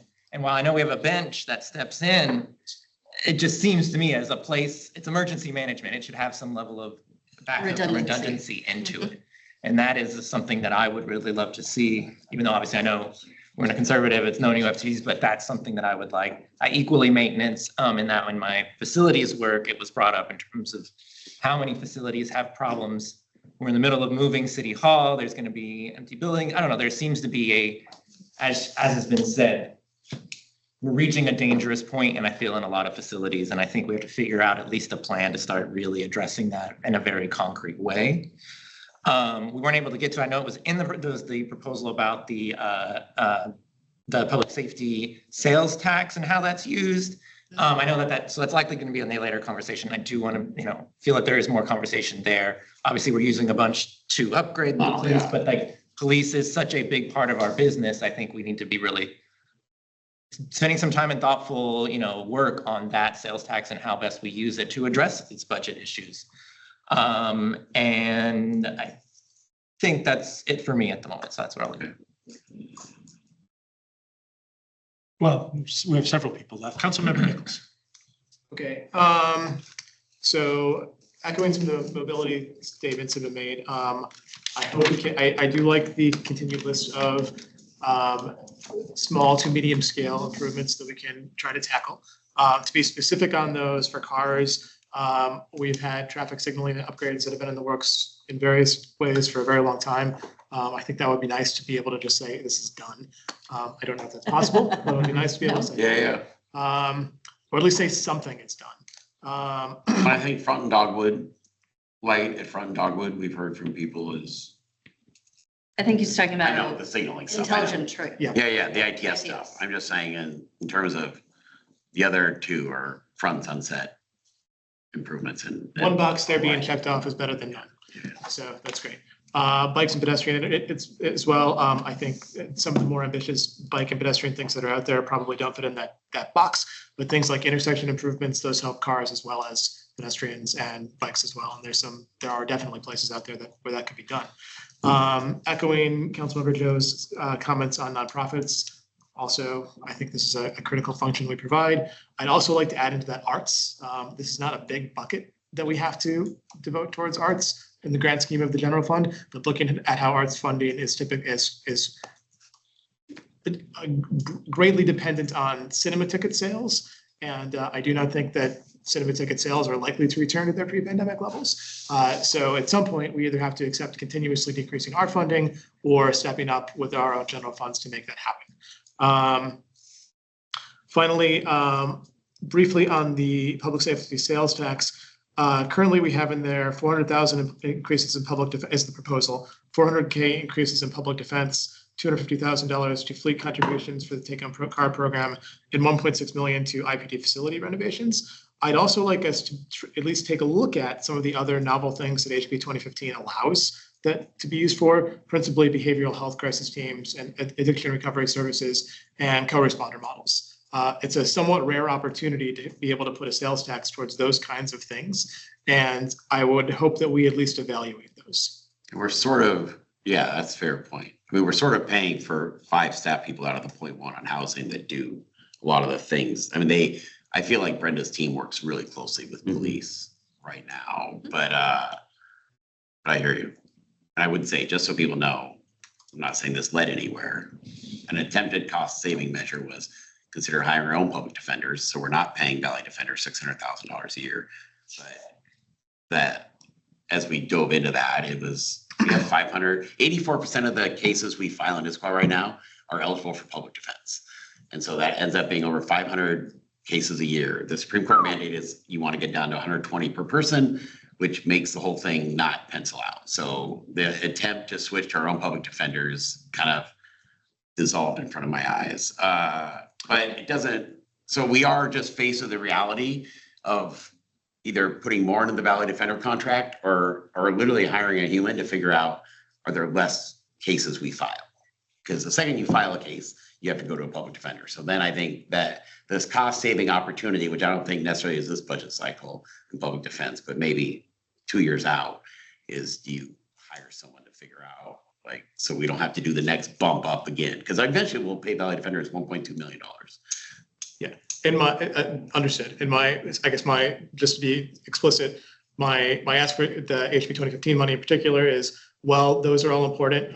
If we can take a look at those, the public defense, the fleet, the take-home cars, and possibly the renovations, depending on what our other capital money comes in at, to see whether we could increase some of our behavioral crisis, health crisis teams. Again, other things from the bill, addiction recovery services and co-responder models. So just if we can take a look at that, and then briefly on the jail too, just to echo Deputy Council President Zhang's comments. My recollection from the presentation from mid last year is that for our for the folks that are sent to us from other jurisdictions, that we are currently losing money on each of them. That doesn't make sense to me. That we're effectively asking Issaquah taxpayers to subsidize the cost of other cities' jails or inmates. Maybe there's a better reason for that I don't understand, but I think that feels like some potentially low-hanging fruit that could at least generate something, and that we have no obligation to be doing that makes any sense to me, at least. Yeah, it's been an ongoing discussion. I would say our challenge is marginal cost versus the overall thing, because we have a fixed cost base. I think what the other people are paying is covering the marginal cost, but it's not necessarily covering. So I think our challenge is if we don't take those people, our fixed costs are still the same, and our marginal revenue. So this is the balancing act. That does not mean we cannot try to slightly increase. I'm not saying that we don't necessarily want to take other people. Yeah. I'm saying we have to figure out how much it's a we can get away with here. charging. I don't know where we are on that curve. Sounds like an excellent topic for services, safety, and parks, of which Councilmember Nichols is a member. Councilmember Boyd. I will echo a good amount of things that I've heard too, on the arts fund. I know at one point, I think I was told that it was double what it is now, and due to the loss of different venues and whatnot. So yeah, very interested in seeing what we can do there. I do not have any kind of magic plan, silver bullet for that. I'll keep it. So it's gone from 300 to 150, right? It's like 200K now, and it was 400. Okay, that's where they changed. Okay. And I'm thinking of this too, as we are growing our population, hopefully building out if that's staying static or going down, what does that mean for the distribution of art across the city? There's probably a better way to phrase that, but So I'll echo, I think I'm third person or whoever to echo maintenance for the nonprofits. Maintenance is the basic. That I guess is for me is a do not, if we're in, I don't want to say austerity, then yeah, that's the bottom line for me for sure. I'm in favor of take-home cars for our police. I think that is a huge benefit. I'll speak from my personal experience. That was my standard growing up with my mom. She always had a take-home car. So anyways, I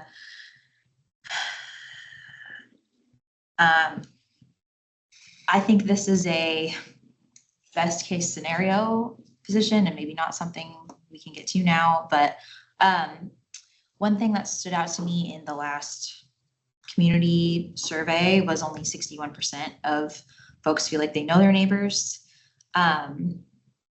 What can we do within, this is high level, like to address that budget wise? I guess we used to have a neighborhood liaison position that has gone away. I would need to look more into like how effective was that. It looks like maybe they did have more to do just even with talking to developers, and but I don't know. I'd be interested to learn more about what bringing something like that would look like, especially with my Northeast Issaquah hat on. Let's go to the social connections thing at Blakely Hall that we did. Were you there? Yeah, I've done several.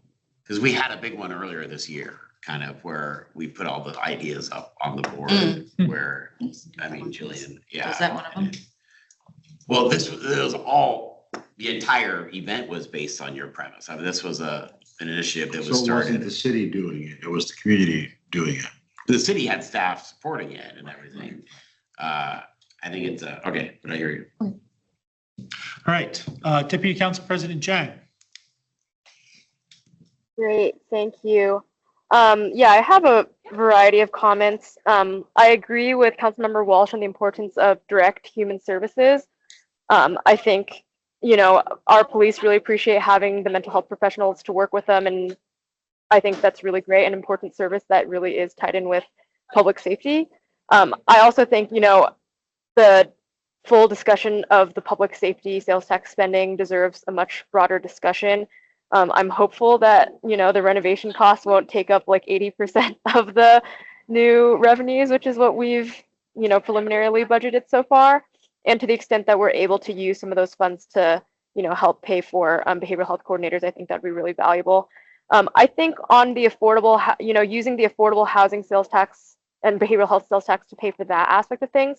So one thing is that, we have all this capital money and we don't have projects to spend it on. And so if we're really trying to spend that capital dollars on, providing the type of housing that really is the hardest to build, the transitional housing and supportive housing, there's a lot of services that they have to be paired with.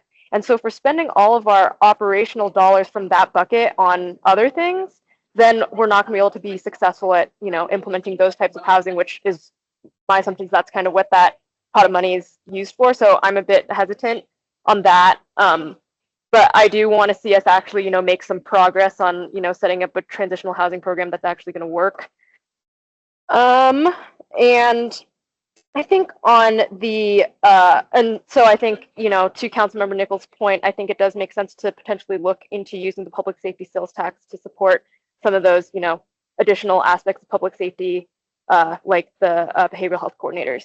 One other thing that, we've talked about is circulator shuttles. I believe this, potentially replacing Metroflex with circulator shuttles, all coming out of the TBD fund. We haven't been talking about our special funds that much today, but I think that's something I'd be very interested in exploring. And then finally, on the neighborhood, connection stuff, I do think that's an area where figuring out, what are some really low cost things we can do. Like at this fellowship thing that I was at, someone mentioned they had a sign up for people to sign up to help their neighbors in an emergency. And so, in their community, they have snowstorms. And so when there's a snowstorm, people could say, hey, I need help. And then they get connected with a neighbor who could help, shovel their driveway or whatever the case may be. And so figuring out what are like the really, really low lift things that we can do that don't cost a lot of money, I think would be really interesting. And yeah, I think that's it for me. All right.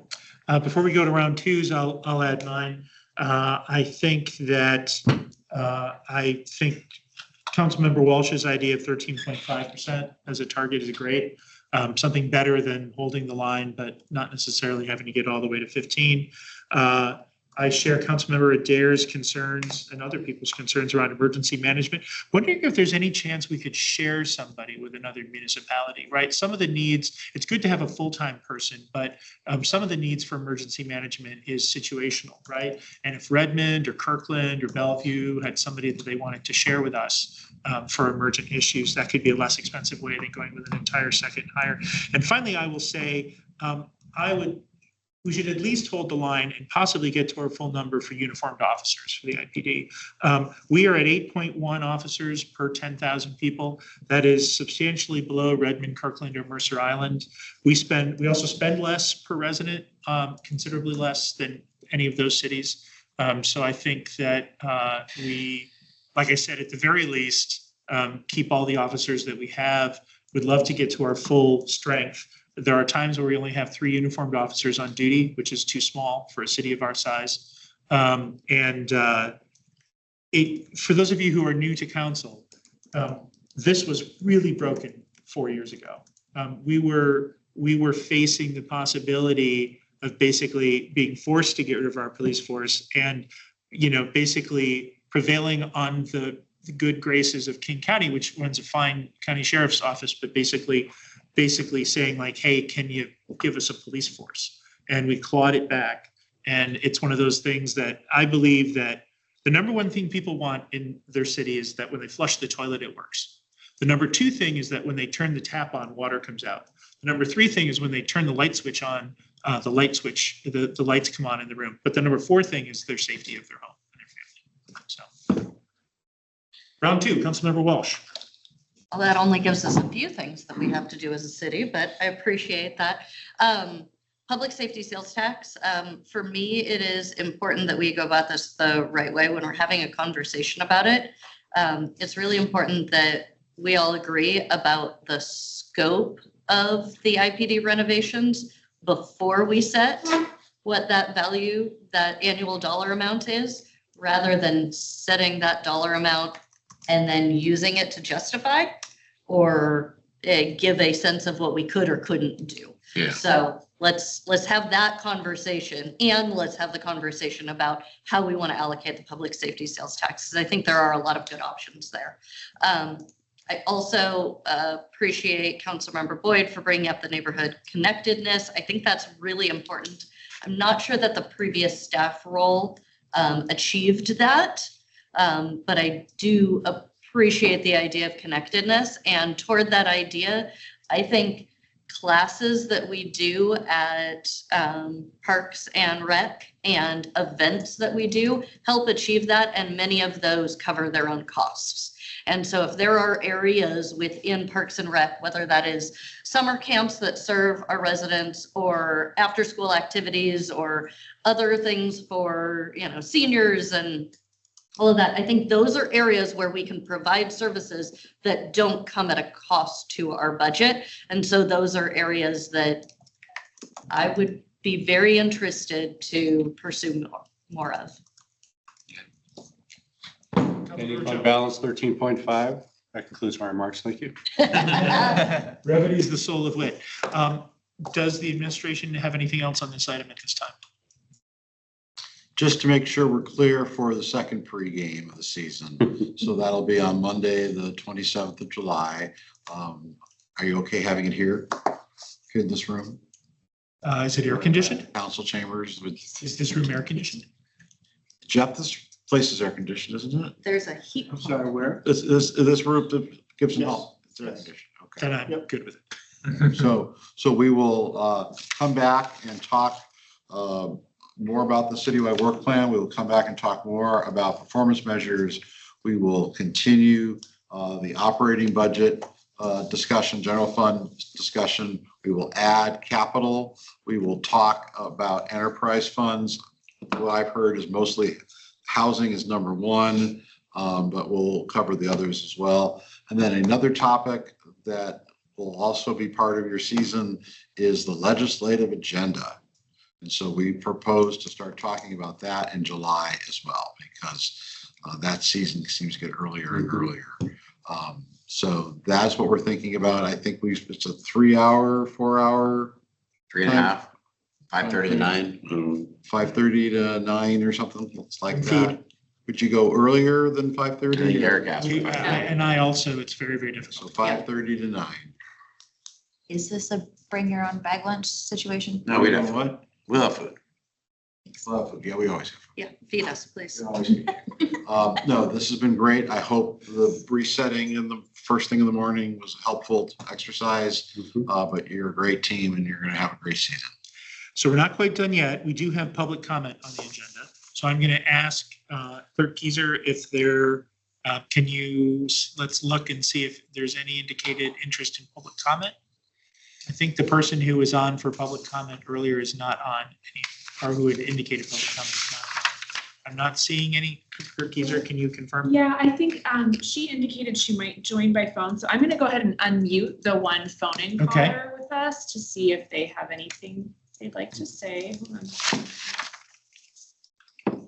Okay, our phone-in caller, you should have the ability to unmute. Are you interested in making comments? Can you hear me? Okay. Yes, please speak up though. You're a little bit quiet. Oh, okay, wonderful. Yeah, so my wife was on earlier, but I'm subbing in right now, and we just wanted to have a brief comment and a quick question on the bond renewal. I'm sorry, can you indicate your name and your relationship to the city before you start? Yeah, my name is Vinny Ricciardi, and I'm a parent of a Clark Elementary student, and I also own property in Issaquah. And we just wanted to say that we're very excited about the ability for the turf project to be on the bond for renewal, especially in regions of Issaquah that are disproportionately economically disadvantaged, like the areas around Clark and Issaquah Valley Elementary. And yesterday, our community of parents, we received widespread templates from your council that stated that the joint agreement with ISD was already signed. But from what I heard today, the joint agreement was not finalized. And so we've seen that the communication from this council, it resulted in a silencing effect on some of our fellow community. And we really need that support and advocacy. And so just wanted to point that out, that, you know, primarily we wanted to urge the council to be really cautious in its messaging, because people think that joint agreement is already signed and done. And then a quick question here at the end for a takeaway from us in our community. You guys have noted that, you know, we're a very activated community. We really want these green spaces. And we can also appreciate that there's a lot of procedural hurdles that face the city to justify the investment, to come to a joint agreement with Issaquah School Board as well. And so my big question here is, like, where should parents like me invest our time to try to, where should we direct our advocacy? Is the hurdle trying to pressure the Issaquah School Board to get into a joint agreement with the Parks Department? Or do you guys have any other suggestions on how we can kind of mobilize our very activated community here? I can speak.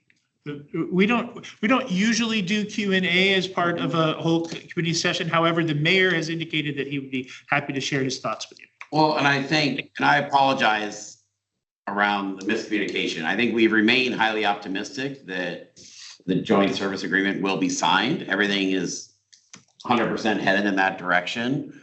And two, we also do think that the large majority of the school board members are actually very supportive of this proposal. And so I think overall, we love your advocacy. I think as we go further, I think the joint service agreement will be signed next month. And then I think it'll just be, you know, anything to let the school board members know that I think that you guys think this partnership is a good idea, I think is positive. But I don't think you have to, overall, I think you're in a good trajectory right now, I think, of where you want to be. But there may, like, you've done great outreach, I think, to the council, and it could be that outreach to also let the school board know that you also think this partnership is a good idea wouldn't do any harm. I don't think. Yeah, So, and I just wanted to. Councilmember Jang? Yeah, I just wanted to quickly jump in and say my apologies for the miscommunication. My understanding was wrong, and I can reply to everyone with a correction on that. I do think, reaching out to the school board with your support certainly would be helpful, and it seems like we're on track to get that signed next month. So yeah, my apologies for the miscommunication on that.